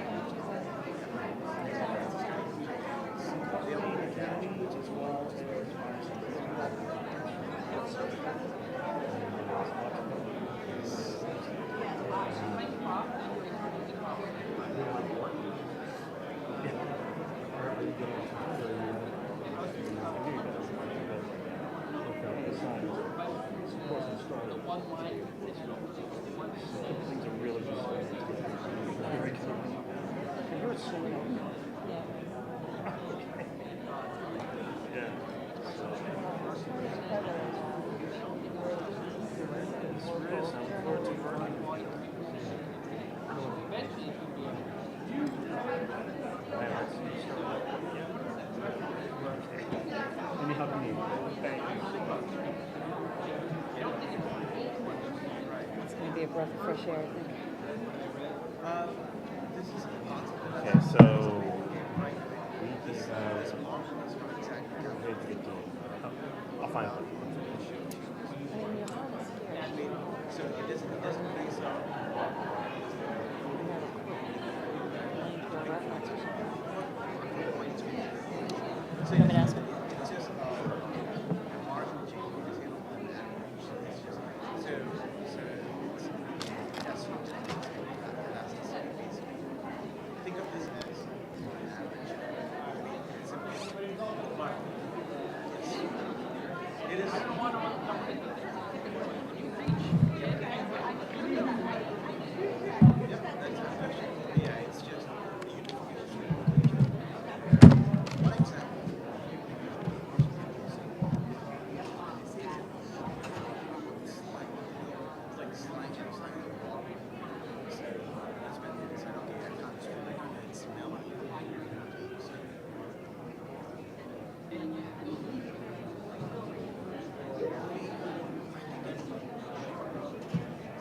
Probably, but I don't know. Probably. I didn't see anyone really picking at it. So. Potato chips? That one I would hold on. Okay.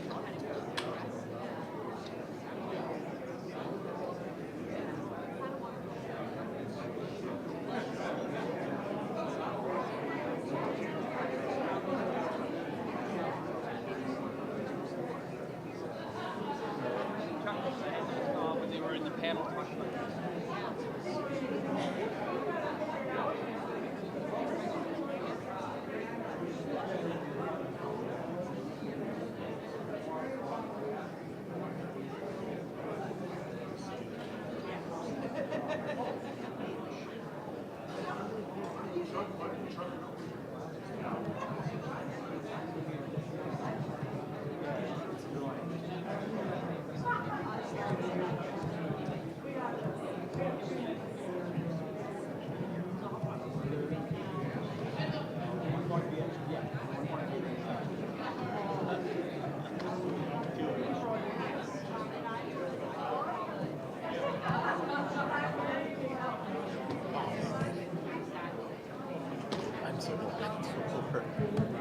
You did great, especially when. Well, you look surprised at Ed's comment, and when Dorothy threw Well it done, back at Mahesh. Really good. That was great. I liked all those numbers. Yeah.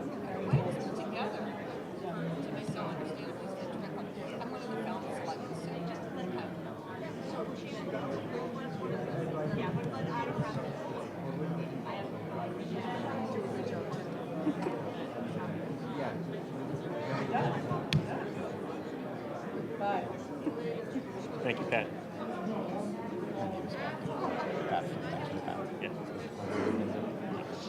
So Mahesh, we don't have to go into it today, but I'd love to know how you extrapolated that 7.2 million figure, because that can actually work out here. Oh, yeah, absolutely. Actually, that's super conservative. It's actually, it's anything higher than that. It's actually, it's going to be much higher. So that's like trips. It's not necessarily. It could be like the same guy coming 18 times. Yeah, we don't have the velocity or anything going back, but yeah. We always had, and the state feeds us data that they figure out, and I mean, there's like 17 million people that come to the state of Massachusetts. And we were always looking for the and one time we actually sat and crunched just bridge traffic claimants extrapolated and said, yeah, that's about right. I looked at the bridge traffic. Bridge traffic went into a big part of the calculation. It's increasing. But I can show you. It's based on bridge traffic. Good job. They're all going to Wendy's house. Yeah, it's not bad. She only sends out like 13 million invitations. Yeah. So you got a good return rate. The post office. Yeah. Thank you. Nice job. Oh, something's still going on though. Killian.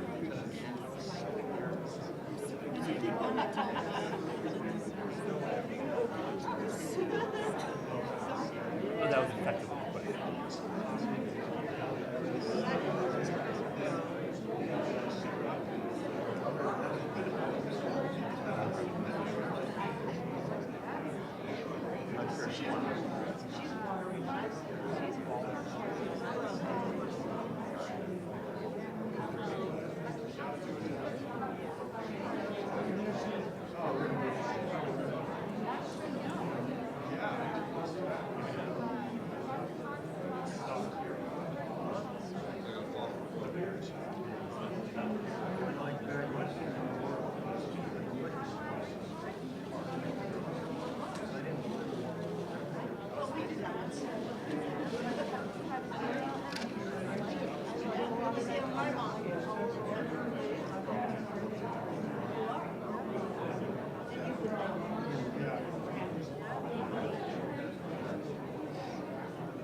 That's good.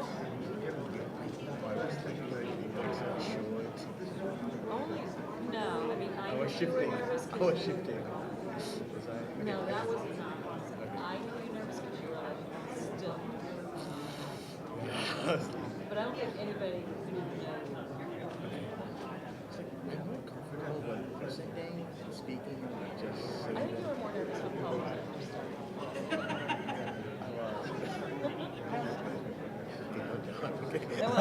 I won't say a word. There was a few slides he missed. I know. It's like he got the last slide You have to wrong. let go. Yes. I was like, all right, it's my boss. I can't. Okay, I need to. I'm more comfortable doing that. Giving. No, honestly, I was like, oh, he's more nervous now. Okay. Once I got into it, a little bit, like 5-10 minutes into it, my nervousness came down from 100 to 99 to Fine, 98. because you were like very, just like serious, straightforward, and then you were honest. And I think when she asked you, the first question she asked you was great. Okay, And then when she followed up after Andrew's comment about this, Yeah. or it hadn't been done everywhere, was like, so she picked right up on that. Yeah, that needs to be clarified. I hope, mine was a technical comment, but No, I think it was good for you to respond to it. yeah, it is. Yeah. And say, sorry now, it's been done for freshwater. Yeah, it's what consultants have been selling us. The DBL consultants, EPA came after because they were also using consultant data from Florida and from It's still better off it's not. yeah, it's not.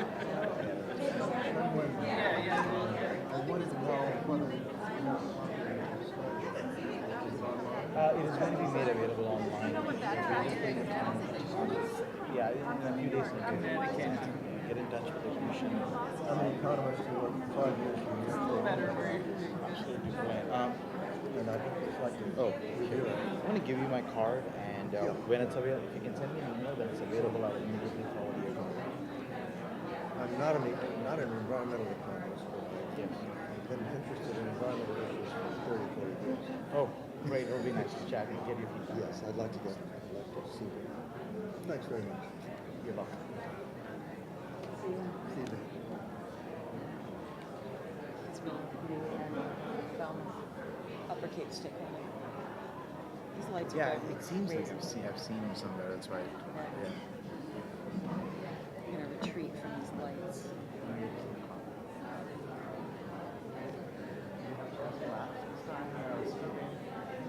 I offer for fun.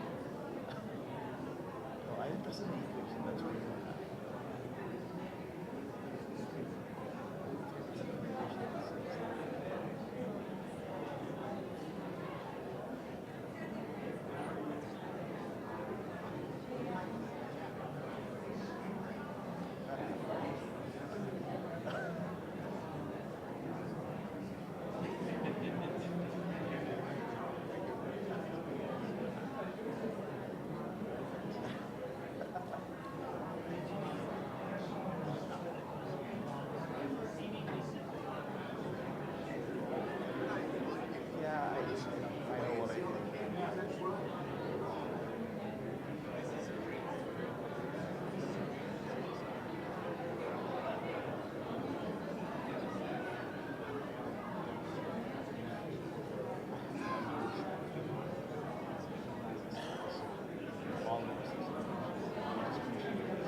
after the thing,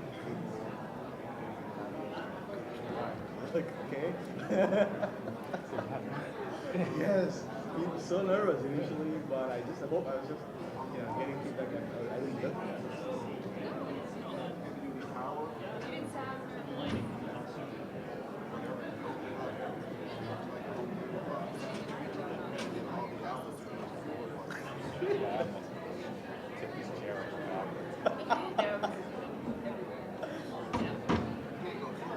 First one ever on. Oh, that's true. Yeah, that's nervousness didn't bring it out because I presented this last year. How I can justify why it's and nobody's done it. Right here, that's 60 amp phase as well. Then I have boxes similar to that, a little bit smaller that I can plug. I don't have enough for each box. I have like 6 of them. You can plug in and have another 8, 12 circuits available right there. And these are all throughout. Because you got to have a lot of power.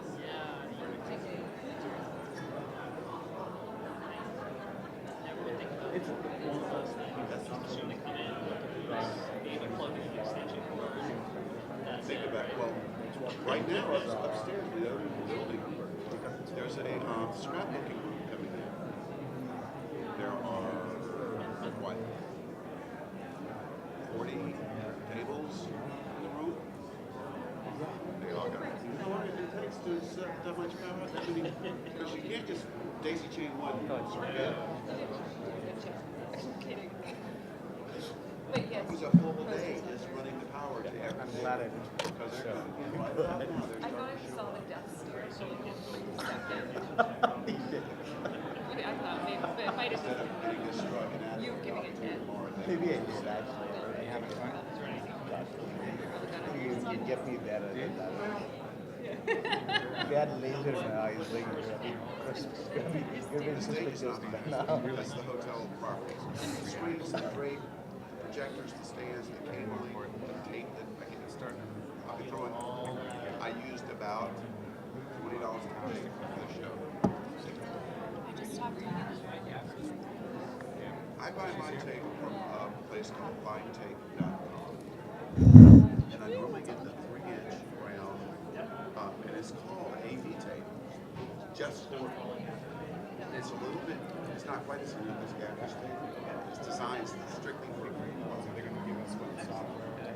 This black, when I was looking at this site, they've had some factory seconds, 4-inch, really good high-end black tape.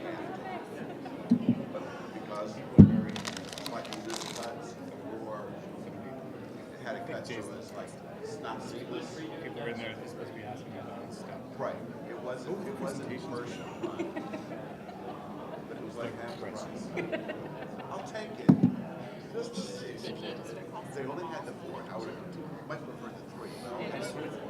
You guys do a great job. And I mean, it's, but it works great. You can tell how much Tough to work with that wide. No, it's been like that's been now I know. It's been great. Which wide doesn't know. I haven't done it. Keep my mind straight enough where I can do one table, maybe 2 with a 3-inch. And like every They're like moths to their plant. It's not a waste. That's what we designed around. But now it's very impressive. It's my biggest You still have cost more on that than you told me you used teleprompter. You told me you never used it. I know. I know you told me that. But he used it. I like it. You staff. Yeah. State of the town. Yeah. I'm supposed to say it's great, so it's really taking a lot of work. You must have done a ton of work in to get this all organized. I did. Well, thank you. I'm sure. All me, bud. I'm sure. That's been good. Yeah, no, it's good. I think we got some traction. I think so too. I had a really good conversation with the conservation. I was in the radio. We talked like 15 minutes into it. Just yeah. Yeah. All right. Well, thank you guys.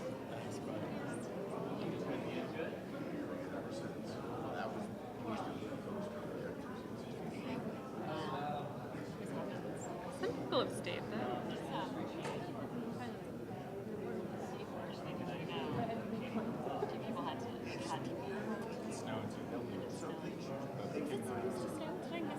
Yeah, we were supposed to get an inch. It's already stopped.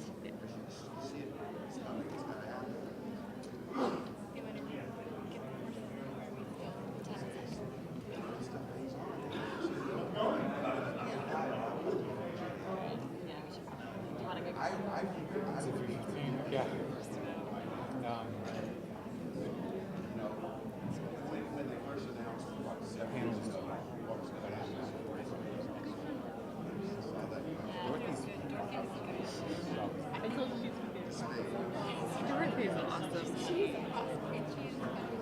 funky.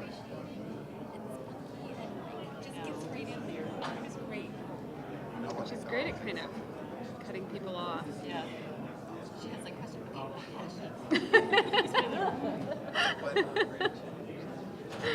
and she was well prepared. She sent me like 5 emails. Or did she? Her own research, her math, her numbers.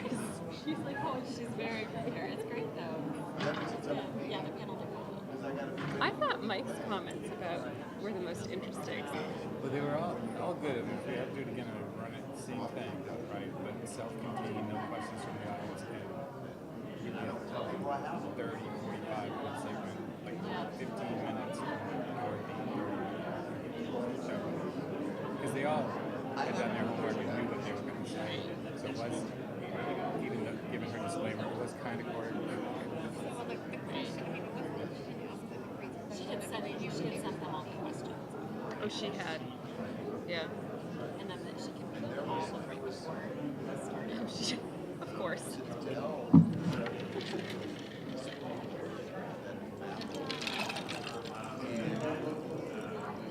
Start back up again. Yep. People there.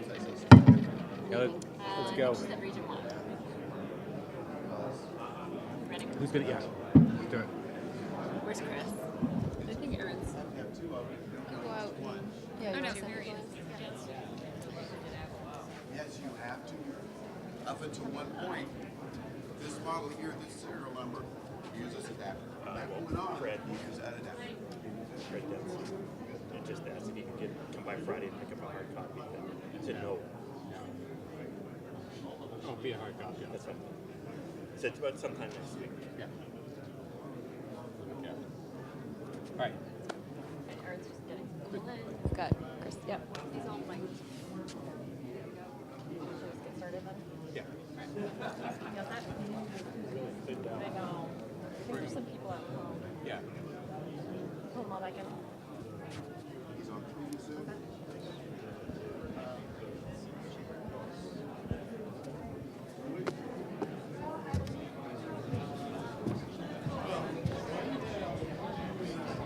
Okay, we're going to get started again.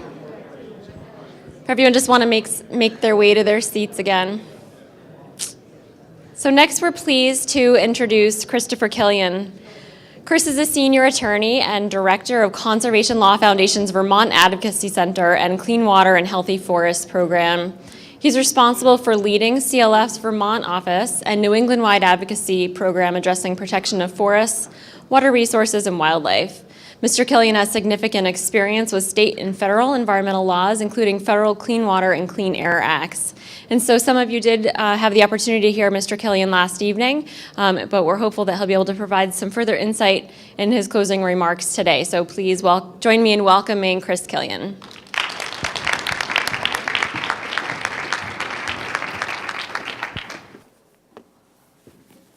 Hello? Hello? Is this, yeah, everybody can hear me?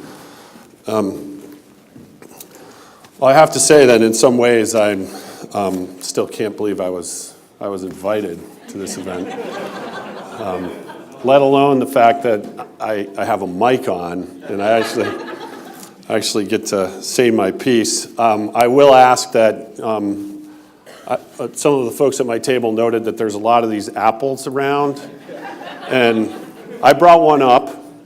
There are a lot more out there, but I have one. So everybody put them down out of arm's mostly because, like all of you, I want to go home after this event and see my kids, and I want to go back home and enjoy my weekend.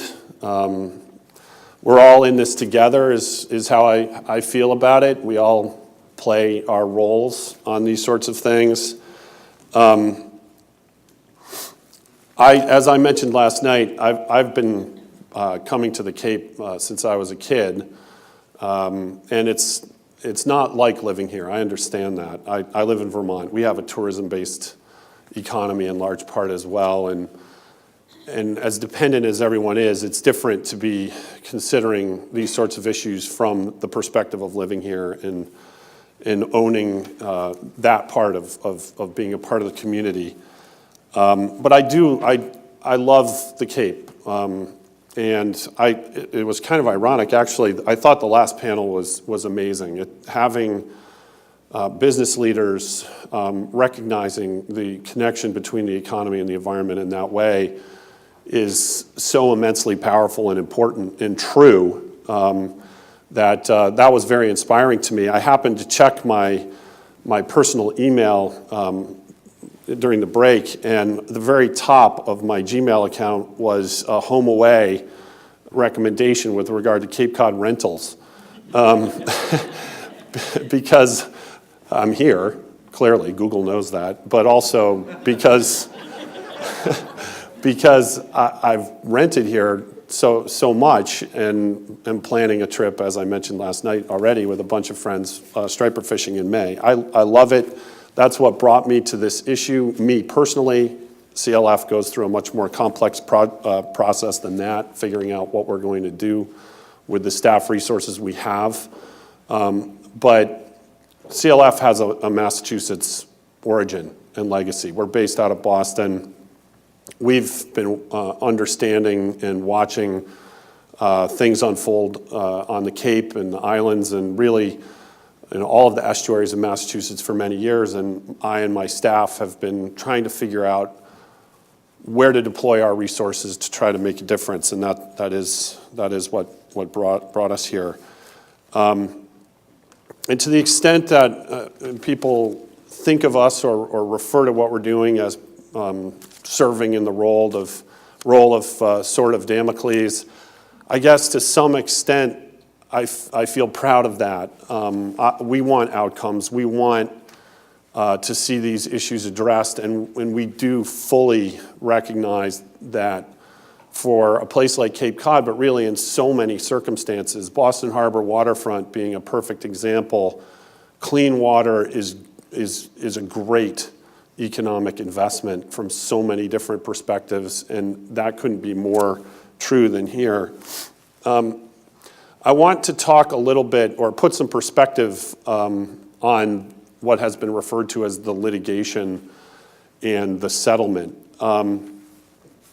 Everyone needs to understand, and I know people have been watching how that has unfolded through the papers and people talking about it and thinking about it, but filing a lawsuit against the federal government and taking on, if you will, and I hate to even think of it that way because we have so many valued colleagues that work for EPA and for Department of Justice, but ending up on the opposite side of a litigation table from the Department of Justice is not, it's you're in for it. You've got a slog ahead of you. This litigation was not a kumbaya fest. This was hard-fought litigation. The Department of Justice was telling the judge that we had no viable claims and that all of our claims should be thrown out. And many legal prognosticators in the environmental field who follow this sort of thing were saying to me, wow, that's a real long shot you got going there. You think you're going to get anywhere with that? All of the claims that we brought were complex and unique. As many of you may be aware, the judge in this case actually put aside many of our core claims. And we have a difference of opinion with the federal government, whether that means those claims are over and done with or whether they can come back on another day. But I'm gratified that the judge that we talked to felt that the connection that we were making between Section 208, which a lot of people just sort of wrote off, Section 208 of the Federal Clean Water Act is not an area of the Federal Clean Water Act that has seen much activity for at least 20 years.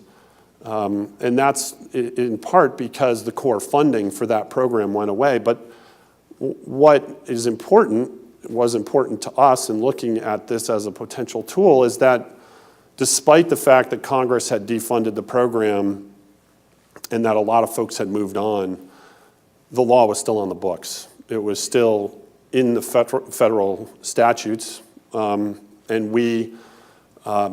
that means it's the law of the land, right? I mean, so we went forward and we pointed out to the judge, who happens to have a long history and connection to the Cape, that the law was still on the books and that there was this plan that had been sitting on a shelf for decades and hadn't been updated and did talk about nitrogen, but talked about it as a critical concern in the late 1970s that was looming on the horizon, that that diligence would be required to make sure that it didn't get far worse, and that we didn't see the kinds of things that we're now seeing in the bays.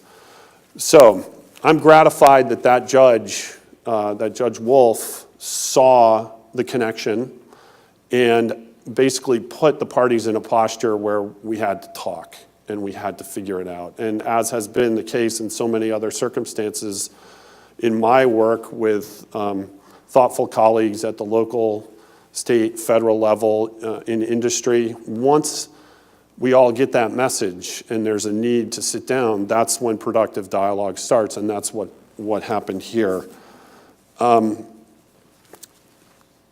As I talked about last night, as people have referenced, we're in this moment now where the litigation, as people are referring to it, is essentially in suspended animation with certain activities that need to occur during that time period. That is, to me, the opportunity, the motivator to get this done from a legal perspective. But based on what we heard in the last panel, what we've heard all day, I think everyone understands that regardless of the litigation, the real motivation is correcting the problem and figuring out solutions and owning the problem and owning the opportunity to correct it. Hearing a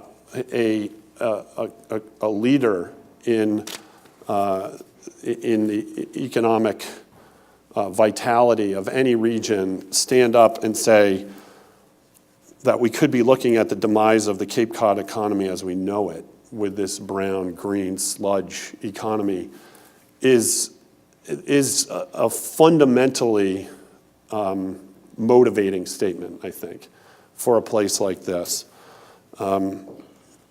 That's why people come here. That's why I come here with my family. And I love the image of the blue economy. Those kinds of things, that kind of community buy-in and connection is what makes things change. A few years back, I work on these issues throughout the region, throughout New England and throughout the country. And a few years back, Peter Greenberg, a travel editor now for CBS, but formerly for the Today Show and MSNBC, very followed travel writer, wrote a book called Don't Go There, with an exclamation point. And unbeknownst to anyone, for the reasons that he selected, he put Lake Champlain in Vermont in that book. And the first response of the media and the then governor of Vermont was to attack the messenger, to attack Peter Greenberg. What they didn't really realize was he actually has millions and millions of Twitter followers in the CBS morning show. So he actually has more ink even than the governor of Vermont. So that was a mistake. And then it actually heightened the public attention to that issue, including New York Times following on and talking about the dispute. And then there was an effort to attack the messenger by looking at advocates like me and others in the state and say, even if this were true, why would they be pointing it out? Don't point it out. Don't point out the fact that the bays are dying. Don't point out the fact that there's slimy green stuff in the water and the beaches are closing and dogs are dying from ingesting the water. Just be quiet, because then we won't get written up in these books. But now we're at a point on Lake Champlain, where we're in a similar circumstance to what we see here on the Cape, with all of you and others committed to cleaning this problem up and figuring out solutions. That's what we're doing in Vermont.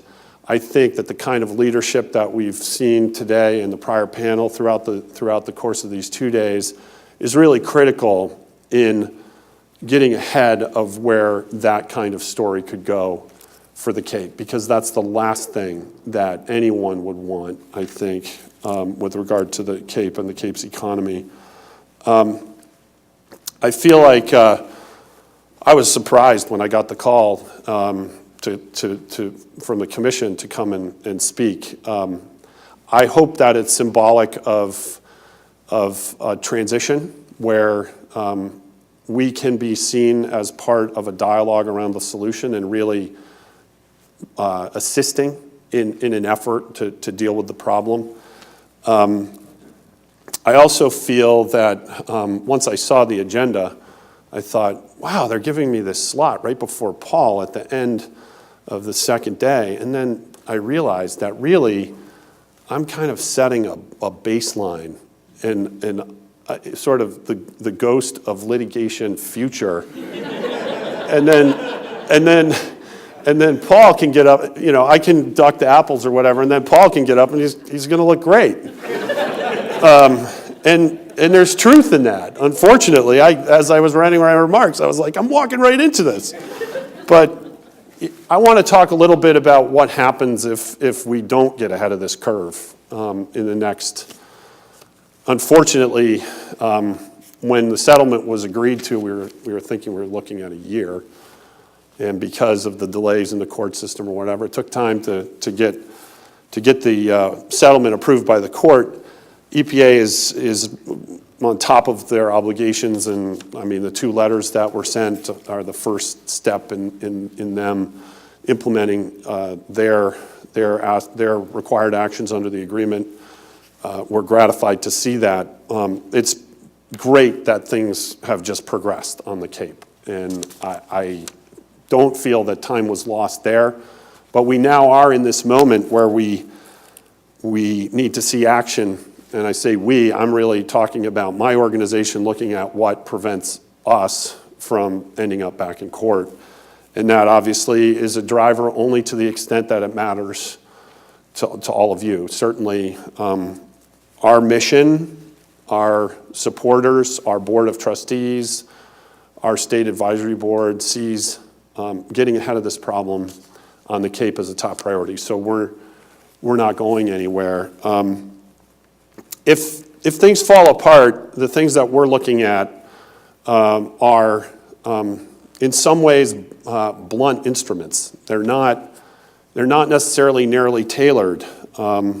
Fortunately or unfortunately, and we've definitely taken some heat even from friends and colleagues on this, if things break down, one of the first places we would turn would be to seek an injunction, a federal court injunction on the state revolving fund, on all of the federal and state money that might otherwise go to support cleanup efforts. And we clearly, as an organization, we don't want that permanently. We want it to be, unless and until certain things are done, to take care of the problem.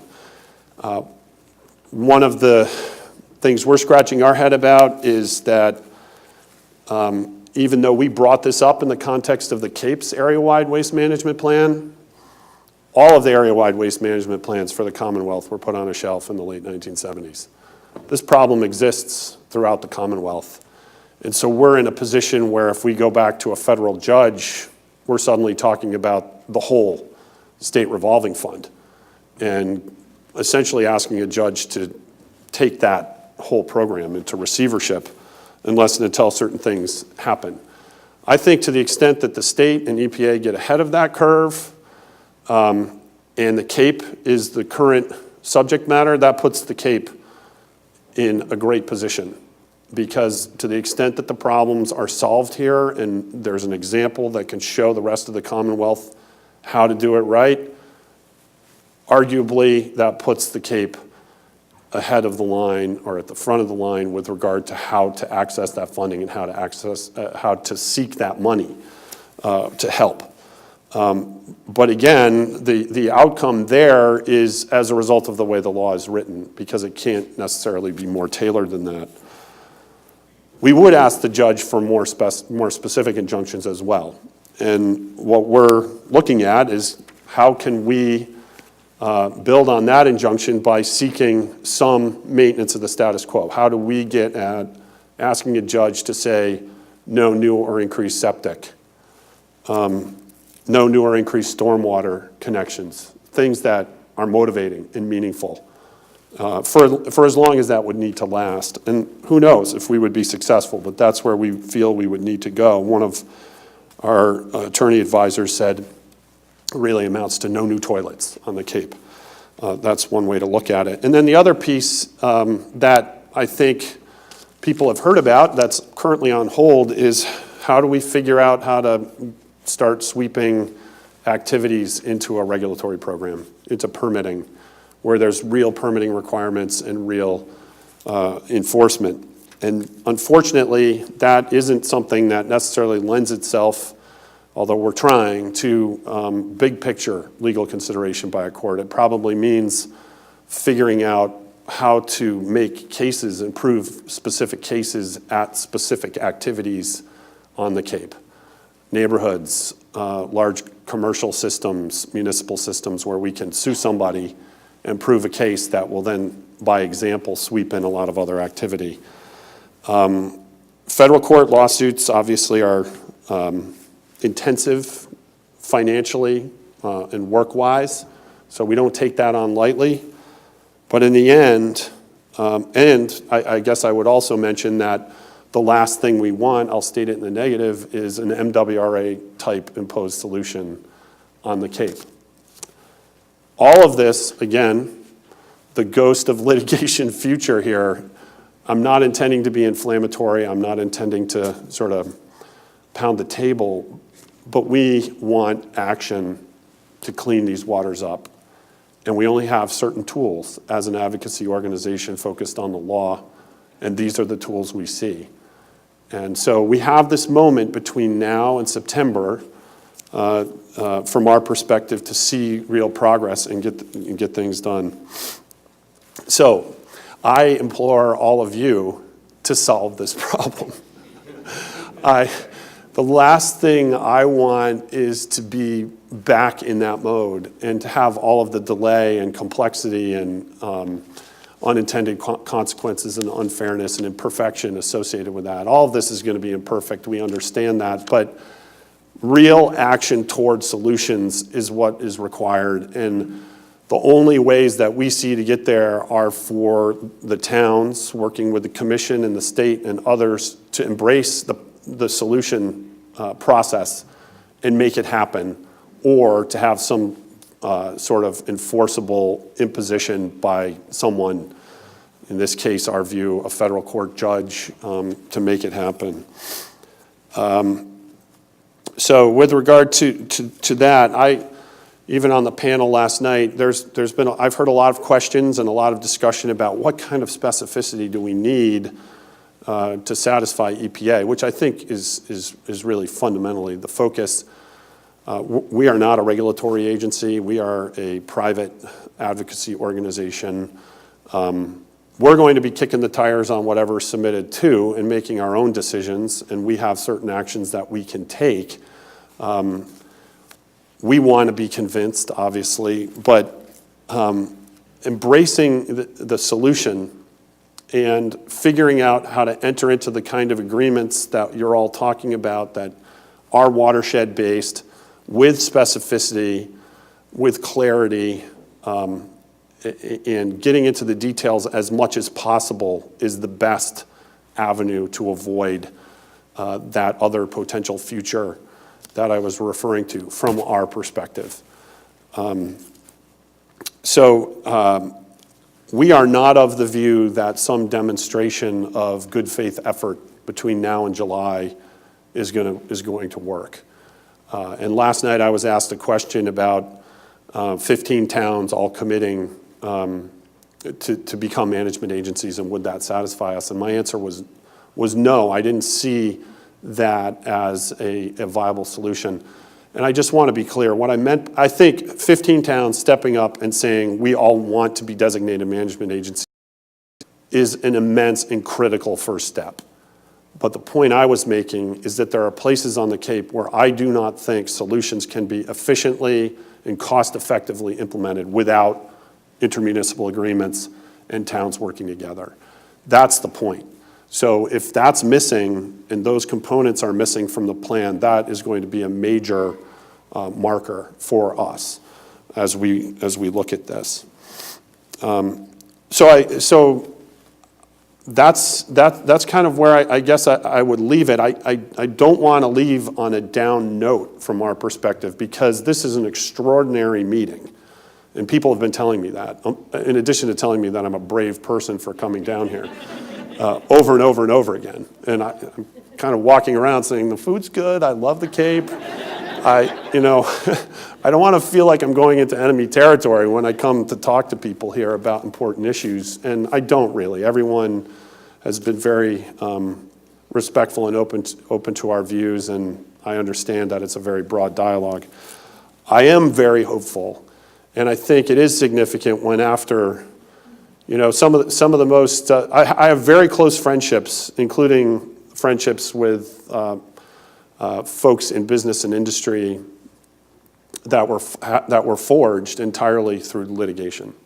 It's this bizarre process all through on the commitment that you're already showing to find the way forward, because I do believe that is the best way forward. Again, thanks for not throwing apples, and thanks for having me.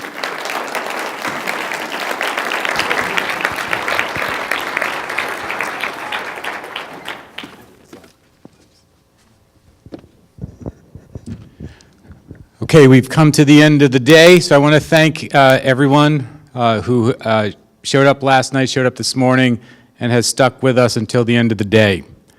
I want to thank my staff again. It takes a lot to put an event like this on, so I really thank you very much. Thank you. You're all incredible. And is Tom Cambereri still here? Tom, stand up. Tom Cambereri is my top water guy, so Tom, take a bow. There you go. So I want to thank you all. I want to thank my staff, and I want to thank EPA and DEP.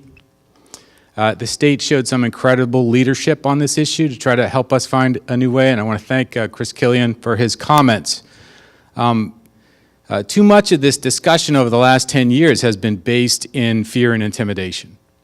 And we saw that, and even when the lawsuit started, everybody plays their roles and responsibilities, and they should.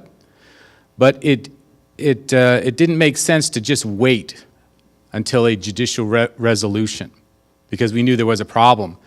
And there was probably 2.5 years ago, I went to the State House to talk to, I'll put it, a high-ranking legislative official that I won't name about this issue. Because one of the thoughts back then was maybe we could provide incentives to communities by the legislature and the state providing debt service reimbursement to communities that were moving forward and solving problems. Much in the way that we had provided debt service reimbursement to the greater Boston area when they were cleaning up Boston Harbor 25 years ago. And this particular legislator in a position to make a difference was from the greater Boston area and familiar with that lawsuit. And his response was, well, local leaders aren't ever going to do that, and we don't have any money, so you're going to have to wait for a federal judge to make you do something. And my initial thought was, well, that's typical, right? And when you go, first thing they say is we don't have any money, and the second thing they sort of tend to say is you can't do it. But by the time I thought it was typical, I left the office. By the time I left the building, I thought it was cynical. Having had a connection to the Cape for over 25 years and watched the kind of things that this region has done when we needed to do it, whether it's the land bank or whether it was the cleanup of the Massachusetts Military Reservation. When we've needed to, we have come together as one region to accomplish things other people in other parts of the state thought we couldn't do. And so I got out of the building and I was on my way back to the Cape. And by the time I crossed the Sagamore Bridge, I had gone from typical to cynical to just downright offended. Because what this guy was telling me is that the local leadership on the Cape didn't have the courage to fix a problem that they knew existed, and said they were going to kick the can and they were going to wait until someone made them do it and remove that burden, that potential burden, that perceived burden. And that just hasn't been my experience for 25 years. I think we do have the courage. I think in part the local leadership in these towns has the courage to do the right thing, especially when we look at the map and we see the Cape as that very defined region, defined by salt water. And so I've never really thought that we weren't going to solve this problem. And that's been my approach through the whole 208 plan. And the only reason we've been able to meet the deadlines that we have is because we really have just built on great work that had already been done. You know, we just facilitated that discussion, and we waded through it, and we've helped put things together. But the 208 plan that we're going to file next week is your plan, and it's a good plan, and it's a plan that other states are starting to look at, and it's a plan we can implement, and a plan that we're going to do, because we're going to fix this problem. So we're not going to wait for someone else to tell us what to do. We're going to do it on our own terms. And because we have been able to stand together through this process, we've been able to change some of the rules so that it will be easier for us to do that, and we'll have more help and assistance in making this happen. So with that, I want to thank you all for coming, and the job's not done, so we're going to get right back to work tomorrow and keep this thing moving. But it's been a tremendous honor for me to be part of this process that has included all of you and a lot of people who aren't in this room today. So thank you very much.